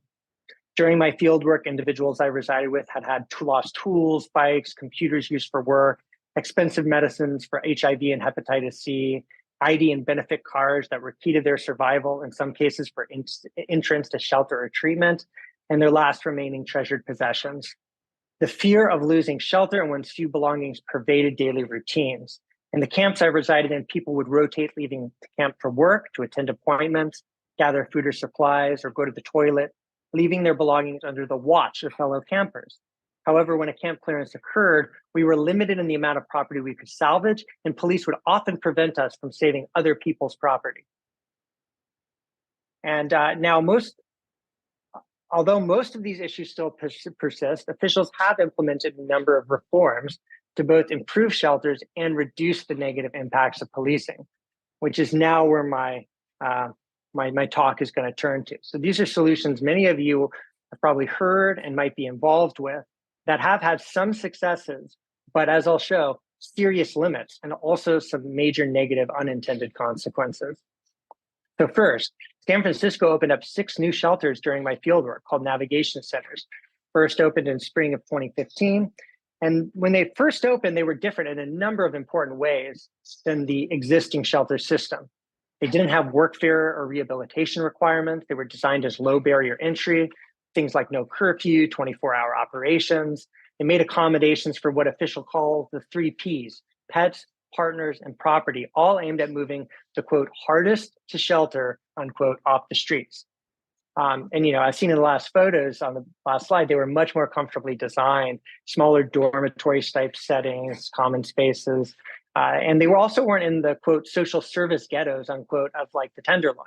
They were in gentrifying neighborhoods, the Mission, Dogtown, North Beach, the Embarcadero. For those of you familiar with San Francisco, some of the highest level real estate property values. This is where these new shelters were being situated. And when they opened, they had no time limits. And nearly all the clients who moved into supportive housing. So rather than warehousing them temporarily. We also had a number of positive criminal justice reforms. So there was the Martin versus Boise ruling, which I will come back to, which says, you know, you can't move someone or enforce a law without offering shelter. A lot of activists had hoped that that would change the way policing was happening for the better. Actually, from our research, police dispatch protocol was reorganized, reducing dispatches by 10%. The 311 app was redesigned, which reduced homeless reporting too, also based off some of this research. The DA dismissed 60,000 warrants for unpaid citation. Warrants are no longer issued for unpaid fines. And so we did see a 30% reduction in citations. So these were all good things in criminal justice reforms. There's also this new trend of interagency collaboration and moving from a model of safer cities initiatives to healthy streets initiatives, where, as in this slide, it's presented to the public as the SFPD being the department of last resort. But as I'll show, that was not the case. So these are some 3 sets of solutions in shelters, in criminal justice reform, and interagency collaboration that a lot of us had hoped for addressing these problems. But unfortunately, that was not the outcome. Instead, we saw shelters being used to increase policing. First, we saw to convince the new shelters in gentrifying areas they were going to be safe. They would often include provisions of adding police and sanitation to these areas. So we actually see in the data an increase of 911 and 311 calls and complaints in these areas because for 2 reasons. One is they actually dispatched like targeted police officers and sanitation workers to the areas of the new shelters to make sure it was cleared of homelessness. And then people started moving to these neighborhoods to get into the shelters. These were the nicest shelters, and the only way you could get in is if you were in the neighborhoods. So people were relocating into the neighborhoods. Social workers were telling people, if you move into these neighborhoods, you can get into the shelter. And so then 911 and 311 complaints went up. And we've seen this trend also here down in LA. I've heard it happening in Sacramento. And these are all processes by which folks who do not get into the shelter actually experience more policing because these shelters are open, are opening up. Because I'm short on time, I'm not going to read this quote from somebody in the neighborhood, but it was somebody who had long been camping in the neighborhood, who had been trying to get in the navigation center, could not get in, but instead faced increased policing and eventually left his own neighborhood, of which first he lived in and was evicted to the streets, and then was evicted to the streets to another neighborhood because of the opening of the new shelter.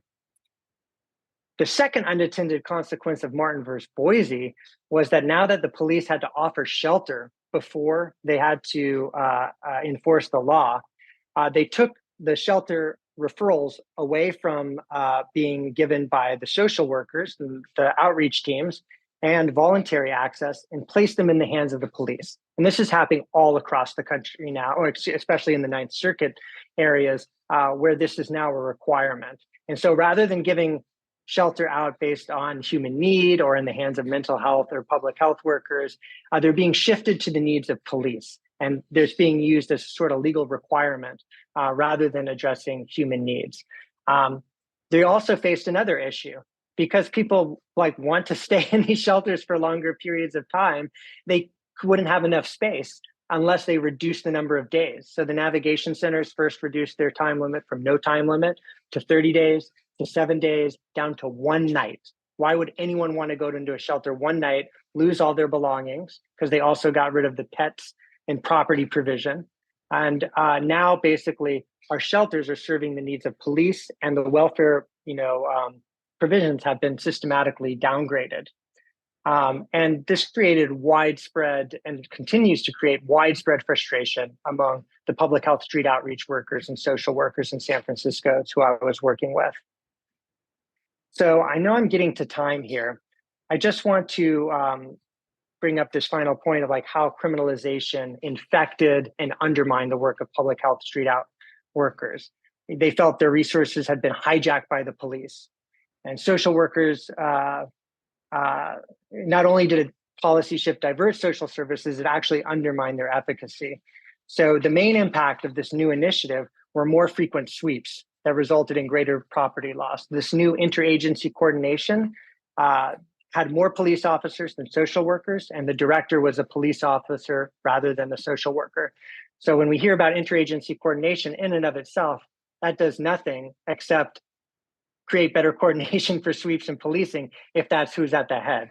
So unless there's actually a serious bureaucratic reorganization where public health workers or social workers are taking the lead, this does nothing to deflect the criminalization of homelessness. So outreach workers like Jason photographed here were regularly frustrated when clients lost access to medicine or services from sweeps. Other time, outreach workers could not locate their clients on the street to distribute medicine or notify them when they'd been granted access to shelter, rehab, or even housing due to the sweeps. I'm going to cut here. Can I just get a time check? Because my stopwatch didn't go. You're at about 32 minutes.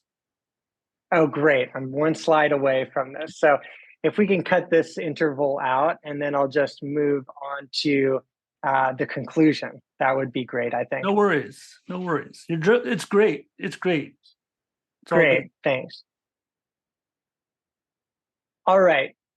So because I'm short on time, I'm going to wrap up here with some of the policy implications of all this. First, unlike the current model where cities and counties across the country, and I know in Oregon as well, are rolling out services along with policing and intensified criminalization, there's a need to roll out services and roll back criminalization, or actually roll out meaningful services first that meet the needs of unhoused folks and let that be the directive. As my second point says, we need to center shelter and housing provision and design on the needs of those unhoused, not the priorities of housed residents and business owners or politicians who are using shelter to accomplish other means of clearing public space. We need to guard against housing, shelter, and service provision becoming a police-led in the wake of Martin First Boise, as it currently is. And we need to detach criminalization from public health and sanitation initiatives aimed at homeless encampments. I know there's a lot of talk of combining alternative responses that have a police officer with a social outreach worker. And from my research, we show how that's very problematic, how it undermines trust, how it's often still remains police-led, rather than going with what there are other alternatives such as Cahoots, which is genuinely service-led in this street response. I believe Portland Street Response model also has this to a large degree. Something here in San Francisco we're trying to do is through the Compassionate Alternative Response team, which you can look up online through my website of that alternative. So I will just leave it at that. And all of this work related to what I presented today is available on my website, and feel free to reach out to me on my email there. Thank you.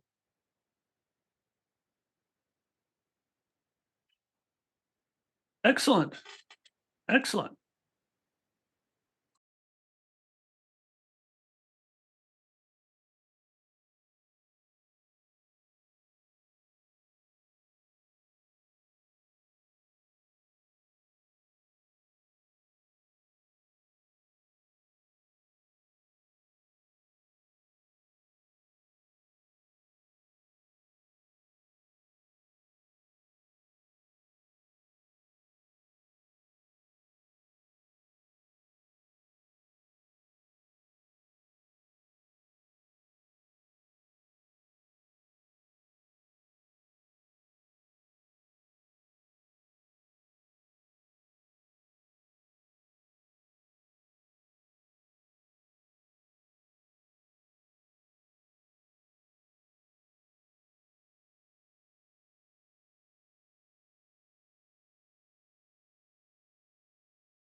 Oxford House, time-tested, evidence-based addiction recovery homes. In my addiction, I was homeless, living on the streets, living in abandoned houses, walking aimlessly in life, using drugs heavily, drinking very heavily, getting arrested several times. I was in and out of jails, treatment centers, trying to get sober, and just going back out there over and over again in a vicious cycle. Several terms are used to describe recovery homes. The most common include halfway house, three-quarter house, sober living, and group home. Oxford House is unique and is in a category all its own. It differs from traditional sober residential environments in many ways. These unique characteristics can be found in the history of the organization, the structure model upon which all houses are built, and the documented benefits for both the member living in the home and the entire community. The things that I learned in Oxford House are the most important to me is how do I get out of self? All right, because when I got here, I was a very self-seeking, selfish individual, and I was compelled out of the gate to get involved in the service structure. Not only on the house level, but on the chapter level. And so I did that, and in doing that, I learned how to be of service to others. The first Oxford House opened in 1975 in Silver Spring, Maryland. It was co-founded by Paul Malloy, the current CEO of Oxford House. He and several other men were living in a county-funded, county-ran halfway house in their early recovery. They could not afford staff, so they decided to run the home themselves. They called it Oxford House. In order to protect their own recovery, they know they needed structure. 3 simple rules were established. 1, Oxford Houses operate democratically. There are no bosses. 2, Oxford Houses are fully self-supporting. The members pay all of the bills themselves. 3, Oxford Houses must expel any member who has a substance use recurrence. Alcohol and/or drug use is never tolerated. While my sister picked me up from prison, I know that my relationship with my family was so damaged that I wouldn't be able to go back there. And I had a lot of work ahead of me to rebuild those relationships, but I needed a place to live and to get right. And Oxford House gave me that. The men of the first Oxford House soon learned just how important their home was to the community and to the men and women in recovery who were seeking safety, support, and structure. It finally felt like I had a life worth living because I wasn't alone. And, they've said that the opposite of addiction is connection. And I hadn't known what connection was like until I came into the walls of the Oxford House. They filled up quickly and stayed full. One house turned into several houses within a few short years. Each time a house filled, another was opened. By the late 1980s and early 1990s, the buzz and excitement around Oxford House began to grow nationwide. Houses started opening at a rapid pace. Behavioral health divisions of federal and state government began to take notice and show support for Oxford House expansion. I relapsed, and it was not good. I was drinking every day. I was drinking all day. And when my fiance came and picked me up one day, we got home and he said, "I can't do this anymore. It's over." And I looked at him straight in the eye and said, "If you kick me out of here, I've got no place to go. My parents aren't going to take me. I've been drinking. I'm literally going to be under a bridge and I'm going to die drinking." Thousands of Oxford Houses now exist for men, women, women with children, and men with children. Hundreds of new houses continue to open each year. Most houses have a mix of single and double rooms with an average total count of 8 beds. A house manual was written in the early years to give guidance to new houses. Traditions were formed to protect the integrity of the Oxford House name and prevent houses from straying from the basic premise. Chapters were created so that clusters of houses could meet regularly to share their experiences, look into expansion, and address any problems within the homes. True, there is no authority inside each Oxford House. There is no house manager with power or control over the other members. But that does not mean responsibility and accountability are not present. The peer-led structure inside the home works because every member has a voice and a choice. To maintain order, Oxford houses elect officer roles: president, secretary, treasurer, comptroller, and chore coordinator. Once a week, they have a business meeting to discuss the finances, house cleanliness, and supply inventory, and most importantly, the well-being of the home and its members. You know, and when we got there for the first time, I seen just how the scope of the peer support in Oxford House. You know, there was men and women there talking about other houses and how they could help other houses and that what they were willing to do to help those other houses. And I thought, wow, you know, this is huge, you know, and I think that was the moment I was sold. You know, I wanted in on that. Meetings are also held to accept new members when beds become vacant.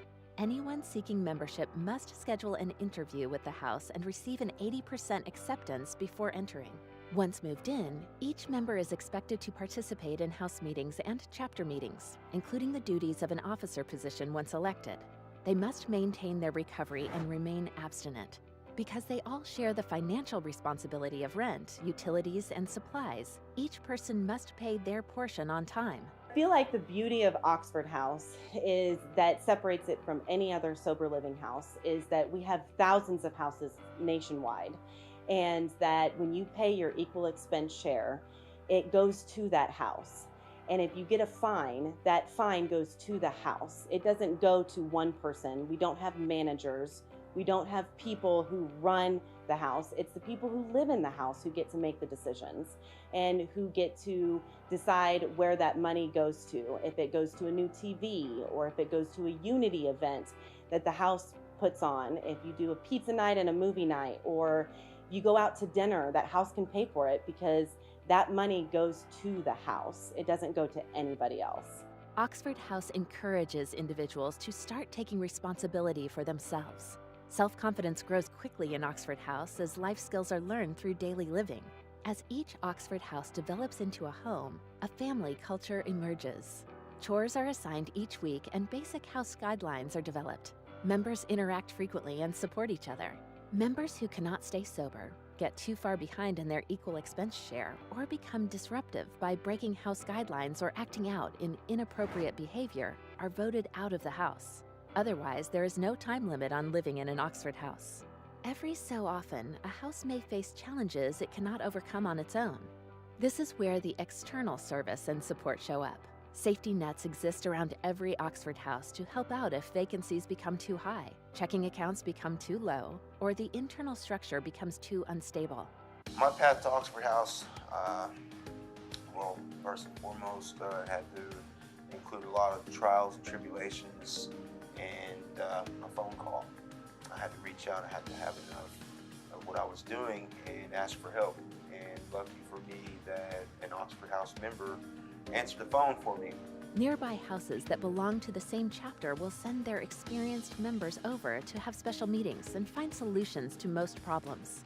Oxford House Inc., the 501c3 umbrella organization that charters each Oxford House, can often provide technical assistance to support new or struggling houses. The recovery community knows when experience, strength, and hope are freely shared, great things can be achieved. Something that I'm very proud of today is that I'm a homeowner. You know, that was an idea that was just absolutely ridiculous to me. I never anticipated in my life that I would ever own a home. You know, and it was through the values of paying bills on time and the principle of being financially secured that I was able to do this, you know, and I learned these things from Oxford House. Oxford houses across the country are doing that every day. The success of Oxford House is well documented and has been studied for decades. Success in recovery is hard to measure. Recovery can have a different meaning depending on who you ask. Oxford House success, however, can be measured. It has been done several ways over several decades. DePaul University and other independent entities have looked into Oxford House to see how it all works. What they have found is remarkable. Quality of life goes up and costs to the community go down. Oxford houses give people the time they need to become comfortable in recovery. Members enter Oxford House broken and often alone. They move out with a new lease on life as responsible, productive, and contributing members of the community. Members learn a new way to live. the cycles through treatment facilities and/or incarceration stop. I love it. I love living in a community where everybody's on the same page. We are all about recovery, changing our lives, seeking a better future for ourselves, personal development. That is the pool that I needed to be in to become successful. I needed to be around like-minded people, doing the same things as I am, and seeking purpose in life. And living with people in recovery gave me that purpose. Recovery can happen quickly in Oxford House because of the insulation of support. Shattered relationships begin to mend, and families begin to heal. Long-term recovery is achieved by over 80% of those who stay at least a year. I learned so much in Oxford House that I've been able to apply to my life outside of Oxford House and my own, like the scheduling and the getting together and going over bills and paying them, balancing checkbooks. And in my house now with my partner, I've put the bills on a cork board, and we have structure around cleaning. So we do like a weekly deep clean. And then we also talk a lot about like different issues that we might be having in a way that is set up kind of like the new business section of our meetings in Oxford House, where it's like, hey, I have this issue and he can address that. And I don't know, it just helped in our relationship, and it's helped in maintaining a household. Some who leave successfully become alumni members. They may leave the home, but they stay involved, pay it forward to the next newcomer. I can't stress it enough that Oxford House gave me a chance when I needed it. And, that's something that I will always want to make sure that everyone has that who wants it. There is no financial cost to taxpayers for an Oxford House to exist. Each house supports itself. The only cost to the community is tolerance and understanding. Recovery can work for anyone, no matter what their active addiction looked like. Oxford House is proven to increase the chance of success. Hundreds of thousands of people have lived in Oxford House. Most have stayed sober. Oxford House is here to help, and we continue to unlock and open doors to meet the need. Oxford House provides a blueprint for success. Oxford House has taught me so many different things, and I would not be where I'm at today if it wasn't for Oxford House. To find an Oxford House with vacancies in your area, visit www.oxfordvacancies.com. Call the house of your choice to set up your interview today. To learn more about the history, structure, and success of Oxford House, please visit our official website, www.oxfordhouse.org.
Hi, everybody. I'm Kevin Sabet. I'm the president and CEO of the Foundation for Drug Policy Solutions. And it's a pleasure to be here with you virtually today. And I just want to thank Jason Renaud and the Mental Health Association of Portland, the Alternative Mobile Services Association, and really the Oregon Housing Conference for having me. Really, it's a very important conference, obviously huge issue with housing, especially in Oregon, making international headlines sometimes, for better or worse. But we know that we have a lot of work to do. I'm also, really honored to speak about the addiction issue and the drug issue more generally. I really try and take a bipartisan approach to this issue, really a nonpartisan approach. I served in 3 different White House administrations, Republican and Democrat. And, I've learned that these are not issues that are really should lie on party lines. They're human issues. They're issues that affect people and their families. This is people's lives on the line. And it's really not, I don't think, time for sort of pettiness and really frivolousness. It's time to think big. And especially on the issue that I would ask to talk about, which is really more about the impact of Measure 110 in Oregon and also just addiction generally, I want to touch on as well. I'm going to show some slides, but I do want to just chat a bit with you first. Addiction is one of these interesting issues.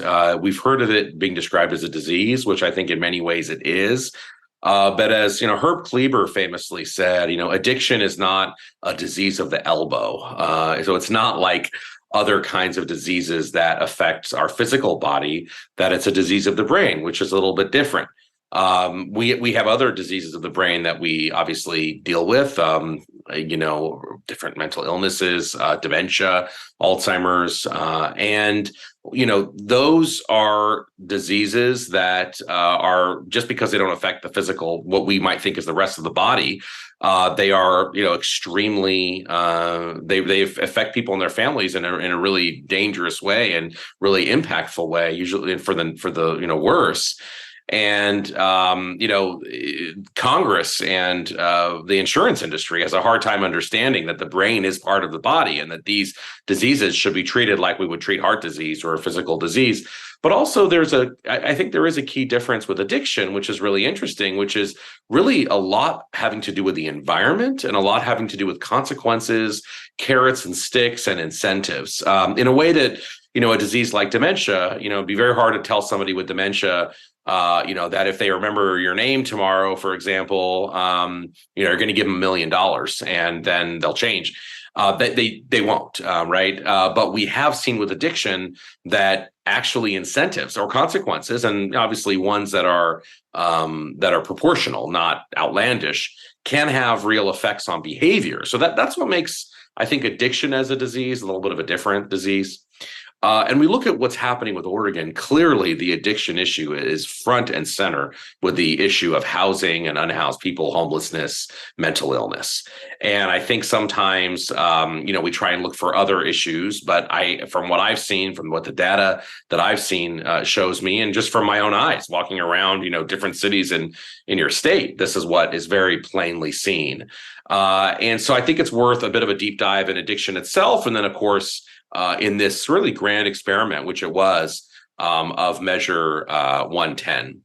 So when we think about, substance use and addiction, and we think about, the impacts that it has on society, it's fascinating to realize that this is really a leading cause of preventable death. This is something that is our largest and most preventable and most costly public health and medical problem, that it's related to at least 6 dozen or 5 to 6 dozen other conditions requiring medical care, and that it's directly impacting. And this is, it does so, I think, in a way that is not, that we don't see as much with maybe other brain diseases. Alzheimer's, as devastating as it is not driving consequences like crime. No, it does drive other consequences like neglect, or let's say lost productivity, of course, or family issues, no doubt. But when you look at addiction and the brain disease of addiction, you see that the consequences that it touches on, the impacts that it has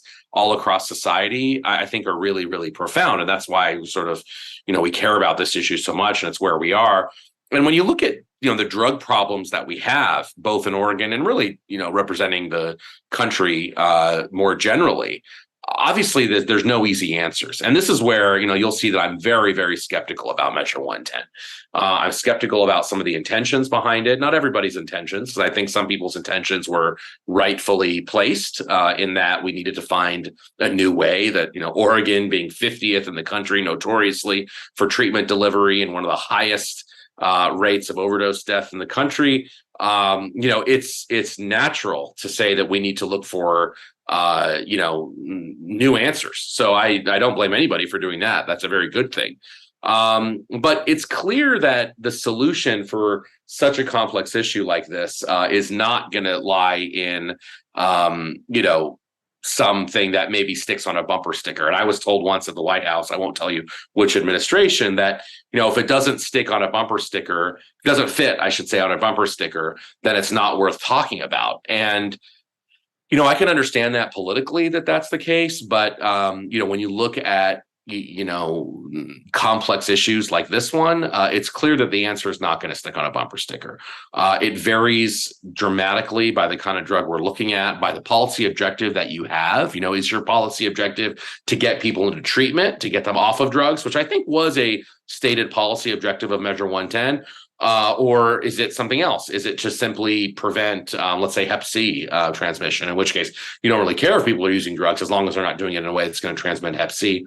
From what I've learned, I've seen that it's not usually something solved by the free market. In other words, if we just kind of leave this to the market and take government out of the equation entirely, it usually spells disaster. A great example, of course, is what we did for 100 years and the most preventable death that we've ever witnessed on mankind, which is the deaths related to cigarettes, mainly lung cancers and other cancers, and things like COPD and stuff. And so when you look at something like cigarettes, which is a direct cause of still almost 500,000 deaths a year in the US alone, we left that to the free market for a very long time, right? We let cigarette companies, run their playbook of marketing, commercializing, paying for their own studies, paying off every lobbyist imaginable and every politician imaginable on the state and federal level, glamorizing, getting celebrities to promote their products, downplaying the risks, and even promoting their product as healthy, which, unfortunately, I see the same thing happening. I'm seeing it happening. We're all seeing it happening with marijuana just right before our eyes. It's exactly the same playbook. But we're also seeing it happening with psychedelics and other drugs that are really now being touted as, the drugs that are going to somehow solve all of our problems at once, right? They're gonna cure PTSD, fill budget holes, increase research, and do all these wonderful things that were promised. But I think we have cause for skepticism, given our history with cigarettes, our history with alcohol, our history with pharmaceuticals. Look at the painkiller crisis, right? The pain crisis that we've had, and the fact that these are really killers. I mean, we've had, the opioid overdose problem, which has precipitated the problem we have today with opioids and other drugs, other kinds of drugs. And, that started with the free market with, pharmaceuticals and having, prescription drugs being basically given out like candy because doctors and the pharmaceutical companies were in charge of everything. So I've also learned this is not only a public safety problem or a public health problem, that actually it's a much more complex issue. It's both in so many ways. Again, we don't usually hear about crimes related to people stealing to, fulfill their diabetic habit of Snickers bars or something like that, or stealing from their own children or their own grandparents, to buy a Big Mac because they have hypertension or something. That is not what we see with other diseases. But addiction is the kind of disease that it's not only public health, but it's public safety. It's both. It's not only public safety, right? We can't just throw people in prison and lock them away and hope that will just deter, other people from using it and it will end the issue. It won't end the issue, right? It really needs to be a multi-pronged approach. And really, if you look at the landscape of drug policy out there, and I've been really involved in this issue more than 25 years, there are really few organizations that are dedicated to this issue, really from a nonpartisan way. You have a lot of groups that have agendas, and they are pushing a very specific agenda or a very specific ideology or belief. And of course, you have some advocates that are trying their best.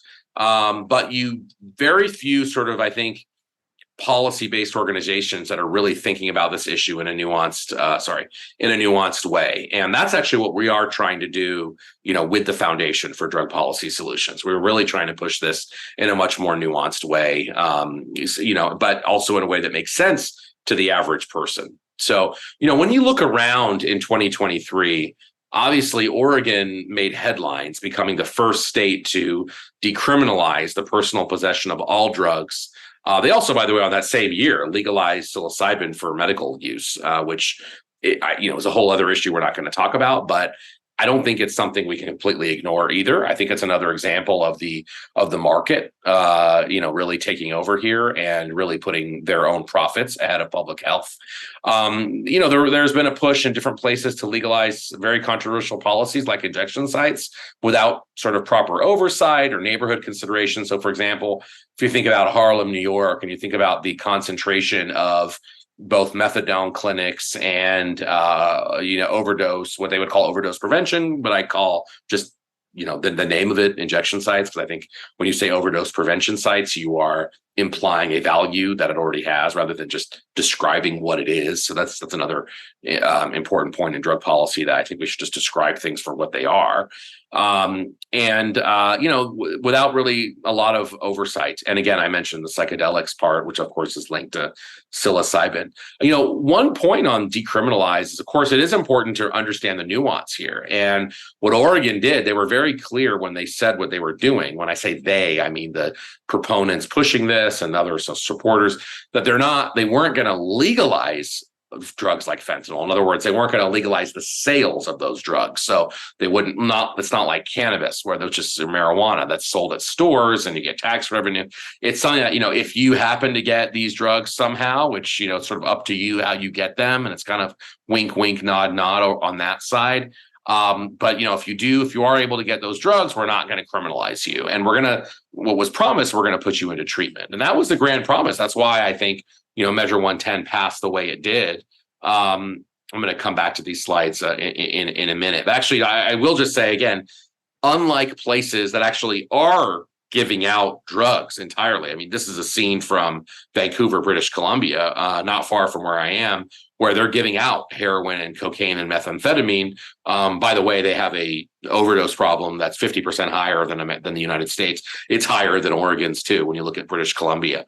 But also Portugal, they decriminalized, they did not legalize. I'm going to come back a little bit later to the considerations of Portugal, because I think it's really important to make the nuance, to understand the differences between Portugal and Oregon. But it is important on the sort of higher level to say that, they did not legalize drugs. They did keep the supply of drugs illegal. And then they diverted users to what was called dissuasion commissions. In other words, panels of social workers, doctors, et cetera, to try and get people to stop using. I think that's a key difference versus Oregon, which I will describe in a minute.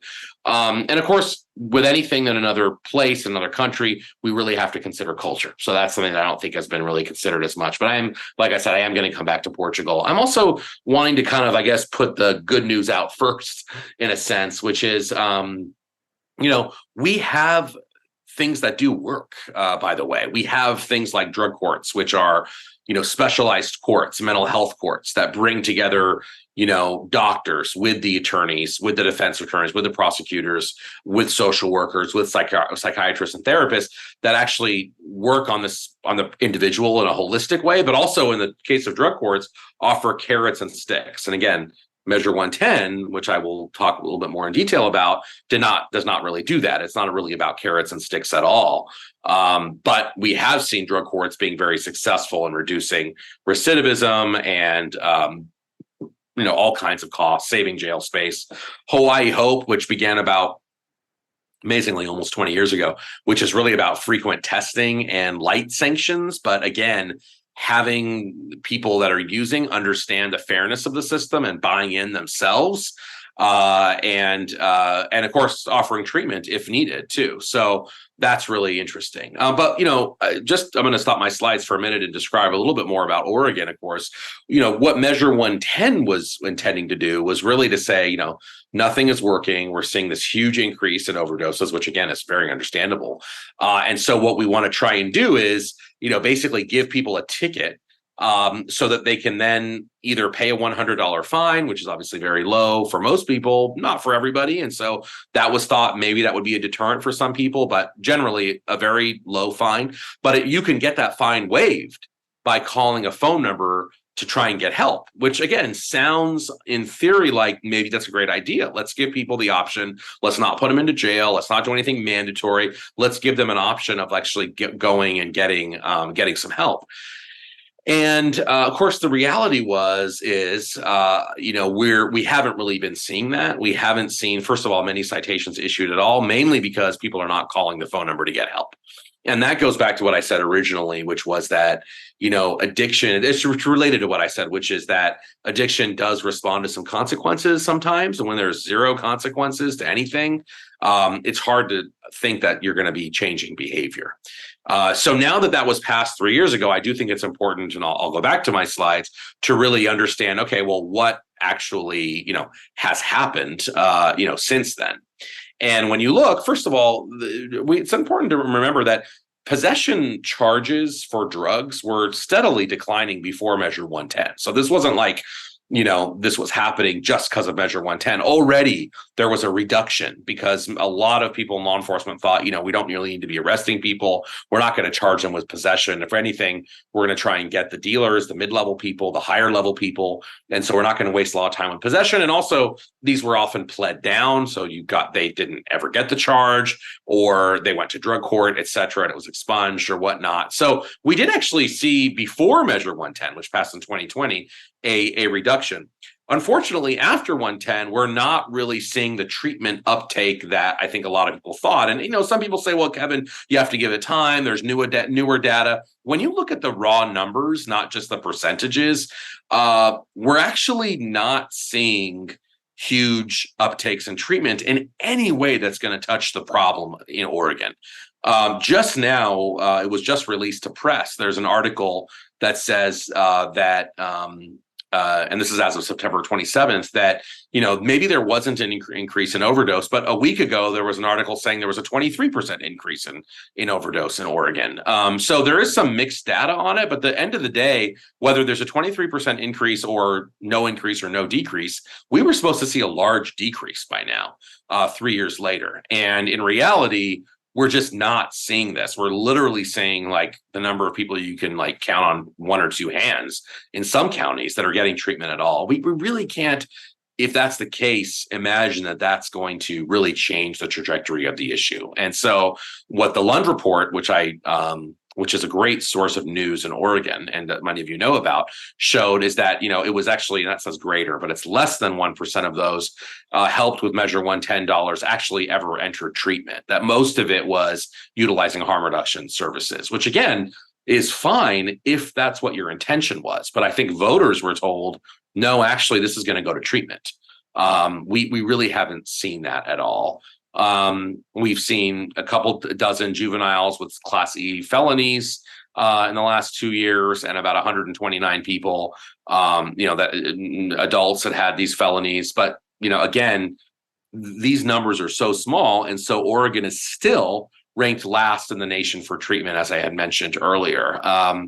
There was an analysis of the treatment system for Senate Bill 1041, which basically kept saying that, it's just Oregon is one of the top states in the country with drug use and one of the last states in the country with treatment.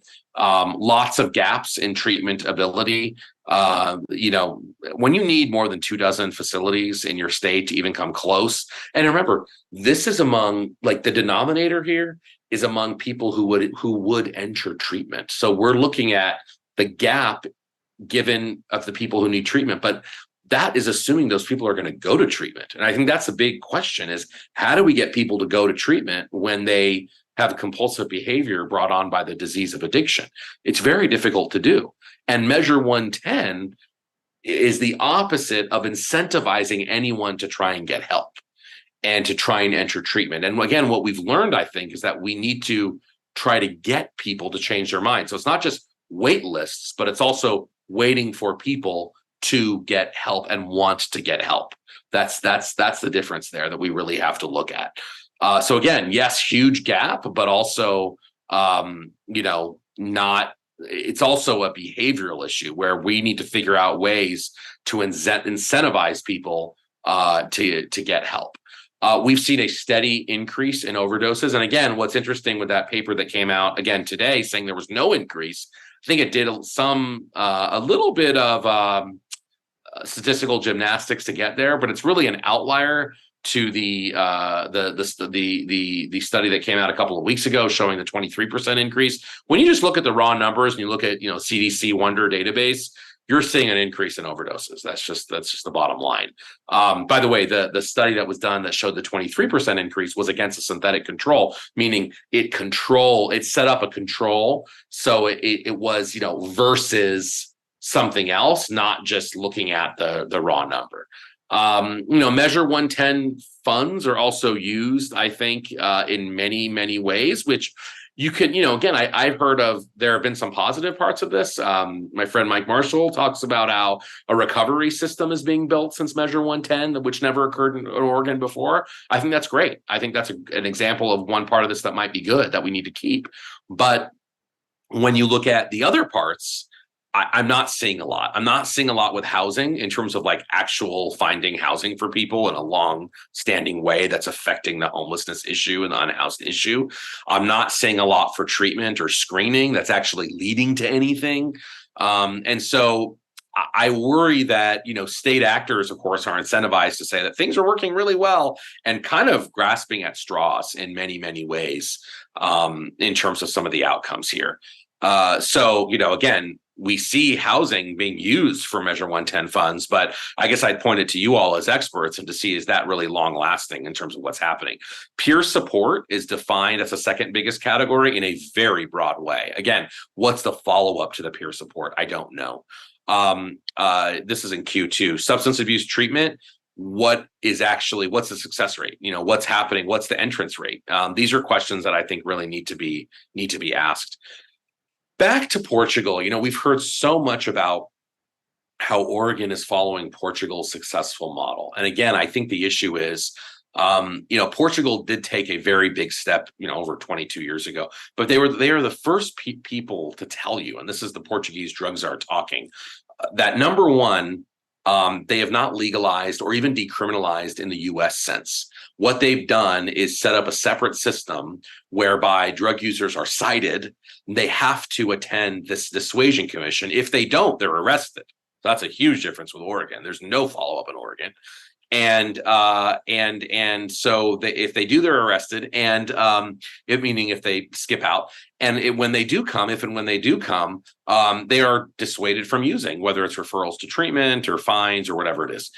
And open air drug markets are completely illegal. So very, very different than Oregon when you see the open air drug markets going on. Now, of course, Portugal also hasn't been an unmitigated success, and they'll be the first ones to admit it. They've seen increases in use rates. They've seen big rates in terms of 12-year highs in cocaine and ketamine use, among the highest in Europe, and actually drug-related debris is up. These are studies found, and overall crime is up. So again, is it all because of this? Also, that's hard to, connect everything to one policy. The other thing they did, though, was really invest in their treatment system in a big, big way. Although lately the investment apparently is less, but in the beginning they really invested in it. And I think that's why they saw some of the early success that they saw. Obviously, again, Oregon, very, very different in terms of what it did. And we actually have a one-pager on our website that talks about some of the differences. So when you look at Portugal versus Oregon, like access to treatment, no guaranteed care really in Oregon. Some of the nonprofits are not treatment providers at all. There's a lot of red tape. In Portugal, you have universal health care. The state pays 80% at least, even for private facility treatment. There are mandatory assessments in Portugal. Drugs are confiscated. That's not the case in Oregon. There's follow-up with assessment completed through a panel. That's not done at all. The follow-up is totally up to the individual, which again, when we talk about the disease of addiction, leaving it all up to the individual is asking a lot for a disease that robs you of your often robs you of your rational, decision-making ability. So the idea that we're going to kind of leave it up to people to decide for themselves, that's not very Portuguese. But it is very Oregonian. Penalties for noncompliance. There are penalties for those, and pressure. None in Oregon. Public use in Oregon is totally tolerated. It's not in Portugal. Overdose rates compared to neighbors, depending on the year, Portugal's lower. Sometimes it's like the same, but generally lower. Oregon significantly higher. When you look at the differences between the United States as a whole, the differences between other states around the country, obviously Oregon we're seeing is really an outlier in many ways. It's higher, and the continued use trend is increasing. So, I think it is really important that we are very careful when we do these comparisons, which we hear about a lot. I also think it's important that, we're not necessarily rushing to judgment right now. There's still some more time, but I would say the early indications for Measure 110 are really poor. It's not living up to, what was really promised by the advocates. And I think when you sort of look back at the advocacy groups and the folks that push this, and many of them have become very defensive when you just question sort of what's going on, 3 years later, you can see that there are oftentimes other motives, right? There are oftentimes motives that relate to the legalization of all drugs and really relate to some things that are not probably out of the mainstream in Oregon. So, again, is it early? Relatively, yes. So far, so good. I would say no. So far, not so good, and room for improvement, big time. And I think we need to work together to really identify those gaps. And that's why we launched, I'll just do a little plug. We launched the Foundation for Drug Policy Solutions to really be a resource to think about drug policy in a more comprehensive way. To promote big solutions. So actually front page is our Oregon and Portugal one pager, which you can click on. We're really trying to promote a culture of prevention and a climate of recovery with law enforcement, with treatment, with prevention, with people from multiple different, administrations. We're really trying to lead that effort to scale up big ideas and really promote what works. That's really what we're about. Evidence-based prevention, treatment and recovery for all, international cooperation, and smart law enforcement. So I would invite you all to go to gooddrugpolicy.org. Please get involved. If you have other questions, please let us know. I'm currently working on a book where I'm digging deep into Oregon as well as Washington State and British Columbia and some other places as well. And I think this is something that, is going to have continued interest. It's something that we need to watch. And I'm very grateful for the Oregon Housing Conference to be covering this issue at all. And of course, especially grateful that they asked me to talk a little bit about Measure 110 and about what Oregon is going through right now. So again, we're still gathering the facts. We're still learning. It's premature to say one thing, over the other, but the way that the system is set up for the disease of addiction, which really the disease of addiction is about denial.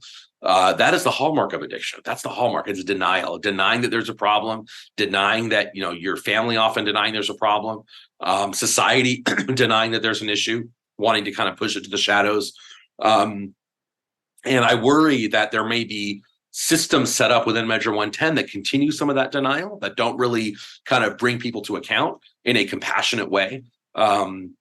And I'm hoping, anything done to revise what happened and what's happened can be done with that in mind. So thank you again for having me. It's been a pleasure, and good luck with the rest of the conference. Thank you.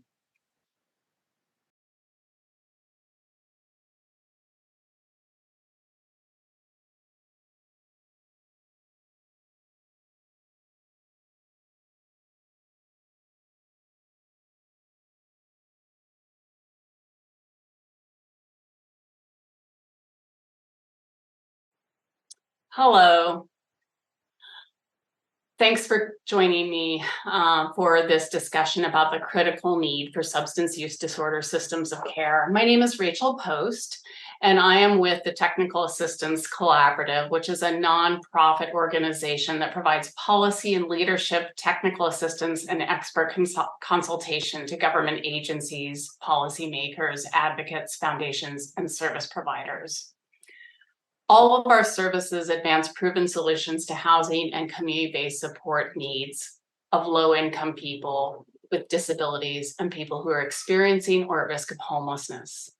TAC works with funders and clients in every part of the country, contributing policy and subject matter expertise in 5 focus areas: homelessness, affordable housing, mental health and substance use, community integration, and Medicaid, while centering racial equity and social justice. I have been working in this field for about 25 years. And prior to working with the Technical Assistance Collaborative, I worked both for Central City Concern in Portland, as well as Colorado Coalition for the Homeless in Denver. In those positions, varied positions, I served as Director of Substance Treatment Services. In Denver, I designed and stood up the Portland Chronic Homeless Housing First Team, the Community Engagement Program at Central City Concern, as well as a similarly funded initiative in Denver called the Denver Housing First Team. I oversaw street outreach programming, employment programming, and supportive housing services, both using Housing First as recovery housing. So thank you. And you can advance to the next slide and we'll talk about our agenda. So there are going to be 2 items I'm going to be highlighting today. So the first one, I really just want to provide an overview of how combined interventions save lives. So we'll talk more about that in just a moment. But basically, all the different systems that need to be aligned in order to really address homelessness and to support health and wellness for people who have substance use disorders who are experiencing homelessness. And then I'm going to highlight briefly work that I did for the Homeless Strategic Initiatives, a report that myself and 2 of my colleagues issued in December of 2022, specific to the need for a substance use disorder system of care in the Portland metro area. Thank you. Next slide. Okay, why are we here today? Well, I'm certain that all of you who are in attendance understand the gravity of what is happening all around the country as it relates to substance use and overdose, as well as the disproportionate impact to communities of color. So first of all, I want to highlight this, and again, I'm sure folks here know this, but Oregon has the highest rate of methamphetamine and prescription opioid use in the nation. Oregon ranks first in the nation for the percent of the population needing but not receiving treatment for substance use disorders, and second in the nation for deaths due to drug use, and 6th in the nation for deaths due to alcohol. The range of substance use among those experiencing homelessness is 58 to 88%. According to the Oregon Health Authority's Public Health Division, individuals experiencing homelessness are at the highest risk for unintentional overdose deaths. In Multnomah County, nearly 80% of all deaths of individuals experiencing homelessness involved substances last year. And of these drug-related deaths, roughly half involved methamphetamines. Since 2015, overdose deaths have been rising most rapidly among Black and Latin communities. In HUD's 2019 annual homeless assessment report, it noted that African Americans have remained considerably overrepresented among the homeless population compared to the US population. African Americans represented 16% of Multnomah County's homeless population, but only 7.2% of the general population for the county. American Indian Native Alaskas made up 11.6% of the PIT homeless population, but were only 2.5% of the general populations, and Native Hawaiian Pacific Islanders made up 3% of the homeless population, but only 1.1% of the general population. Next slide, please. So now we're going to talk about this concept of combined interventions saving lives. I really have been thinking about this a lot over probably the last, I'd say, 5 or so years, about this conundrum of, this mantra and principle that has been really centering housing first nationally for really about 2 decades, right? Back when Bill Mangano, before many of your time, in 2001, and Sam Zamperis promoted the concept of pathways to housing, housing first model as really being central to ending homelessness. And as I've thought about that, I've thought about, well, yes, absolutely. But we also really need to highlight all of the different services that have to be scaled up in order for that to work. And so first, I wanted to talk about, and I really want to give credit to my incredible colleague, Dr. Lamont Green, who is the TAC Director of Equity and Inclusion, and who helped conceptualize the significance of culturally responsive systems for me, and in the paper that you'll see later. So a culturally responsive SUDS homeless system of care must be designed using a racial equity lens in order to reduce racial and ethnic disparities. We have to operationalize cultural responsiveness by ensuring that policies, practices, attitudes are grounded in that are trauma informed and health-centered awareness of the cultural assets, indigenous knowledge, and resiliency of communities of color.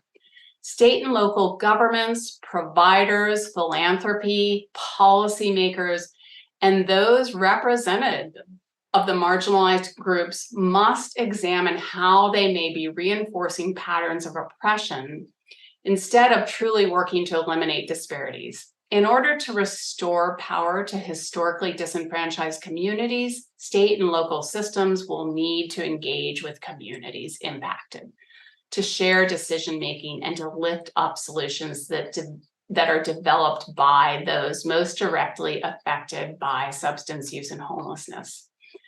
As examples, communities must publicly recognize how the impact of the war on drugs profoundly affected people of color and how it was manifested through racial discrimination by law enforcement through the 1980s.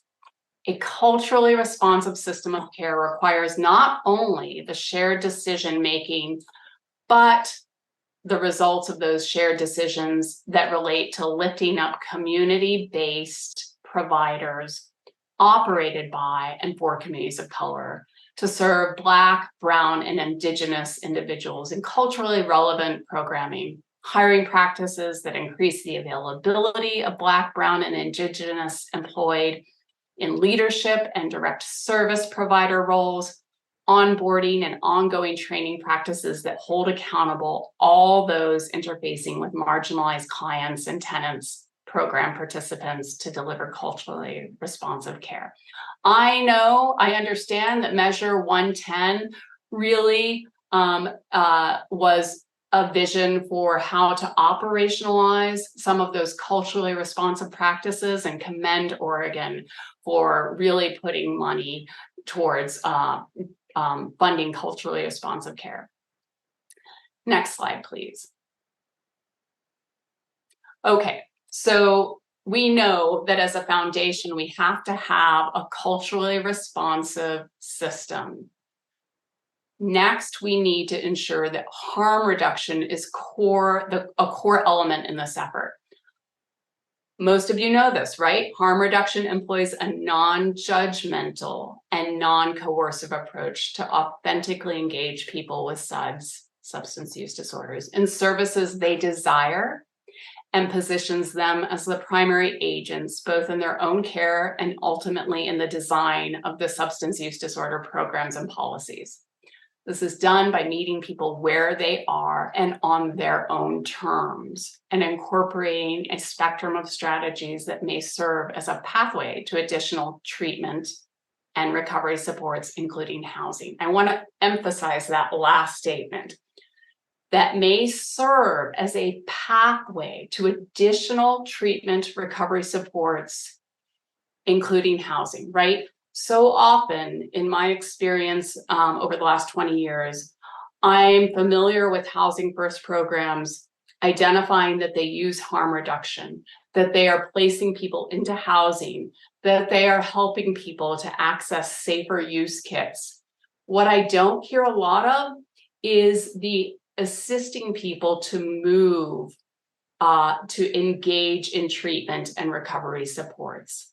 And that's something that's critically important because, and we'll talk a little bit later about the value of recovery peer support services, but unless people who are being engaged through harm reduction and housing are able to interface with people who have previously been homeless, been incarcerated, have struggled with substance use, it's really hard for people to imagine a future that doesn't involve ongoing substance use, a future that can include employment, that can include being reunited with one's family and friends, and a future that involves even, home ownership.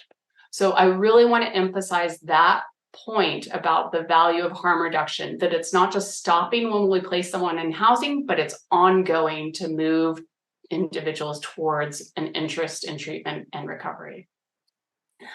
So harm reduction requires outreach and engagement that conveys high empathy, appreciative inquiry, being curious about what's important to an individual, how they see themselves, and when conducted in unsheltered encampments, the ability to immediately meet basic needs. So offering hygiene kits, safer use harm reduction kits, snacks, water, clean socks, all of the things you all are doing, right? And support access to desired healthcare, services, and housing in a timely manner. Harm reduction must be utilized throughout engagement. It's not a one and done. Throughout the engagement process, program participation, and transitions out of programs. Next slide. Okay, now we're going to talk about, again, this is a system of care, right? We've got culturally relevant, responsive services. We've got harm reduction. Without safe, affordable housing, effectively addressing substance use is nearly impossible. We know this, right? Yet those who are experiencing homelessness, who are actively using, face multiple barriers to accessing and maintaining housing. Barriers include criminal records, poor credit history, outstanding rental arrears, and behaviors that impair ability to be a safe and responsible tenant. Supportive housing works because it combines affordable housing assistance with voluntary and individualized wraparound services that can help people to access and sustain their housing. I want to pause again here and draw our attention to the word voluntary and individualized, right? Too often, communities or programs identify that, well, this is client-centered, and this subset of our tenants don't want to participate in services, and that's fine. It is voluntary, but that doesn't mean that us as the intensive housing case manager or an ACT team member, that we're not continuously working to develop the rapport and the trust, the relationship that helps people identify that maybe they do want to engage with us. Maybe that we are there to support them into treatment, into coming up with ideas about how to reunite with children, identify how to help them to resolve some of the expungible criminal record points. So it's really our duty as creative and intensive and client-centered interfacers, whether that's case manager, whether it's an ACT team member, to really continue to work on building that relationship. So supportive housing models designed to meet the express needs of people who are actively using include permanent supportive housing, you all know this, and recovery housing. They both have a place and a role in meeting the needs that are expressed, that individuals express that they want. So an emphasis on choice, and we came up back when I was at Central City Concern, the concept of housing choice.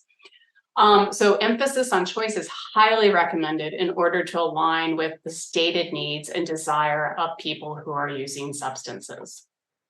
Next slide. In addition to harm reduction, to supportive housing that's available with the level of supports required, we also need high quality on-demand treatment. It has to be available without delay when a person expresses they're ready for it.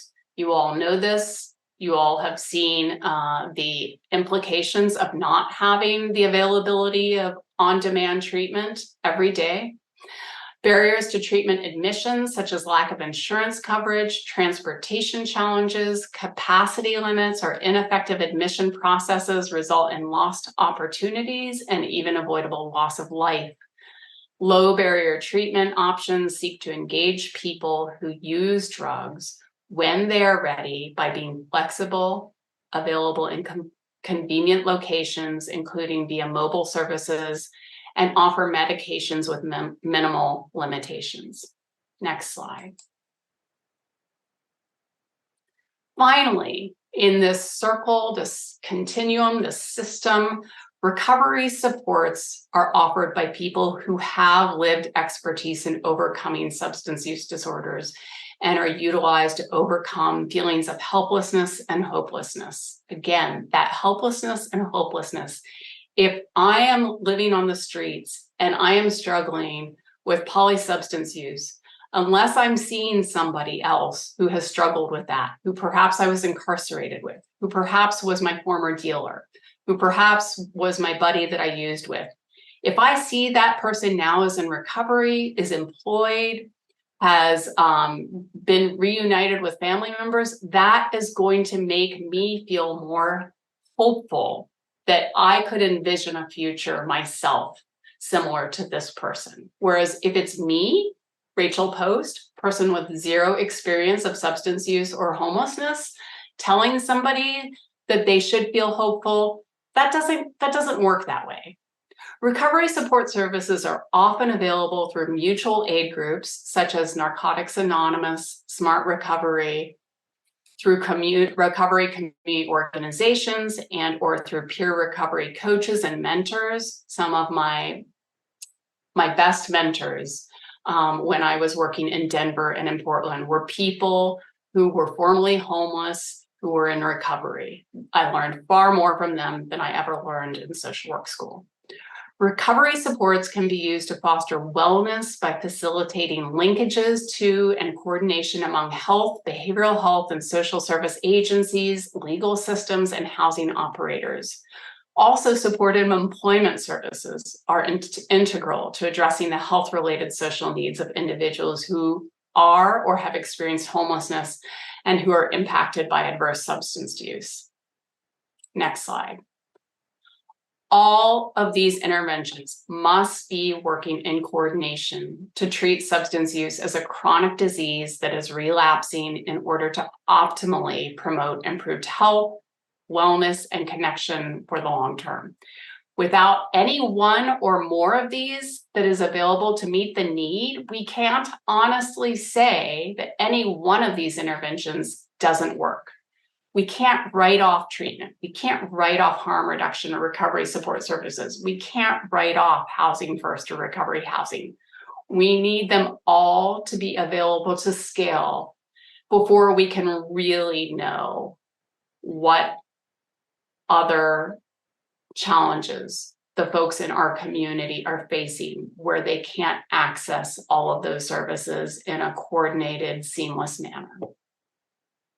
Next slide. You can learn more about this concept of combined interventions through these 3 additional resources. The top 2 were developed by myself and my wonderful colleagues at TAC on behalf of the SAMHSA Homeless and Housing Resource Center. The first one you'll see is sort of a tip sheet. The second is a recorded webinar with my colleague Lamont Green, who shares his own personal story of homelessness, of being a veteran, identifying as a Black gay man who struggled with addiction to methamphetamine. It's a very powerful webinar. And then the third document is an issue brief that myself and my colleagues at TAC we put out, which led to these SAMHSA resources. Next slide, please. Now I want to turn a little bit, pivot to some work that I did with my tax senior consultant, Rebecca Boss, and senior associate, Amy Horton, on behalf of the Homeless Strategies and Solutions Initiative.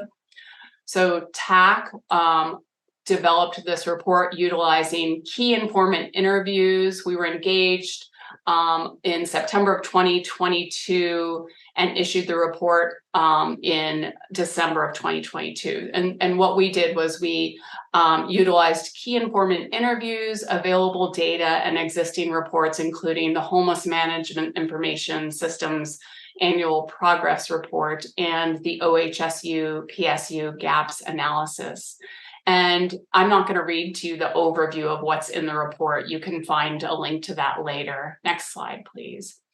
You can see here the list of key informants that HSI included or asked for us to meet with. So here's the list here. And on this next slide, you can see, and you're not going to find any surprises here, right?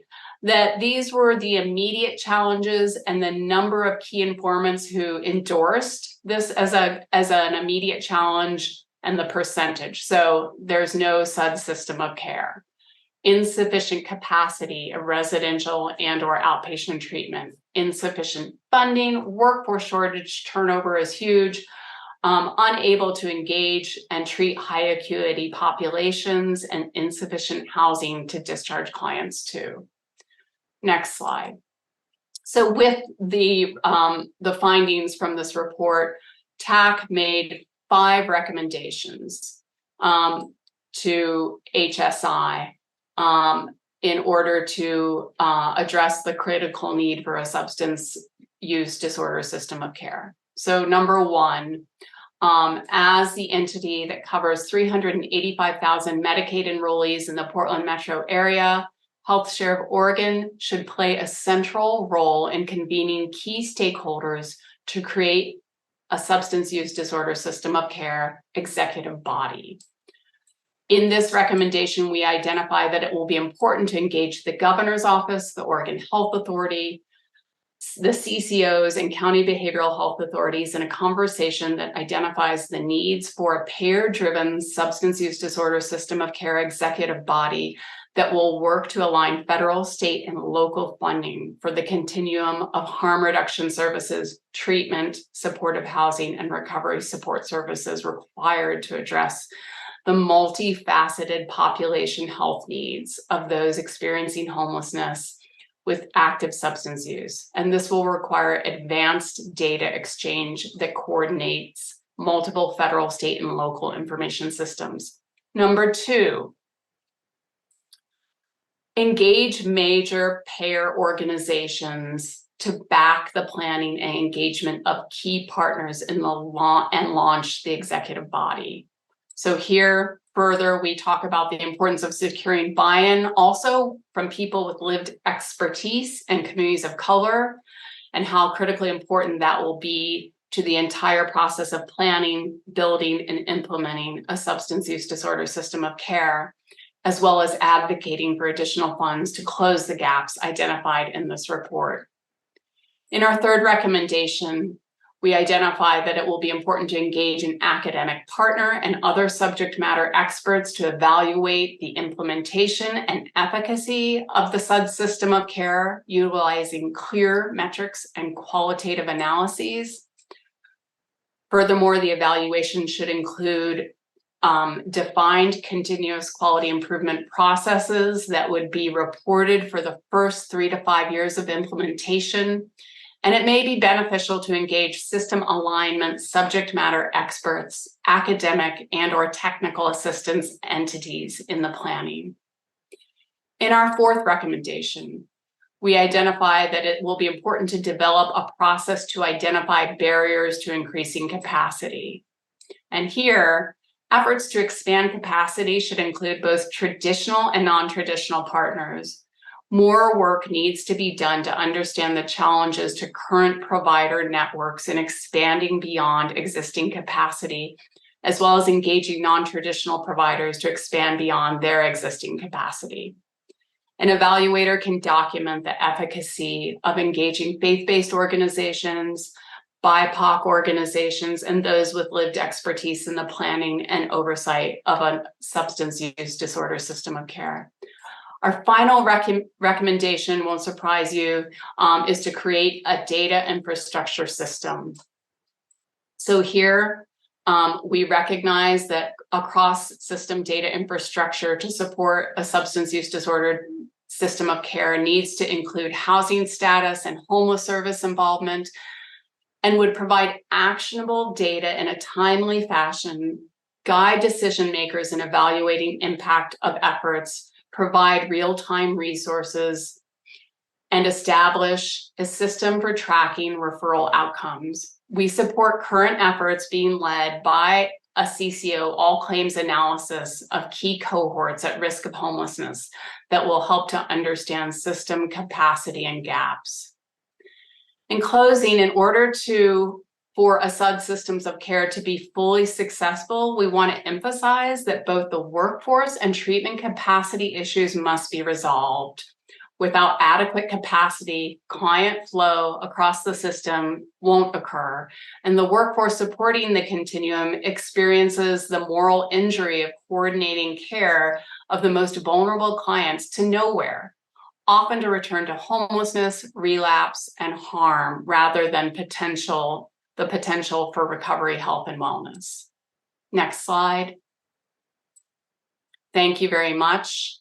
If you're interested in more information, feel free to check out TAC's website or send me an email. Thank you so much for having me.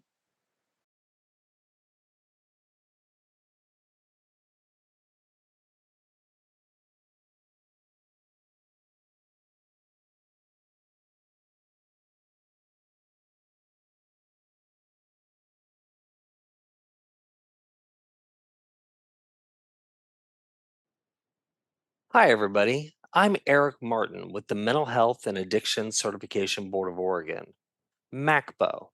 And MACBO is the NAR affiliate in the state of Oregon, the National Alliance of Recovery Residences. And I'm going to do a short presentation on recovery housing. What is recovery housing versus housing first? Housing first is permanent subsidized housing for qualified individuals that often have mental health and substance use disorders.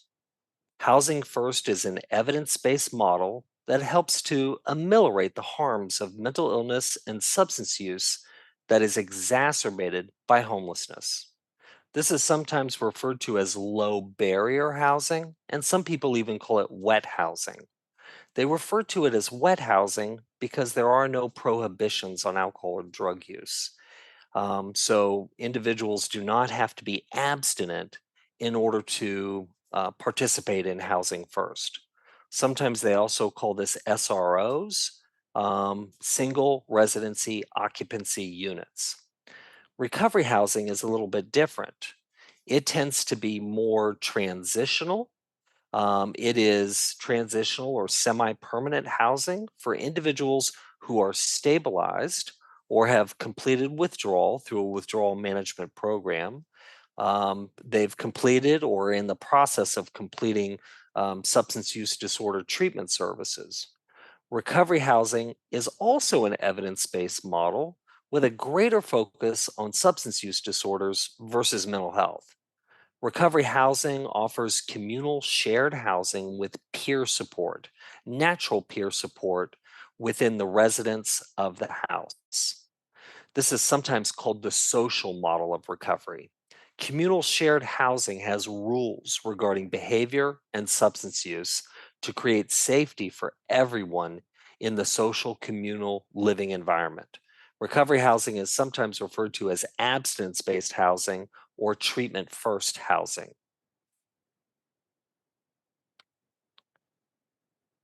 Now, I'm going to have Jason talk a little bit about the history of housing first. Well, thanks, Eric. So low-income housing has been an important component of Portland's housing inventory, especially in the downtown area, for over 100 years.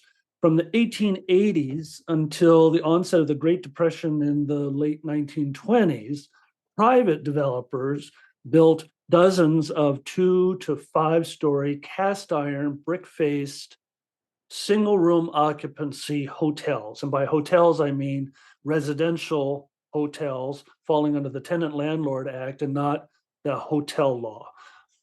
And those operated mostly for working class white men. You'll still see a few of those remaining in downtown today. Some of them are still operating as SROs, but mostly now owned and operated by nonprofit organizations. Some have been remodeled, like the Estate Hotel, which I ran at one point, which added 2 stories to the top and an elevator. And some just installed community kitchens or community bathrooms. But there are still a handful that look inside, much as they did when they were originally built, except now with a century of wear and tear on top of them. Now, it was common with these SROs under private ownership that for people with addiction, they would be preyed upon by both the other residents of the building and by the management of the building, and with a constant threat of eviction and homelessness. So these were a very difficult place for people with addiction to live. Now, during the Second World War and afterwards, housing was quickly built for Kaiser workers, for new people coming to Portland, for families without breadwinners, and for elders. And in the later period, in the 60s and early 70s, housing was built for people with physical disabilities. That housing, like Columbia Villa, was not built to last. It was built to last a couple of decades and ended up being used for 50 or 60 years. So at the end of its period was pretty worn and torn. But it was public housing, not private housing. And that was the big difference.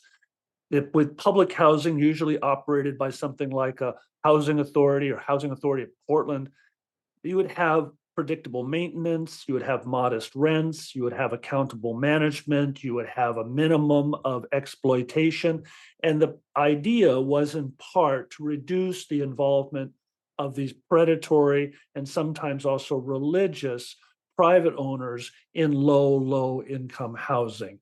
So equity and some responsibility would be involved. But by the early 1980s, as housing prices were increasing and these single room occupancy buildings were being demolished, along with the public housing built during the Second World War, being demolished by urban renewal for the most part. And because of the deregulation that was happening both at the federal and the state level for both drugs and alcohol, city managers started to see an increase amongst the chronically homeless population of people who were had both addiction and severe mental illness. At this time, this is the early 80s, federal funds were on their way to build addiction treatment centers all over the country, and to provide sort of a public health service to ameliorate this condition. But the success of these drug treatment centers was really inhibited when a client didn't have housing at all. And so their attendance and ability to participate was very unpredictable.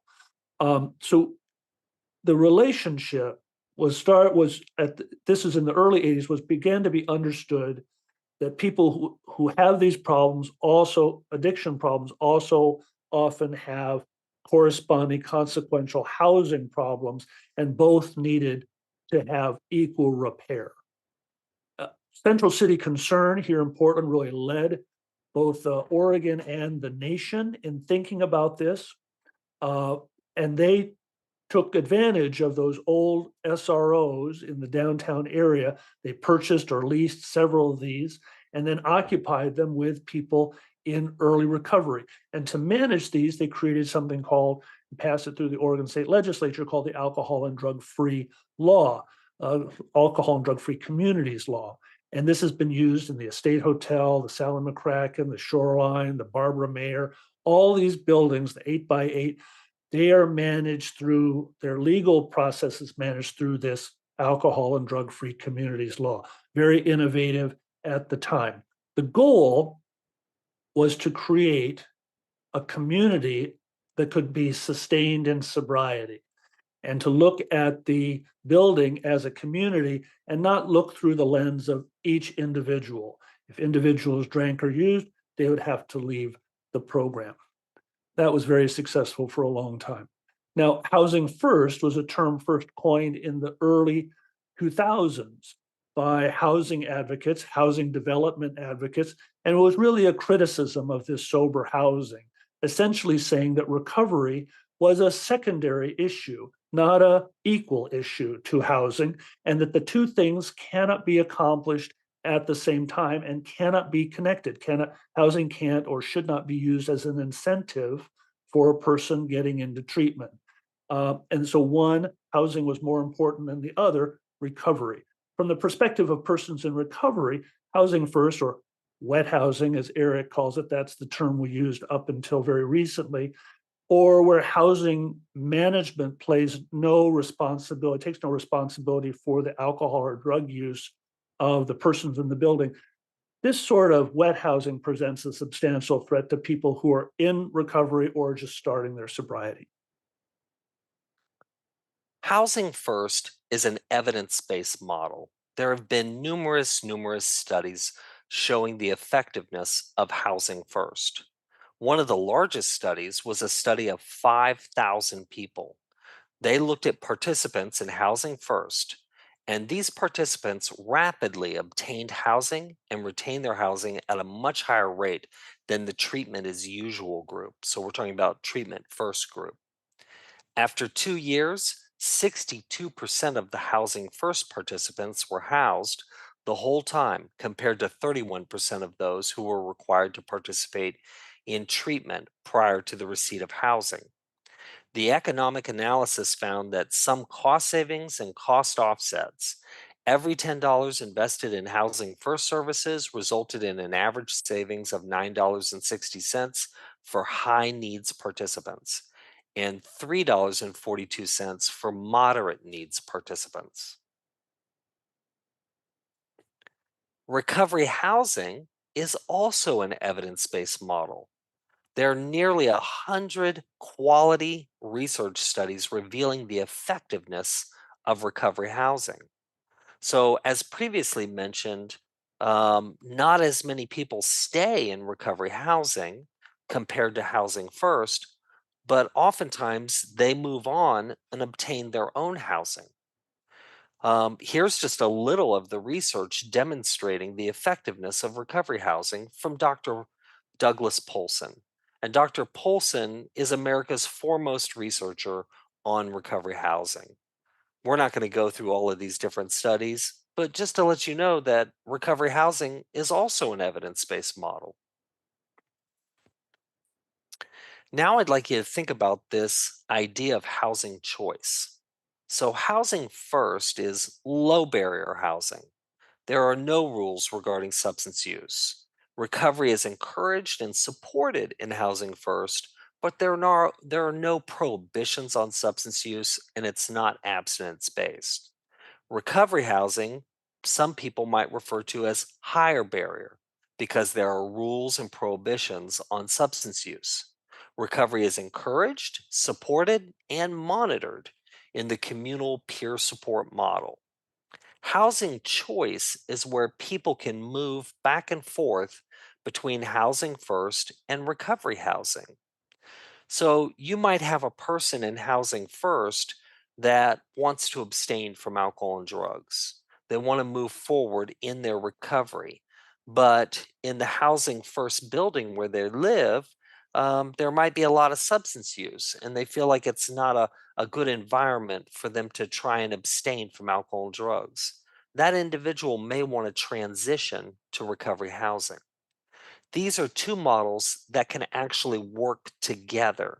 And when they work together, that's called housing choice, where people choose the housing that they want. HUD released a policy brief on this called the HUD Recovery Housing Policy Brief. And I'm just going to read a little excerpt from that policy brief. Notwithstanding its emphasis on a housing first approach, HUD also recognizes the importance of providing individual choice to support various paths towards recovery. Some people pursuing recovery from addiction express a preference for an abstinence-focused residential or housing program where they can live among and be supported by a community of peers who are also focused on pursuing recovery from addiction environments that are provided by recovery housing programs. However, supporting individual choice must also mean that a community is ensuring that housing options are available for people at all stages of recovery. So, metropolitan areas have long supported housing first. In fact, most public funding goes to housing first. And historically, we really haven't publicly funded recovery housing very much at all. So the HUD policy brief basically says we need to be publicly funding both of these models so that people have housing choice. LAPA and the White House Office of Drug Control Policy has put together model legislation. It's basically model legislation that states can copy and paste into their own statutes or administrative rules. This model legislation is encouraging states to adopt rules for public funding of recovery housing. Now, in Oregon, we do have a little bit of funding for recovery housing. Much of it is coming through what we call Ballot Measure 110. So they developed model legislation for standards for funding recovery housing. And these standards basically come down to two policies that recovery homes either need to be NAR accredited or they need to be Oxford houses. And the reason why the White House Office of National Drug Control Policy and LAPA recommend that recovery homes need to be NAR accredited or Oxford houses in order to receive public funds is because of the unified standards. There are a variety of private recovery houses that have a variety of different rules and policies that govern them. Some have very few rules or policies whatsoever. So these are standards that have been developed by the National Alliance of Recovery Residences in Oxford that ensure the safety of residents, that ensure that there isn't any corruption or kickbacks involved with treatment agencies, that ensure that residents' rights are protected, and they're modeled on science. In a national analysis that we did a few years back, we looked through state administrative codes and statutes, and we looked at private credentialing in states all across America, looking at what are the standards that are most universally used. And the NAR standards are the most universally used in states across America as of a few years back. 36 states were using the NAR standards in one way or another. The NAR standards are standards for recovery houses that require that they have a mission and a vision and a decision-making process, that they adhere to legal and ethical codes and they use best business practices. That they are financially honest and forthright with the residents in the home, that they collect data for continuous quality improvement. And all of these varied standards ensure the safety of residents and the effectiveness of the social model of recovery. We've actually done some other research in Oregon looking at the nature of recovery housing. We did a survey of 215 recovery housing operators. We collected data on 77 recovery homes on a statewide referral website. We did interviews with housing operators. We did interviews with residents in recovery housing. And we did interviews, surveys of the recovery community at large. And here's some of the things that we discovered. First and foremost, 2/3 of recovery homes are male recovery homes versus female recovery homes. In Oregon, we do have several LGBTQ recovery homes, but the overwhelming majority are male recovery homes. And this is actually kind of a problem that we have so many male recovery homes. Many of them are re-entry homes for people coming out of prison. And that's probably part of the reason why there is such a high proportion of male recovery homes. But certainly we need to have a variety of recovery homes, culturally specific recovery homes, women's recovery homes, LGBTQ2AI homes. So right now it's disproportionately leans towards male recovery homes. Historically, most recovery housing is not funded. Housing First has always been subsidized, but recovery housing historically has not been funded. And the support for the recovery house is paid in the form of rental payments by the residents. In 2022, rent ranged from $525 per month to $627 per month. At the low end average, generally people are sharing a room with another resident. At the high end average, people often have their own private room in the recovery home. One of the things that we discovered here in Oregon is that for individuals participating in recovery housing, employment nearly doubled. So we broke it down by Oxford houses versus independent recovery homes.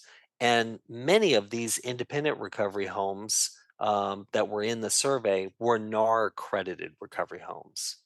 We found that upon entering housing in the independent recovery houses, 35.4% of the residents were employed. And upon departing the house, 64.7% were employed. Similarly, in Oxford houses, 42.5% of the residents were employed upon entering the Oxford house. 88.6% were employed upon departing the Oxford house. Overall, approximately 75% of recovery housing residents are non-Hispanic white, and 25% are persons of color. This fairly closely matches the demographics of Oregon, but certainly we do need more culturally specific houses in the state of Oregon and probably largely across the United States. 85.7% of recovery community participants at a recovery center reported that had funded recovery housing been available, they would have applied for residency. So when what we did is we surveyed community recovery members at a community recovery center. And just to be clear, for those of you that may not know, a community recovery center is different than a treatment center. A community recovery center is a place where people in the recovery community can go to hang out. They can drop in anytime. They don't need an appointment. The community recovery center hosts mutual aid recovery groups like Alcoholics Anonymous, Narcotics Anonymous, Crystal Meth Anonymous, Heroin Anonymous. They also host mutual aid groups like Wellbriety or SMART or Refuge Recovery. They also host community recovery events and activities, and many of them have professional peer support, paid peer support available to community members. So we interviewed people in the recovery community at large at a community recovery center, And 28.5% reported that they had previously resided in Housing First. 35.7% reported that they had previously resided in recovery housing, and then asked if funded recovery housing had been available, would you have applied for residency? And a whopping 85.7% reported that yes, they would have applied. There are some myths about recovery housing, and one of the biggest myths about recovery housing is that there is a zero tolerance practice in recovery housing, that if a person relapses, they immediately get kicked to the curb and become houseless. We found in our survey and interview with operators that this is generally not the case. In fact, 100% of the housing operators reported that they use first, second, and third last chance agreements to help motivate participants for recovery. The only time automatic evictions occur, which are incredibly rare, and they really only occur when residents are distributing substances within the house to other residents and or there are incidences of violence associated with the substance use. So this is something that is just incredibly rare. So absence-based recovery housing generally isn't zero tolerance, but they do enforce rules around abstinence and the prohibition of having alcohol and drugs on the premises for the safety of the other residents in the home. Another myth about recovery housing is that they don't allow medication-assisted treatment participants to reside in houses. Overall, 27.2% of residents that were in recovery housing were actually actively participating in medication-assisted treatment. So in our survey, we found that in independent recovery homes, and again, many of these are NAR accredited, 29.1% of the residents were actively engaged in medication-assisted treatment. And in Oxford houses, fully 25%, 1 out of 4 residents, were actively engaged in medication-assisted treatment. 2/3 of residents are engaged in mental health or substance use disorder treatment. 62% of residents are engaged in mental health and or substance use disorder treatment. 17.1% of residents have serious mental health issues, and 45.4% of residents are taking psychiatric medication. So this kind of idea that recovery housing doesn't allow people taking MAT or other medications to be in the house, I think that's sort of an old carryover from 20, 30 years ago. And it's entirely possible that 20, 30 years ago, that recovery housing had that flavor, but most recovery housing doesn't operate that way in our modern times. Recovery housing can help with the homelessness crisis. Overall, 46% of residents in recovery housing in Oregon experienced homelessness in the year prior to entering recovery housing. So, an estimated 39% of residents in independent recovery homes reported homelessness in the year prior to entering the home, and a whopping 58.8% of Oxford House residents reported homelessness within the prior year prior to entering the Oxford House. So while it's true that people generally are stabilized before they go into recovery housing, many of them have had recent homelessness prior to entering housing. Recovery housing is less expensive than new construction of SROs. Jason told you about the history of Housing First. And it's important to understand that now, when Housing First structures are built, that the price tag is pretty hefty on construction cost. New construction cost on a single unit, an SRO, a single unit ranges between $300,000 to $400,000 per single unit. This is quite a hefty construction bill for new buildings. Recovery housing is a low-cost, effective model for individuals seeking a more recovery supportive environment with a greater focus on abstinence. Again, back to that principle of housing choice. Recovery housing runs about $7,200 per year per resident.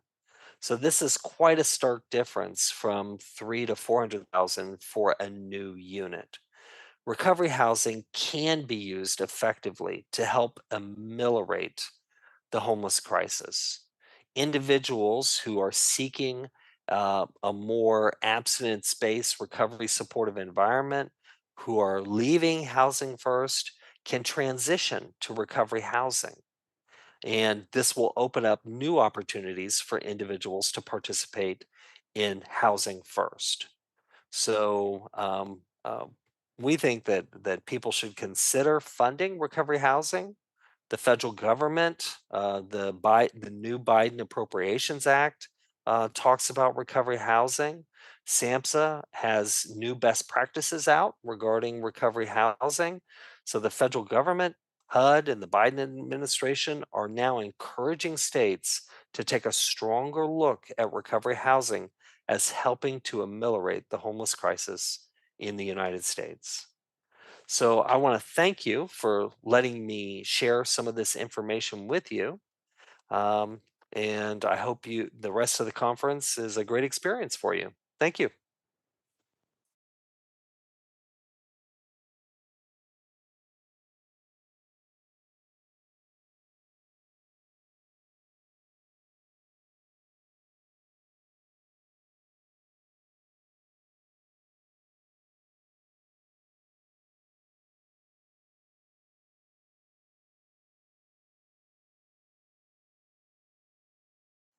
Hi, my name is Ed Smith. I am the regional manager for Oxford House here in Oregon. In Oregon, we have over 220 houses in 23 different counties. We have over 1,800 beds in our houses in the state. So Oxford House was started in 1975 by a group of men that lived in a county-ran treatment home. The county came to the men and told them that we have lost our funding for our house and we're going to have to close. You are all going to have to find a different place to live. The men, concerned about what they were going to do, they weren't ready to go back into normal, into life, being responsible on their own.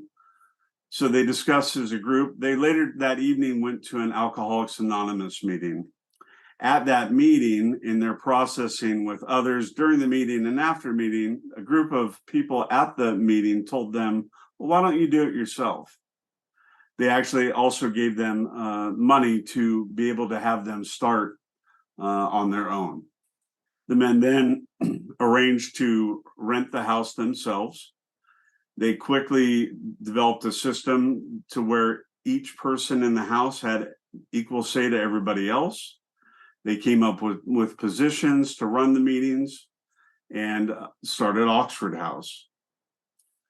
What they found is that they developed a list longer than they could serve of people that wanted to stay in this house because it was working they saw it was working so well for them.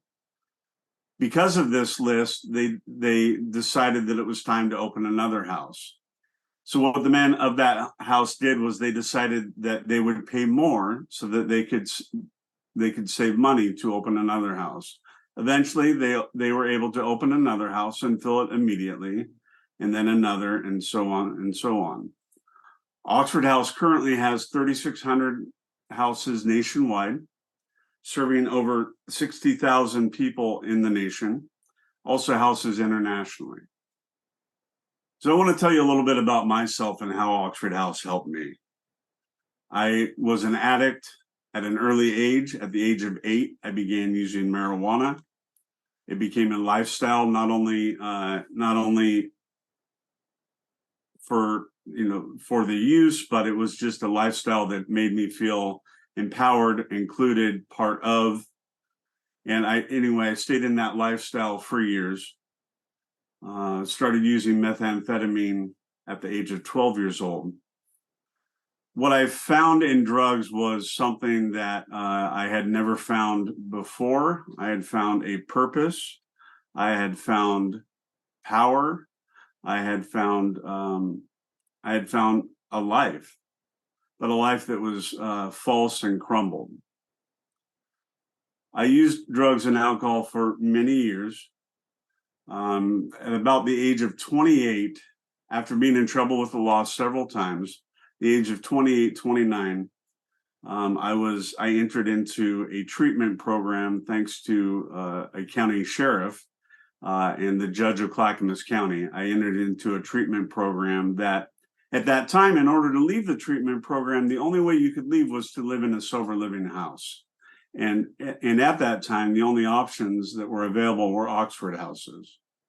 I did not want to live with a bunch of men. I just spent a number of months in jail and then another number of months in a county-run treatment program that was kind of like jail. But the only way to get out was to move into an Oxford house, so I wanted to get out. I interviewed at several houses. I had decided, I had come up with a plan that they had to let me out within a week because my time was over. And I interviewed at several houses. I knew what the questions were going to be. I decided that I was going to do everything I could to answer the questions wrong so they wouldn't accept me. The last house I interviewed at, I felt like I had put on a great show, answered all the questions the way they wouldn't want them to be answered, with somebody that they wouldn't accept into their house. And I went back to the treatment center. I was going to be released. This was a Thursday. I was going to be released on Saturday, regardless of if I was in a sober living home or not. And I was ready to, just move out on my own. When I came in the center, the person at the desk said, "Smith, you have a phone call," or "You had a phone call." So I went to get my message. And they said, "Well, we're happy to let you know that the Oxford House Glencoe voted you in tonight. You're moving in Saturday." So I was disappointed in a way, but also at the same time intrigued. Why did these men vote me into this house when I was clearly someone that did not want to change? I was clearly someone that did not fit into their mold. So that Saturday, I moved into the house. I moved in with nothing. I had enough money to pay my rent and a little bit of money besides that. Moved in, went upstairs to my room. It was as I said, it was a Saturday. Football was on. The men were all watching football and down in the common area laughing, having a good time. I went up to my room. I wanted nothing to do with them. So I went up to my room, closed my door, unpacked my little garbage bag of clothes that hardly fit, because when I went into jail, I was probably 130 pounds. When I came out of jail, I was about 185. So I sat up in my room and I heard a knock on my door.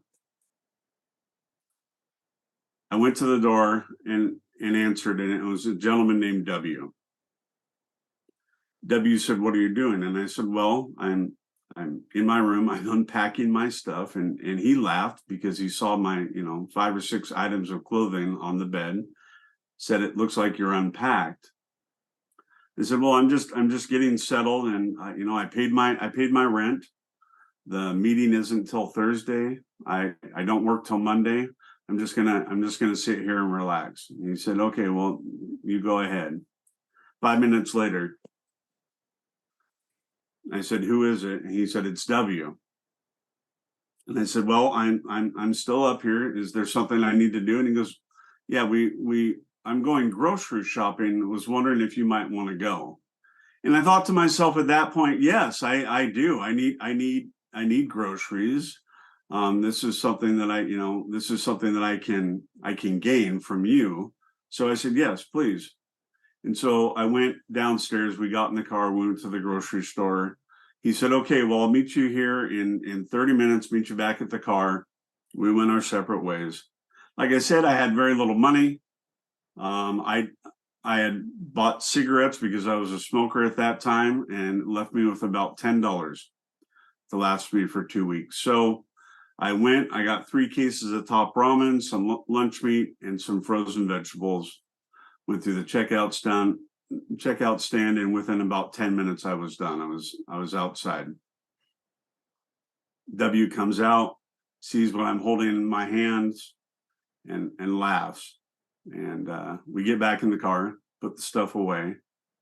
I'm in the kitchen, and as a new member in Oxford House, you know, everybody has their own cupboards, everybody has their own refrigerator space, things like this. I'm putting my stuff up above this, in this cupboard above this refrigerator, putting it up my top ramen, you know, separating it so that, you know, you can do a quick grab, chicken, beef, pork, chicken, beef, pork. All of a sudden from behind, I can hear laughing of a group of men, and I turn around and I stated to them, look, this is my food. Don't touch my food. This is all I have for 2 weeks, and it's mine. So stay away from it. They laughed and said, well, don't worry about it. We won't. So I went back upstairs. It's early afternoon, still on Saturday. I could hear them all still down there, almost the whole house. I think there was one man that wasn't there, laughing. TV was going. They were, you know, telling jokes, laughing, and I didn't want anything to do with it. These men had nothing that I wanted. These were a bunch of addicts, people that were less than me. So about 15 minutes up there, I hear a rap on the door again. And I said, who is it? Well, it was W again. He says, well, we're having a meeting and you need to come down. And so my immediate thought is, oh no, what did I say down there? What did I do? Because I knew the meeting wasn't, you know, until later in the week. And so I said, okay, I'll be down. I heard him go down the stairs. They're still laughing. The football's on TV. I go down the stairs, and as I hit the landing at the base of the stairs, TV gets turned off and the room is silent. There's a group of 8 men standing there, and they told me to sit down. And I said, no, I'll stand here. And so I stood, you know, with my pride. And they said, look, we've decided that that what you have isn't enough, and we're going to take you shopping. And I said, well, no, I have enough food for the next 2 weeks. And they all laughed, and they said, no, we're taking you shopping. You're going. Let's get in the car. So I get back in W's car, this time with W and 2 other men that I rode in the back seat with. So there was 5 of us in the car. We go to the same store. I'm thinking, well, this car is very small to get everybody's groceries in, but okay. So we get to the store, we get out. They're all laughing, carrying on, patting me on the back. You know, I still at this point want nothing to do with them. We go in the store, I grab a cart, start going through the aisles. I'm not putting in anything in the cart because I don't want to owe anybody anything. They grab the cart and stop me and say, look, you're going grocery shopping. And so they turn me back around. I'm still not picking stuff up, but they're throwing stuff in the grocery cart. You know, we get to the end, and still probably to this day, this is the biggest amount of food that I've ever purchased in a grocery store. And I'm watching as the checker is scanning all the items, and I'm watching, and I see the total going up and up and up. More money than I've ever spent on groceries. Probably today it'd be very easy to spend that much, but more money than I'd ever seen spent. So I with my head down, go out to the car. They help me put the groceries in the car. We get back to the house. I very quickly unload all the groceries and put them away, and then I run upstairs. And we were gone for about an hour. I go up the stairs, I open my door, and I notice that the bed is made. There's a new pillow. There's new clothes on the bed. And I immediately shut the door because I'm assuming this is not my room. and I count the doors, and this is my room. So I open the door and I go in and I shut the door very quickly. I don't know what came over me at that moment, but at that point I hit my knees. I hit my knees in tears. I wasn't sure at that time if it was fear or gratitude, but it was a feeling that I wasn't used to having. A few minutes go by and knock on the door again. I didn't even have to ask. He said, "It's W. Hey, we're having another meeting and we need you to come down." So I go downstairs again. Same thing happens. They're laughing, commotion's going on. I hit that landing and the room's silent again. This time they're all sitting down and they said, "We need you to sit." And so I said, "No, I will stand here. I will stand here." They said they opened the meeting with a moment of silence, and I had tears running in my eyes because I was scared. They said, "We want to talk about the food and the clothes." And I said to them, I said, I don't know why you did this. I don't want the food. I don't want the clothes. Matter of fact, you can take all that stuff back because I've never been to jail or to prison, but I'm not playing this game. They laughed. They laughed. So they looked at me and the room was quiet for what seemed like forever. And they said, "Look, the only requirement, the only expectation that we have of you is to do this for the next man that walks through that door." I instantly felt another feeling that I hadn't felt in years, and that was relief. I felt home. I sat down on that couch and felt like I was home. The next the next year of my life was walking in the path of the men that came before me that lived in that house, watching what they did for their recovery, watching what they did to better themselves, how they acted in the community, different things like this.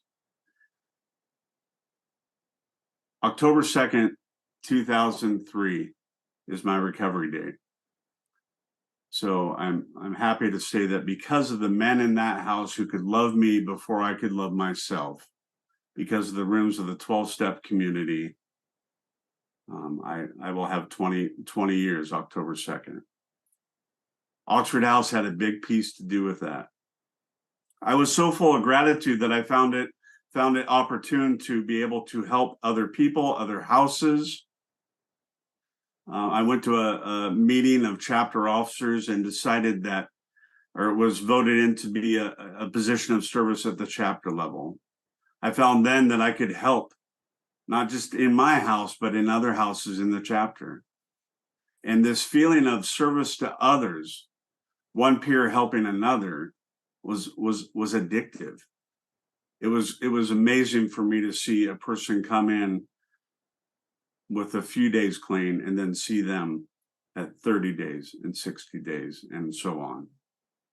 I then took a service position as a state officer and found that I could serve not only houses in my immediate area, but across the state. It was soon I was offered a position as an outreach worker working in the state of Oregon. At that time, we had about 80 houses in the state. There was 2 of us running all over the state, sharing this idea of one addict, one alcoholic helping another for a safe, supportive place to call home. That's a little bit of my story. What I found in Oxford House is that unlike other sober living environments, there is no power over. Each person each member that lives there, from the person that just moved in to the person that has possibly been there two years or more, has equal say. What I found is a relationship without expectation, What I found was family. This is the piece that was missing from my life. I found a relationship with others without expectation. So tell you a little bit more about how Oxford houses work. Like I said, we have over 220 houses, about to be more in the state of Oregon. It is strictly peer-to-peer. So each house has positions in the house. There's a president, a treasurer, a comptroller, a secretary, a chore coordinator, and a housing services representative. Houses have weekly business meetings. This is where they discuss things like how are things going? Is there anything we need? Has all the bills been paid? Has everybody paid rent? This is also where there's an opportunity to hold each other accountable or to give each other congratulations on achievements made. You know, whether it's a new job or it's recovery related or just life. Meeting with your kids again for the first time, meeting with your family again for the first time. From the houses, the next step is we have chapters. The chapters meet, so the houses meet once a week. These are the business meetings that, as an Oxford house, have to happen. Then once a month, a representative from each house gets together and they decide. They not decide, they work together and, you know, what's going on in the different houses, how are things going, is there anything we can do to help? And then from the chapter, there's a representative that goes once every 2 months to the state association. The state association is comprised of the 23 different chapters that we have in the state where the same thing happens. How are things going? What can we do to help? Is there any, you know, are there any events, things like this that are happening throughout the state that we can help support? Again, you know, Oxford House is simple in its idea that truly our founder, Paul Malloy, used to say, the inmates running the asylum. It's a strange idea to a lot of people that a bunch of addicts and alcoholics can run a house better than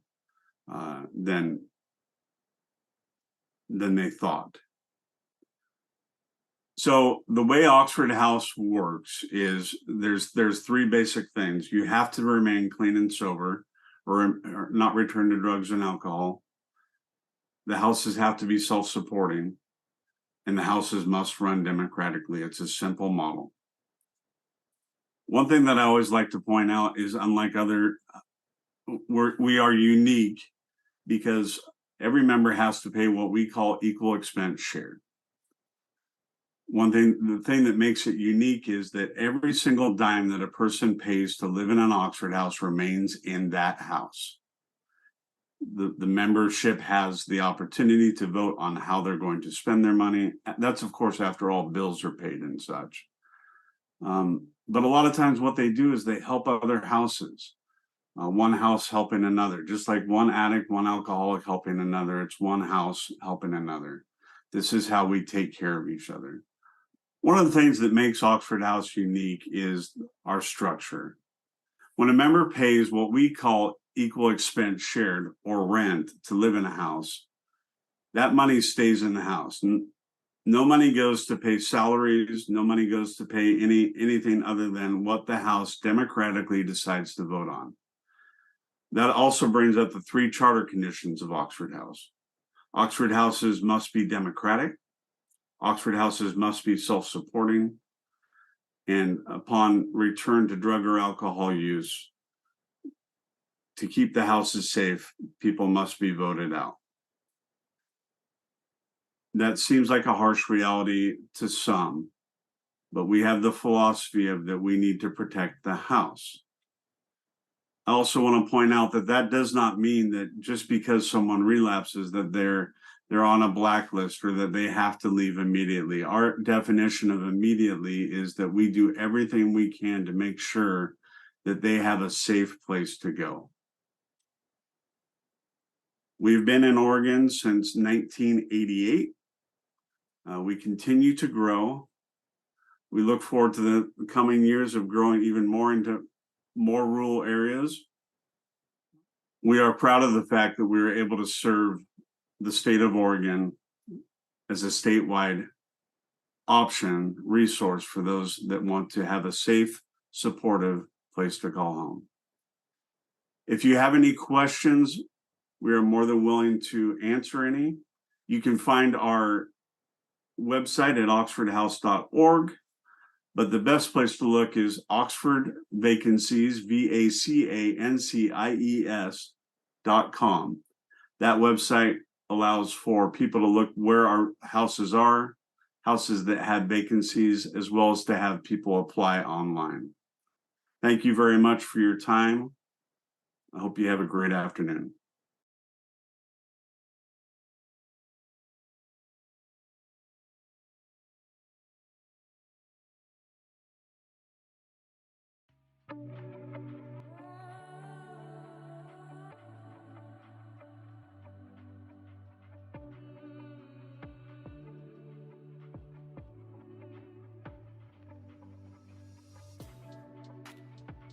Transcending Hope is a nonprofit that provides housing to different populations, including persons who identify with substance use disorder, persons who identify with mental health, and some of our most vulnerable populations are Latino and Latina community members. Mi nombre es Mario Cárdenas. I'm the Live-In House Manager for Transcending Hope.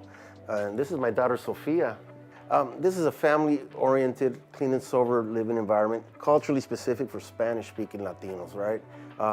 Casa Juntos serves a diverse population of Latinos because we are the most diverse population that's very underserved, right? And through Transcending Hope, we're able to break down those barriers. For example, me as a live-in father, I'm able to have my daughter here with me 3 days a week. And a lot of the participants that's been through this program, we've been able to support through DHS and many other avenues to help them get back on their feet and find their own path to recovery and be able to be stable on their own.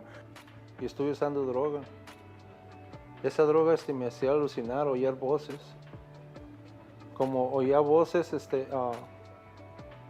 llegó el momento donde yo quebraba las puertas de la casa de mi mamá. ¿Por qué? Porque las oía que andaba gente adentro y me estaban como que me querían golpear o eso, y todo el tiempo estaba con un cuchillo o algo en la mano, ¿verdad? Y es feo porque pues no sabes ni de quién cuidarte cuando andas en la calle, ¿verdad? Llegó el momento donde estuve en la cárcel y me recuerdo bien claramente que dije, wow, ya no quiero esta vida para mí, ¿verdad? Y le dije a un policía, yo quiero irme a rehabilitación, ¿no me pueden ayudar? Y recuerdo las palabras que me dijo que ellos no podían hacer nada por mí. I've been in the recovery field for many years, and I was able to be a part of the Latino Home-Based Recovery Program, which was the first culturally specific program for IOP with housing. And what that meant is that we were able to provide the Latino community, the Spanish-speaking community, culturally specific services and housing, right? It made such a big impact in our community that people were aware of that. But we were also facing barriers, our participants were facing barriers after treatment. They graduate that program and then what, right? So the housing situation was a big barrier for most of the graduates from all treatment centers, really. And since this program has opened, we've been able to support and provide a safe haven for the Latino community, a culturally specific setting where the Latinos feel at home. They're able to convivir, to interact with people like them, that speak like them, and feel comfortable in this environment, right? This is like living at home, because we are familia. We don't have to be blood to be family, right? And that's part of our communal living. We get to break bread every day together, right? We get to cook together. We get to live recovery together. Cuando yo llegué aquí, llegué todo drogado. Me acuerdo que me citaron aquí a las 9 de la mañana, aquí en Portland, ¿no? Llegué todo nervioso, todo drogado, desesperado. Pues vine con mi ropita toda mugrosa, ¿verdad? Porque pues, no sabía lo que me esperara, ¿verdad? Yo desesperado dije, mis planes eran nomás de llegar un mes, 2 meses, en lo que se me quitaba el probation, violation y regresarme. Pero ya cuando llegué a Latino Home Base miré las cosas diferentes. Mira que con el tiempo se me quitaron mis cortes. Luego que terminé mi corte se me terminó mi probation. Y sin estar en la cárcel, ¿verdad? Y pues ya me gustó, ¿verdad? Es una cosa bonita para mí. What we've accomplished in our Latino and Latina homes is, well, they're driven by our Latino populations. Our house managers and our staff are able to provide supports that ensure that their transition from Transcending Hope is to a more stable housing situation. Culturally specific, right? And it's not just the language, it's how we live and how we do things. And so we're able to break down all them barriers. I have a diverse community here, gente de Cuba, mis hermanos cubanos. I got some Nicaragüenses aquí. I got a brother, one of our newest participants is from Guatemala. And you know, it's just a diverse population that we serve. And the need is proven, right? I have a big old wait list of people trying to get in, not just for free housing. It ain't just about the housing, it's the support that we offer, the resources and the support that we offer people to accomplish their short-term goals, to get to that big goal, right, which is to be self-sufficient. Ultimately, be able to live recovery on their own, being self-sufficient and being a contributor, a positive impact on our community. Because that's who we are. The Latino population is a positive impact on our community.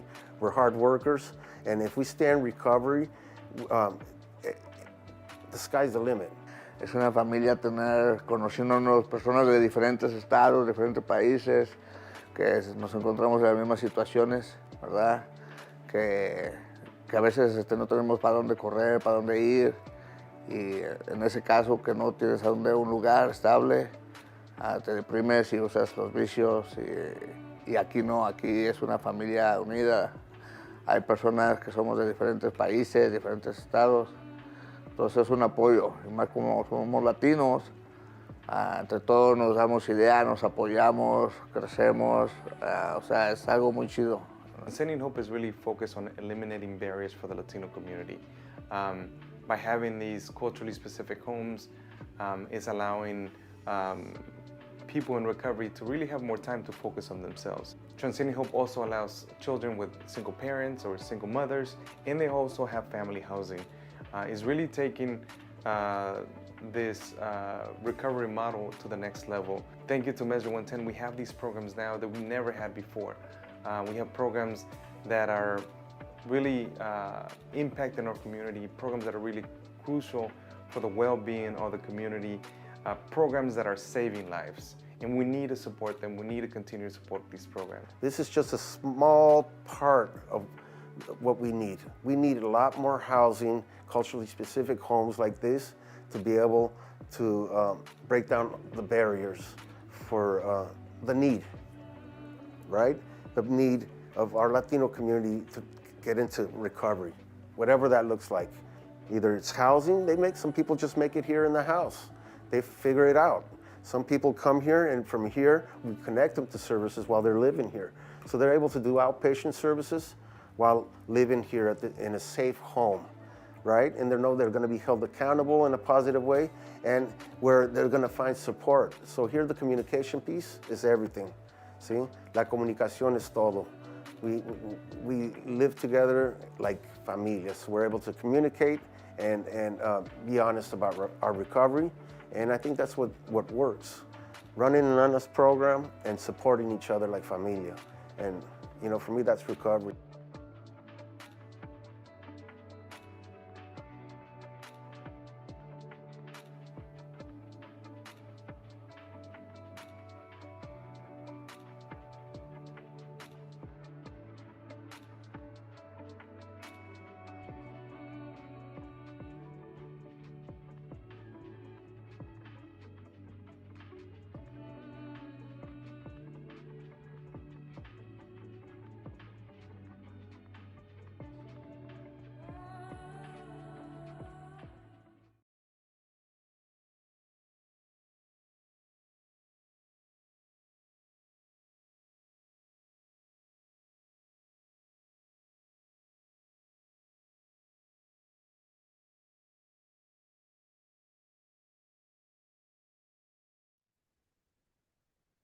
Oh, welcome to our panel discussion and the end of day one for the Oregon Housing Conference. We have some of our session presenters, and we'd like to just start by get some reintroductions and just saying who you are. Some of the people who are watching now may not have been here at the beginning of the day or when your session was on, but say who you are and who you're with and what you came to talk about today at the Oregon Housing Conference. We'll start with Ed Smith, who just finished his presentation. Hello, everybody. My name is Ed Smith. I'm the regional manager for Oxford House here in Oregon. Here to talk about the resource that we have here throughout the state and willing to answer any questions you may have. Thanks for listening. Right. And as people are hearing and seeing who's on the screen, if you have questions, please put them in the chat and I'll try to relay them to the panel. Chris. Hi, everyone. My name is Chris Herring. I'm an assistant professor of sociology at UCLA. My presentation earlier today was based off of field research I completed in San Francisco, where I spent time living alongside those on the streets and encampments with social workers, doing outreach and working at shelters, and also police officers and sanitation workers addressing encampments, and spoke specifically about how this is all playing out now after the Martin versus Boise decision affecting, not just California, but also Oregon and a number of other states. And excited to answer folks' questions. Thanks, Chris. Rachel. Hey everyone, Rachel Post. I'm a senior associate with the Boston-based Technical Assistance Collaborative, and I spoke today about all that a substance use disorder system of care that is serving folks exiting homelessness needs to include in order to be effective. Thanks. And Andy, you started the day. Tell us about you. Yeah, hi everyone. I'm Andy Miller. I am the executive director of an organization called Our Just Future that some of you may know under our former name, Human Solutions. I use he, him pronouns, and I spoke this morning to provide a little bit of a baseline, a 50-year kind of look back of how the Portland region has been trying to respond to the homeless crisis as a way of looking back about how we can look forward to do better and see where we've been so we can know where we're going. And I'm more interested in talking about where we're going than where we've been, but happy to have that conversation as well. And I do need to drop off a little after 3 o'clock, so I apologize for that. I'm only here for a few minutes. Thanks, Andy. And Jessica, you're speaking tomorrow, but tell us who you are and what you'll be speaking about. Really one of the more stimulating sessions in this conference. I'm Jessica Gregg. I'm the Chief Medical Officer at Fora Health, and I will be talking or talked about withdrawal management, which is also known as detox, and what it can do and the things it can't do, and what other needs we have. Right. So we have a mix of problems and solutions here. Some people pointing out what's gone wrong or what's going wrong, and some people pointing to here are the solutions and here is how we make it work. So a nice mix of folks here in the panel. So if folks have questions in the chat, in the audience, now is the time to put them in the chat and we can relay those to the panel members. But we'll start and just ask, as the general disposition of this problem is occurring, we're just seeing a sort of a shifting now, I think. And we're seeing this in Seattle and San Francisco earlier, and we're just now beginning to feel it in Portland and throughout Oregon, shifting from compassion and pity for people who are homeless and, stuck in the addiction cycle to real frustration and anger and hostility. This is something we need to get in front of. Does anybody have any comments about that transition from the way things used to be to the way things appear to be coming?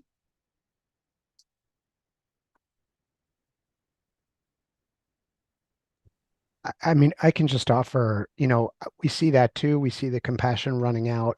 I think here in the Portland region, we've had a recent historic levels of appropriation of new funding to try to address the problem. I think those of us in the work know that it's a long, slow process, that homelessness as a systemic issue was created over several decades of federal disinvestment, really rapid changes, particularly on both coasts, to the local housing market.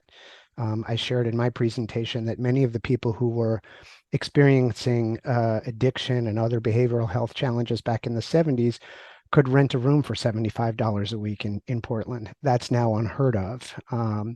So I think as those things took decades to evolve and produce the systemic issue of homelessness now, we have created systems that are solving homelessness at the individual level, but we have yet to really create a systemic response that shifts the housing market. And I think that there's frustration that while organizations like ours and many who are represented here at the conference see success every day at the individual level, the community is not seeing a systemic change. And they're grappling more and more with the visible and economic impacts of homelessness.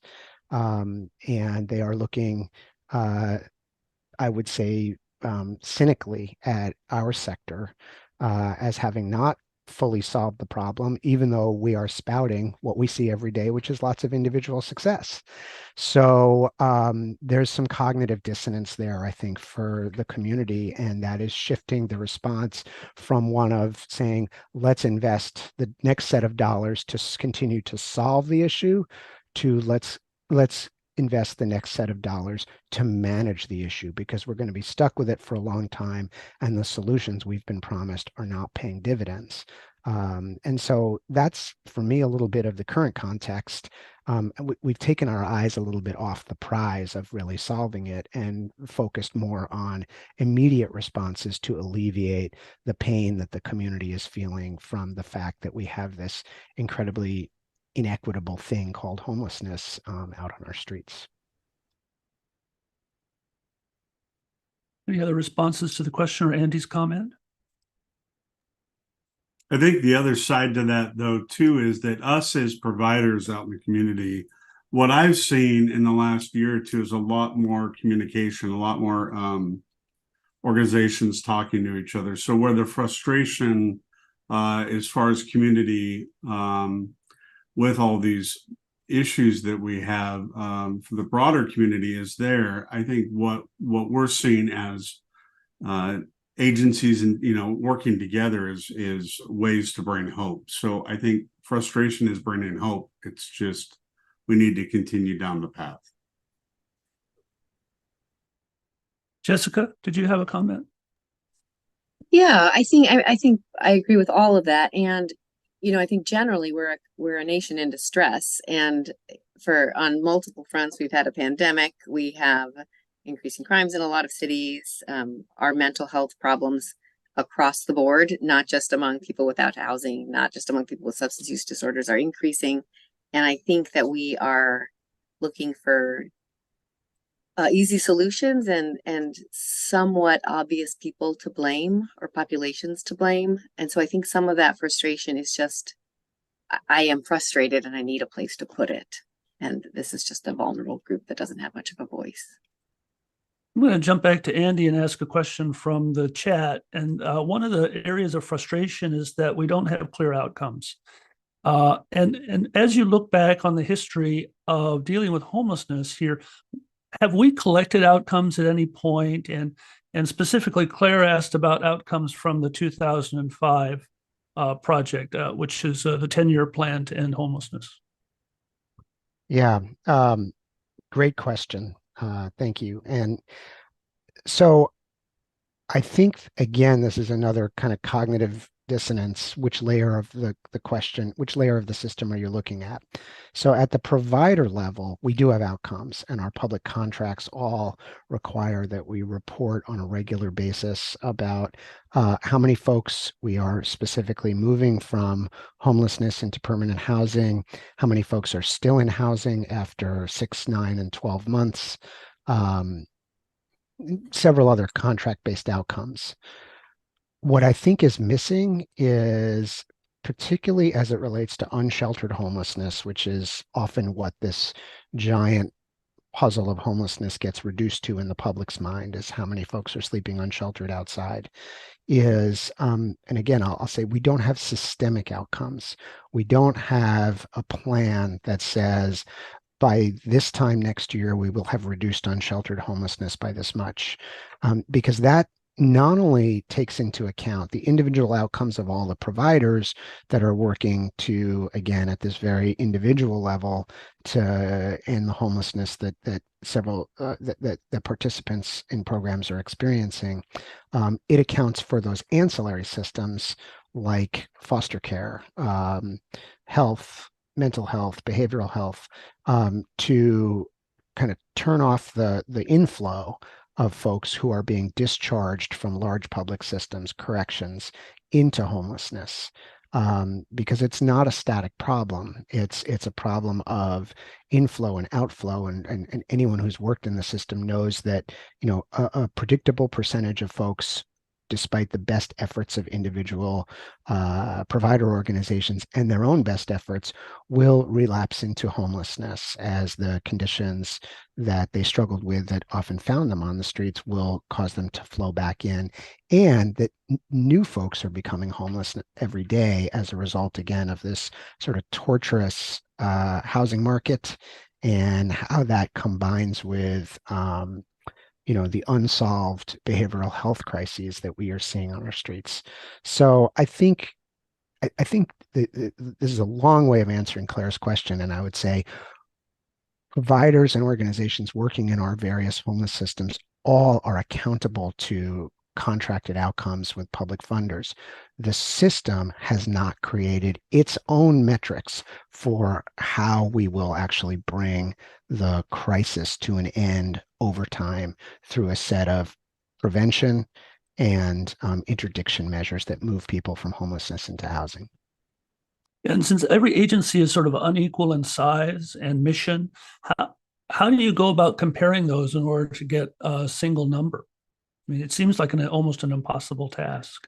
I don't think we're talking about aggregating all the provider contracts. I think we're talking about an effort to see both visible changes in the community environment and measurable changes through something like the point in time count.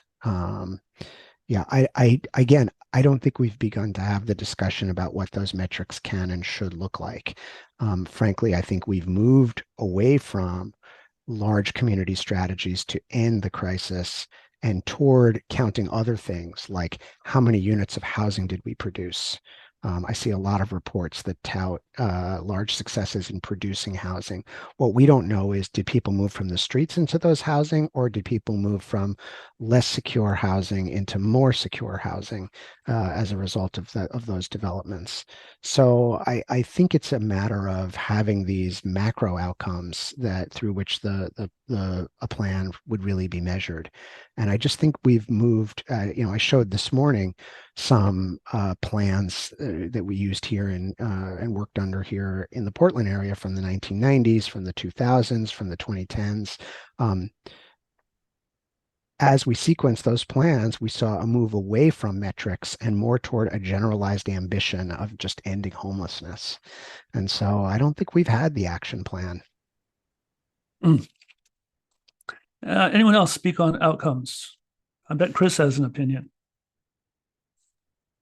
I could say, building on Andy, there is a big disjuncture between the visible outcomes and what other measurable outcomes are, or also how cities are trying to conflate those two. So in the case of San Francisco, which I spoke earlier, you know, there was the new metric that is now spread to other places of the tent count. This started under Mayor London Breed, and it was a statistic that's being produced by the sanitation office that goes out now on a monthly basis and counts tents. And during her first year, the number of tents went down significantly. It was a visible difference in the city. Tents went down 30%. It was also the year in the last decade that saw the greatest uptick in unsheltered homelessness in the San Francisco point in time count. And so you were seeing actually a growth. Well, you weren't seeing it in the same way, is my point. But people were actually forced more frequently to just be on the sidewalk without a tent, with less protection and more unsafe conditions. Similarly with the role of shelter, and this goes to the question earlier about the relationship between compassion or less compassion. We have seen a resurgence of shelter. We're seeing more shelter development, more money flowing into this. And I think the comments made about the frustration with the costs and not seeing the quick, easy outcomes are absolutely right. The other thing I guess I would add is the role of criminalization and increased funding now going back into police after a brief pause we had on the defunding. And city leaders are not helping in this way. This idea that we should roll out services and roll out criminalization, as Maria Foscarinis spoke earlier, we know is ineffective, and actually perpetuates the lack of compassion in the public imagination. And I feel this was less during the Trump years when Democrats were trying to make a distinction between themselves and the right. And now we're seeing folks like here in California, Gavin Newsom, yelling at judges of the Ninth Circuit, similar to Trump would yell at judges. And this need of tough love and policing has become important electorally in a new way. So I would also add that point as well. Rachel, I'm sure you have a comment here. I think, it maybe ties back to what others have said, that homelessness is the result of deep structural issues that have developed over, sometimes centuries, but definitely decades, right? So, and I'll invoke, I think earlier, maybe it was Andy who invoked Jeff Olivet from USICH, when Jeff says, homelessness or housing is the only metric where you say because there's still people out there that it's not working. You wouldn't say that of chemotherapy, that if people are still getting cancer, we're not saying chemotherapy doesn't work, right? So, I think that certainly there's a huge affordable housing crisis nationally, right? And we've underinvested by so much. I also just want to invoke Nick Fish, who recognized that the mortgage tax credit is far higher than the HUD budget, and we don't talk about that to the general population. So some of it is, I think, the frustration or the anger by folks in communities across the country also relates to a lack of sophisticated understanding of what causes this issue, the many different variables that cause it, and what's going to be required to end it. Ed or Jessica, any comments on outcomes and how we can make this look better? Well, I just jump to Jessica then, and we have a question from the chat asking about fentanyl withdrawal. We had a lot of controversy here about how to do this, and you're a technical expert at this. Would you walk us through the steps of fentanyl withdrawal just for a moment? You mean the steps for managing it? Yeah. As I think almost everybody is aware who's here, fentanyl has changed everything. It is not just, it is stronger than heroin, and it's more than just stronger than heroin. It's really, the withdrawal is sort of qualitatively and quantitatively different. And transitioning from fentanyl onto buprenorphine, which is also known as Suboxone or Subutex, and which is a life-saving medication that decreases craving, decreases withdrawal, decreases overdose, decreases death. That transition is very, very difficult. And a person can do it either as an outpatient, or they can come into a facility like ours, which is an inpatient facility. Either way, the people, whether they're doing it as outpatients or inpatients, there is a tremendous restlessness, a tremendous sort of not okayness in people's skins. And we see, I think the complication or that issue that we struggle the most to manage is this profound restlessness. I just can't be here. And we use benzodiazepines. We use microdosing, which is little tiny doses of Suboxone, which sort of ping the fentanyl off people's brains for about 24 hours. And then we use larger doses, and we are constantly calibrating and recalibrating the best way to basically keep people comfortable so that they will stay long enough so that they can get onto Suboxone so that hopefully they can survive. Is that what you were wondering about? I think that's all very helpful. Any responses from folks in the panel about Jessica's recitation of how fentanyl works? Or perhaps also talking about the impact of fentanyl on this problem. It seems like every time we turn a corner, we get punched again. And fentanyl, it's just beginning, I think. Yeah, or it's just or we don't even know what the next iteration. I mean, we're seeing it seems like every day, if it's not fentanyl, it is something else, and we're always playing catch up. And I think your point about sort of the impact on the crisis of houselessness in part is that people are losing things on their way to entering a severe substance use disorder, and in part it is that we can get people through the acute withdrawal and onto medication, but there is something, and part of it is that fentanyl sort of sits around in the fat. It lasts a long time. So there is something about the withdrawal that it just is so protracted. People, we can get them through the acute withdrawal, but they are still just not okay in their skin. And we put them on higher doses of medication than we've used really ever. Sometimes that isn't even covered by insurance. And it is time. It is tincture of time. And if somebody is newly in housing, they've just left withdrawal management, and they don't feel okay in their skin, it is very, very hard to keep them in housing, particularly if it's like sober living, where there's just not too many options, and they are so uncomfortable. Right. When a doctor prescribes time as part of the solution, that's really incumbent on us, the housers and the case managers, to pick up from where you've left off. So difficult at that point. And you're with Fora Health, and are you able to find places for people to go after withdrawal? Sometimes, often not.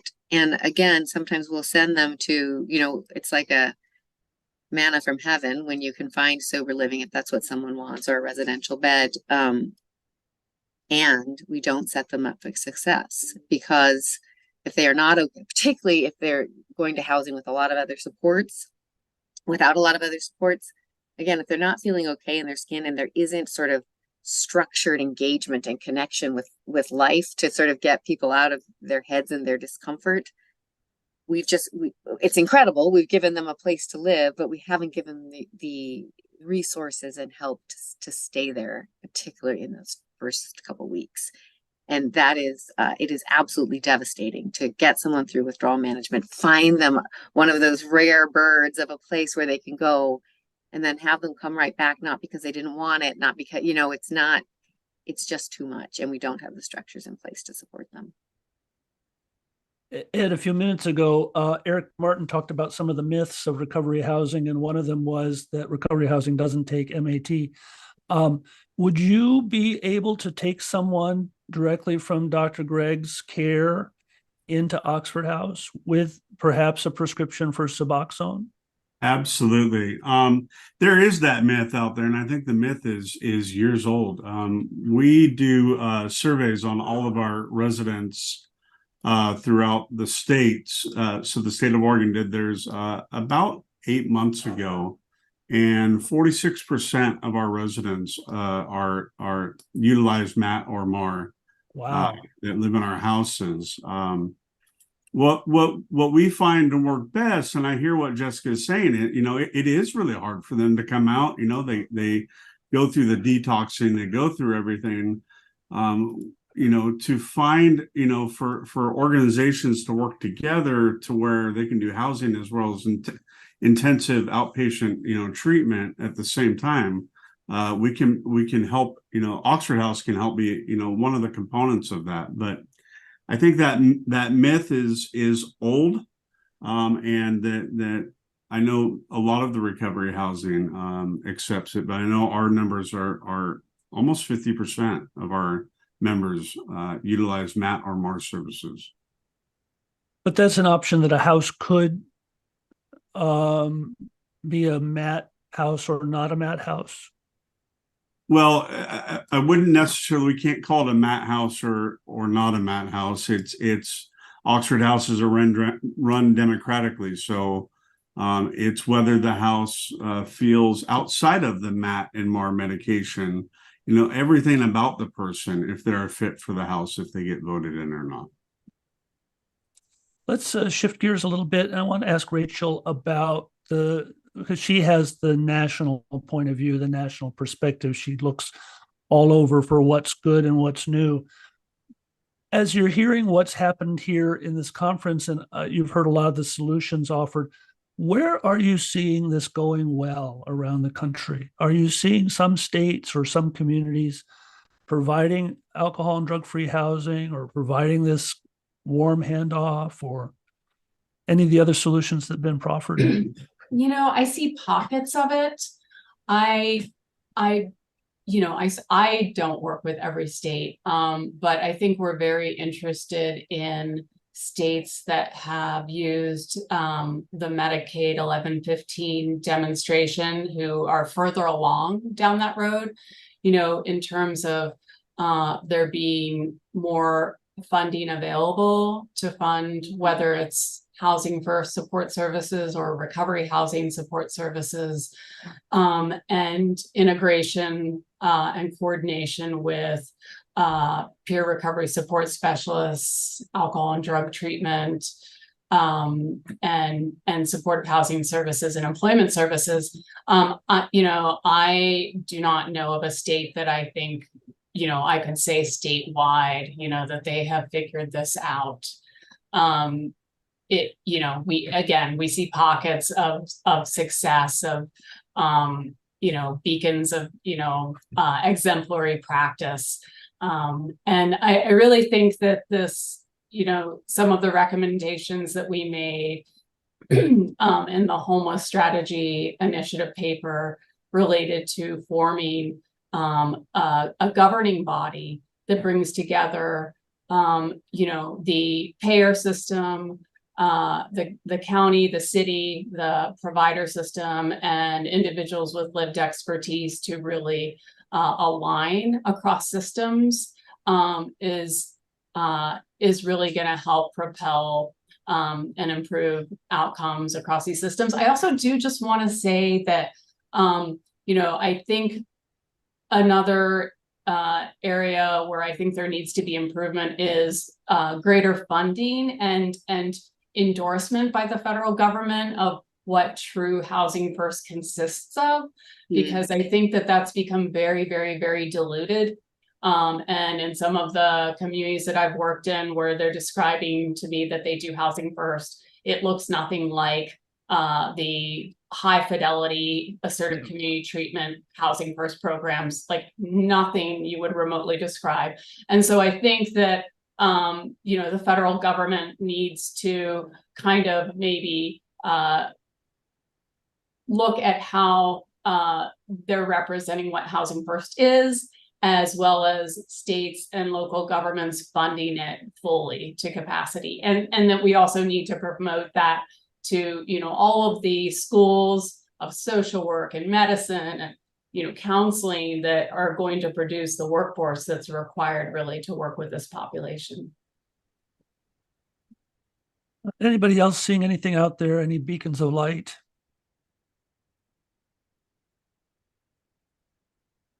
Chris, you've kind of focused on the opposite. Well, I will add, now that I'm in LA, on the extension of residential drug treatment, that the pilot was just approved in August of money to go to a longer cycle of residential drug treatment for up to a year. And that is, as others have spoken of, I hope it's a lesson, and there needs to be a housing plan for after that year. But in San Francisco, we surveyed a part of the team of academics I was with, about nearly 600 unhoused individuals, and nearly a third had gone through some residential treatment and had symptoms reduced or some positive outcomes. The issue was having to return to homelessness so shortly after, and having the relapse. The other was sort of again not having the diversity of needs, which is, I know San Francisco is exploring a diversity of new types of residential treatment, so both sober living and harm reduction together. So again, these are all working at the edges, as others have said. We need real, I think, federal power and money behind this, but hopefully some of these pilots can translate beyond the pilot, which unfortunately just so often happens, is done and does not scale. That's up to you guys to write up the paper and tell the world. I just want to jump in and sorry. Yeah, please do, Andy. Yeah, I mean, I think there are clearly, if you've traveled the United States or the world, there are places where you can see visibly that don't deal with the visible presence of unsheltered homelessness the way the cities we're mentioning up and down the East and West Coast do. One of the biggest differences is what does the housing market look like in those communities? And it's really important to remember those communities are all still struggling with the opioid crisis and behavioral health challenges, but often the people who are suffering with those issues have places to sleep at night that are indoors and not unsheltered. So I think the systemic nut we have to crack is this: what do we do in these housing markets to ensure the universal availability of housing to everyone who needs it, wherever they are on their personal journey of recovery or dealing with the conditions that led to their homelessness? And I think we often are striving for solutions that are trying to adapt people to this broken housing system, as opposed to adapting the housing system to the reality of the way people are living their lives. And I just think that so there are places, I think, I haven't studied it deeply, but Houston is often touted as a place in the United States where unsheltered homelessness was dramatically reduced by a deep and profound investment in a housing first approach.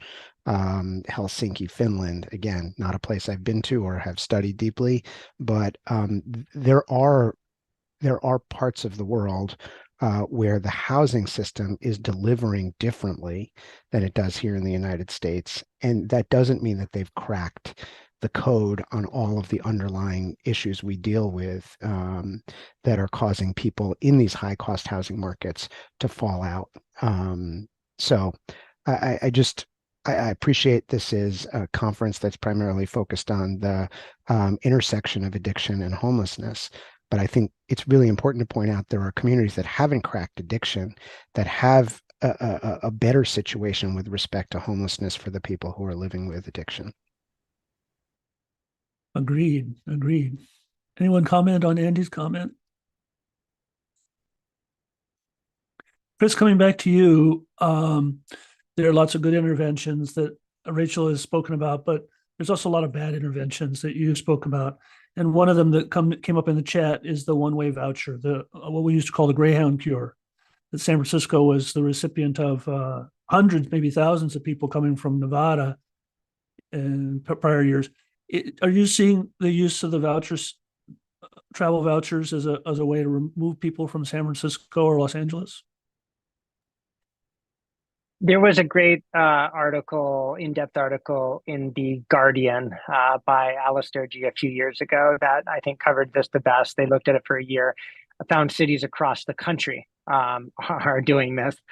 In fact, San Francisco would be considered the largest exporter of unhoused through the voucher, versus Las Vegas that was sending folks there, and which we often hear. Of course, in San Francisco, it works voluntarily for the most part, although when you look at how it works, it's often promoted and advertised by police rather than, say, in shelters or other places. I mean, there's nothing wrong with voluntarily providing free transportation to unhoused folks, especially, or whether it's short trips or to visit family. But yeah, we have other areas where they come with a an option of moving along, going to jail, or taking this bus voucher. And that's still in widespread practice and growing. We see investments growing in that opportunity as well. But I guess to tie into my earlier talk about shelter is that this doesn't have to be this way. Like I said, the bus voucher can be a social service, just as shelters are. And what we're seeing since Martin is that shelters, which used to be more voluntarily available, more based on referrals of public health outreach workers, which would refer people more based on acuity of need, or matching a shelter with a person experiencing homelessness particular need. What we're seeing now is shelters being politicized and weaponized, being reserved to enforce encampment sweeps. Who's getting a shelter bed is depending on the areas of the highest complaints. Shelter and social services are being privileged through the criminal justice system, whether it's police officers having to enforce with a shelter, or also through our court system, where we're providing mental health services and drug rehab through the courts. And that's not to say that alternative courts and diversion programs are bad, but it's problematic when we're taking those placements from a pool that used to be voluntary or tied towards health professionals and placing it in a system that is distributing it by the logics of the criminal justice, policing, and carceral systems. Yeah, we've had that happen here in Oregon as the justice system has taken over our state hospital. One of the most discouraging things I heard today, Chris, was from you when you said that the shelter system in San Francisco is really a service agency of the police. Yeah, I wouldn't go that far, but that is certainly, as I document the trend, like over time, I documented it with this specific new type of shelter that was created in 2015, the navigation centers, how the referrals shifted from public health workers to police, how the conditions in terms of the length of stay, being able to bring in pets and property, were all downgraded and time was shortened to meet the needs of policing and clearing encampments. And how the direction of who was getting in was based on political and caller complaint needs. And unfortunately, that is an unintended consequence of Martin versus Boise that I'm hearing more and more across the West Coast, that cities are being told that they're going to be legally liable if they're enforcing without offering shelter. And that is, incredibly unfortunate and is very problematic, not just on the level of how we're distributing resources, but in my more ethnographic work, issues of establishing trust, people's association with the broader state agencies, and how the police can infect, people's interactions with getting medical care or going to shelter or engaging with those who are actively trying to help. And what a terrible position to put individual officers in. What a traumatic experience for them to have to do this thing that they know doesn't work. Well, so many of the police I was out on ride-alongs, and in my work I describe, were frustrated and talk about that's not why they signed up to be a police officer. They did want to help. They would often say they wanted more shelter beds. So I have to say some of the police who have more resources, it might be individually feel better that they have something to offer. But again, when we look at the collective picture of these outcomes, it frustrated the social workers I was out with who no longer could do this, or the social workers who were now being dispatched to the encampment clearance because that's where they need to offer shelter, rather than doing the casework with individuals that they knew were most in need, who they had established relationships with. And then changing the vision of those on the street who now saw certain public health workers as separate from the police and the sweeps as being part of it. And that was incredibly frustrating for the social workers and their sense of vocation and independence in treating this issue on the streets. I would just add the dynamics that Chris is describing is exactly what we're seeing starting to take shape here in Portland, where the city enacted a ban on daytime camping as a precursor to criminalizing camping citywide, as they're also trying to, join in the efforts to overturn Martin v. Boise and live within its confines at the same time. What that means is public dollars that were allocated through a tax measure for supportive housing, it was a supportive housing services measure, are being diverted to operate large alternative shelters that are going to be, outdoors, simply to create the capacity that's needed to overcome the Martin v. Boise restrictions.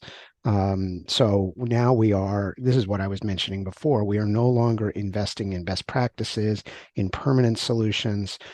All of the folks, presumably, who were moving into those large outdoor shelters would be great candidates for a housing first approach, meeting them where they are, moving them right into housing. But the dollars to do that are being diverted instead to operate large shelters because we've turned away from those best practices here in the Portland area.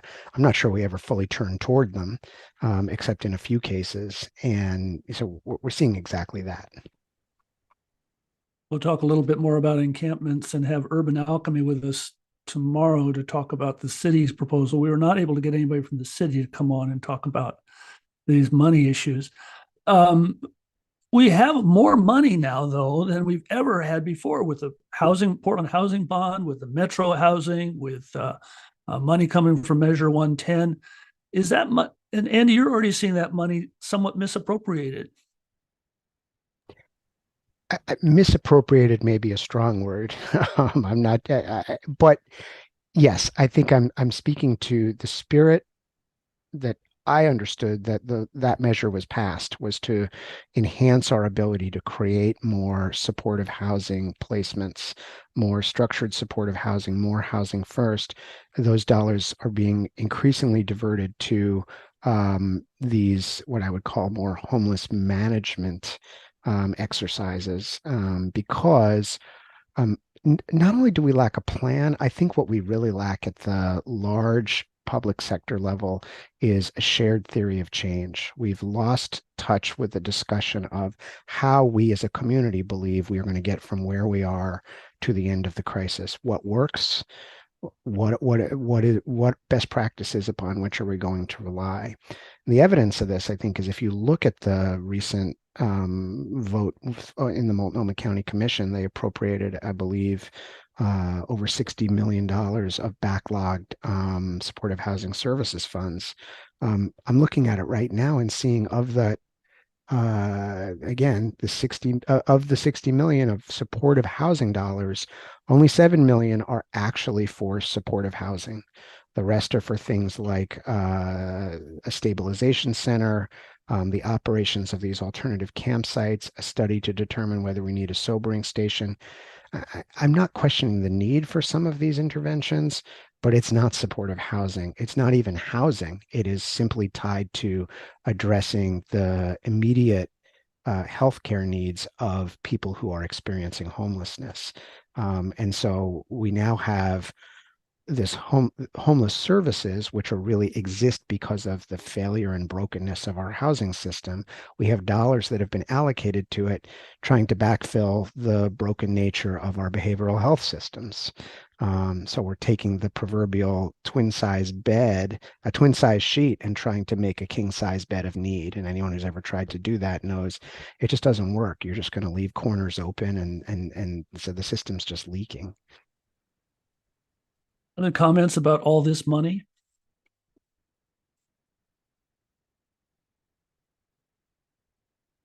I'd just like to thank the people. There's a lot of people here at this conference who attended that county commission meeting, which designated that $7 million to supportive housing.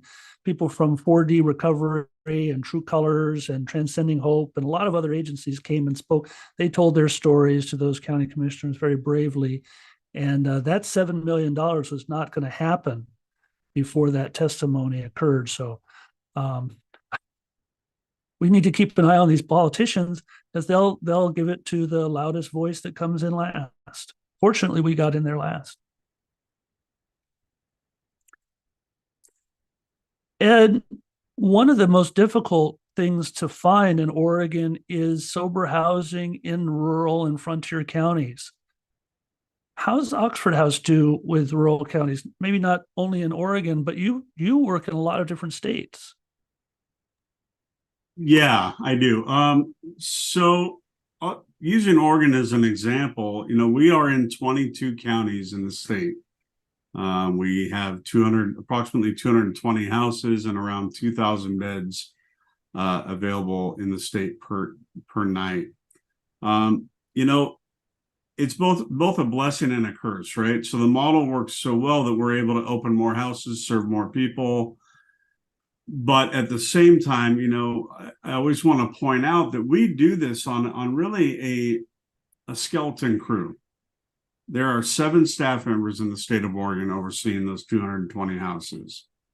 We get into the rural areas as much as possible, but at the same time, there needs to be the continual teaching of the model, the stabilization, the community outreach, all these different things that still need to happen with the existing houses that we have. So we are doing everything we can to make sure that we are serving any areas that need it. But the other key factor for Oxford House is that they are self-supported housing. So there needs to be the ability to have jobs. There needs to be services available. So there's some areas in some frontier areas where it's just not, there's a possibility it just won't work for Oxford House in those areas. But we are, like I said, in 22 counties across the state. By the end of next month, we'll be in 24. And we're doing everything we can to fulfill the need across the state. Jessica, we talked a little bit about post-treatment stabilization. Is something like Oxford what your patients need, or is there some additional kind of stabilizing housing needed in order to assure that people have the highest likelihood of not relapsing? I think there is a need for something in between, because I think there is, you sort of in that built into the word detox, there is this idea that people will go through withdrawal management and feel fine and good and be ready to, go to the next thing. And we know that even on maximal doses of Suboxone, our patients particularly, but not just fentanyl. With fentanyl is sort of like the monster in the room, but benzos as well, alcohol as well. People still are not feeling right. They're still struggling to sleep. They're still struggling to just sort of contain their bodies sometimes. So I mean, I've definitely heard from community partners running sober living or Oxford housing that it is hard for those residents for the first couple of weeks just to stick it out without using, which then often gets them out of that housing. And it's not so much the craving, it's that I can't sleep. It's the I just can't sit still. So I think they don't need our 24, hour a day intensive nursing in a dark dorm, they don't need that, but they do need some sort of support for sleep, support for engagement, support for anxiety that then tapers off. Because we have created a model that with withdrawal management that is one and done, go on to your next thing, and people are often not ready. I felt I was symptomatic for years and years afterwards in some respects. Yeah. Just asking people to be normal seems to be some denial of the disease. And of the body, honestly. Like if if your body has become accustomed to something for a long period of time and then it is gone, it may be safe. You may not need 24-hour nursing, but it's still not so highly uncomfortable. I'd like to switch gears and talk about, for the rest of our panel, a session that I wasn't able to pull together in any coherence, but let's talk about workforce as you see it from different perspectives. Ed, you have your, people who are working in and around Oxford as volunteers, but you're also seeing, you have a view of people in the industry who are referring to you. And Chris, you've been seeing people in the shelter system and in the direct services. And Rachel, you've got a lot of different agencies you look at. How are we doing as a workforce, as keeping our spirits up, keeping ourselves well, keeping our work in front of us? How are we doing? It seems like there's a lot of fatigue that's coming in. Yeah, so Ed, you go ahead. No, okay.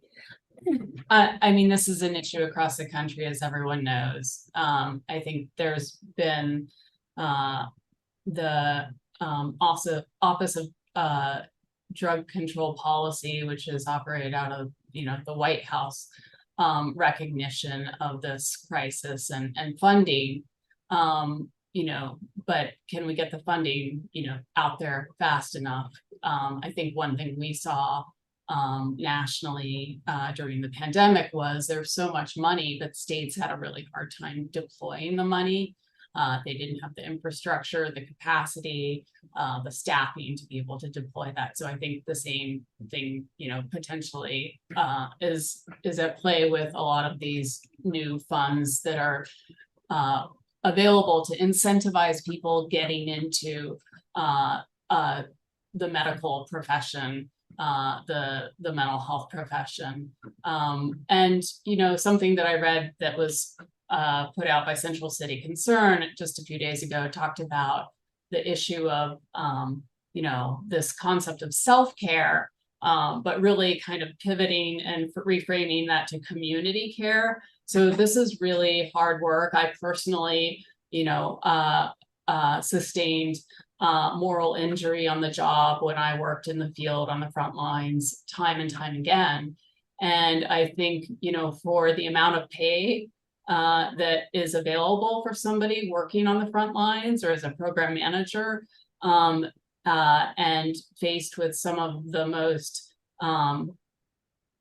difficult, horrific experiences, we don't pay people enough. We don't pay them at the rate that we pay our fire and rescue, our police, other first responders, and we really need to. And we really need to be able to hire people who are invested in working with this population, but who have the support and supervision and training and trauma-informed supervision to be able to sustain folks. I think the average lifespan, and I'm guessing that's actually decreased over the last 5 years. Used to be it was about 5 years was the average lifespan of a frontline homeless or behavioral health service provider working with folks who had serious mental illness or people experiencing chronic homelessness.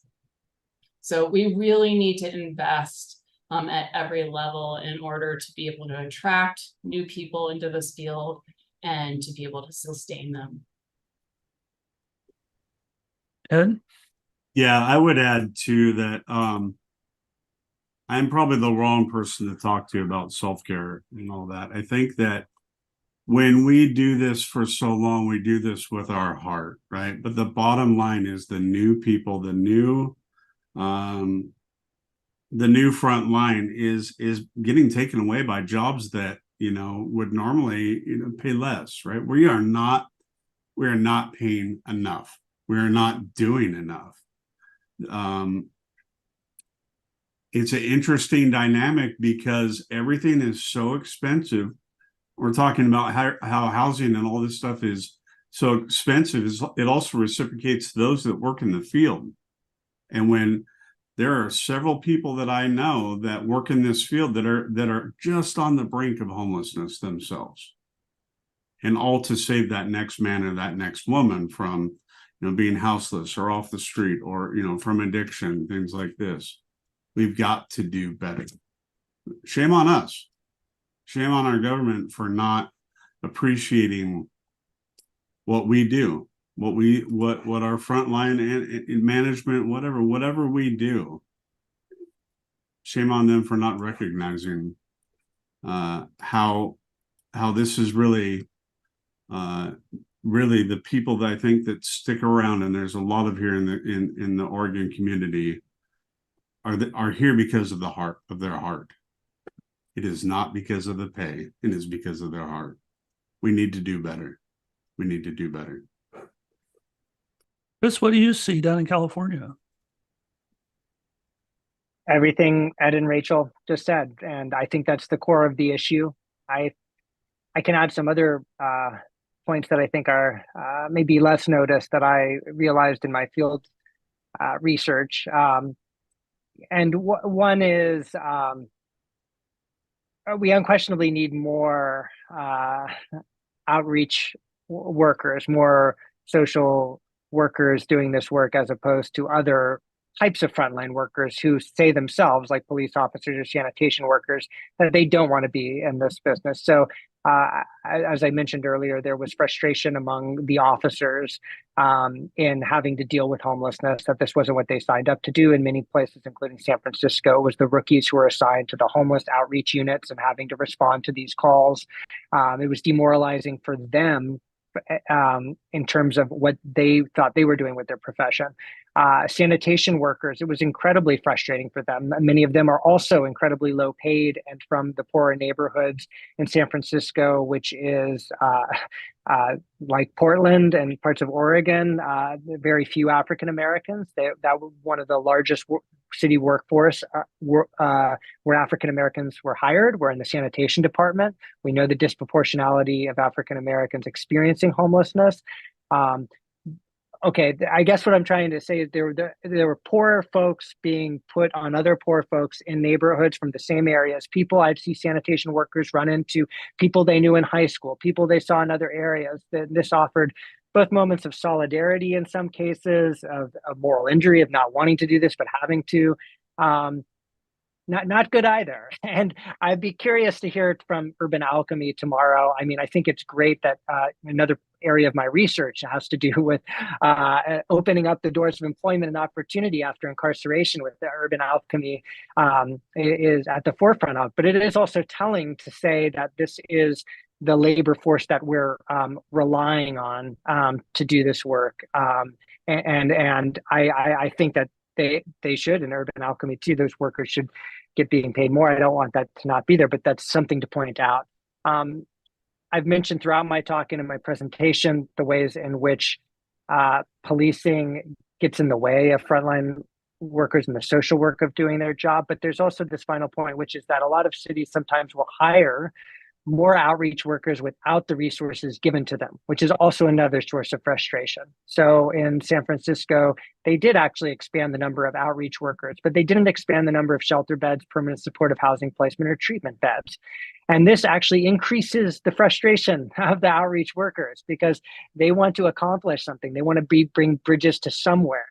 And instead, it caused them to do, even the ones who were on the force of social work, but not the force, we're on the social work team before, they actually, an unintended consequence was they felt they had less tools now to do their work because they were spread more thinly. This was less rewarding, they were less able to realize their vocation.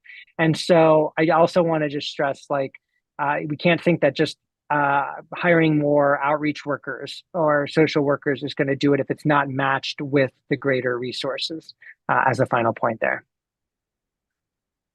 Thanks, Chris. Jessica, take us out. You've supervised more people than probably the rest of us put together. What's your experience in looking at the workforce now? What's the level of fatigue, of trauma, of desperation, of hunger? I guess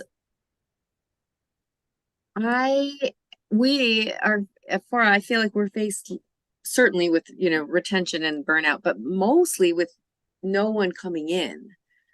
So we can't hire anyone. I feel like we are able to retain as best as we can, largely by kind of loving each other.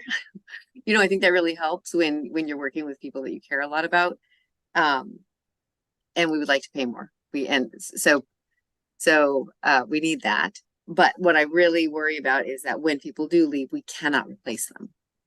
And because we do withdrawal management, which requires nursing, and we do residential, so we need counselors, we need people who process insurance, we need everything. And we at every step, we can't bring people in. People don't want those jobs when you can get like a lot at Panda Express, which is a much easier onboarding, and it has a really, really clear hours, and you're gone. So for me, it is certainly recruitment and retention, but recruitment has been the biggest problem recently. Well, thanks everyone. Thanks for joining the panel discussion for the end of the day on the first day of the Oregon Housing Conference. We'll be back again tomorrow with a separate link in your access email for day 2 of the Oregon Housing Conference. Thanks so much.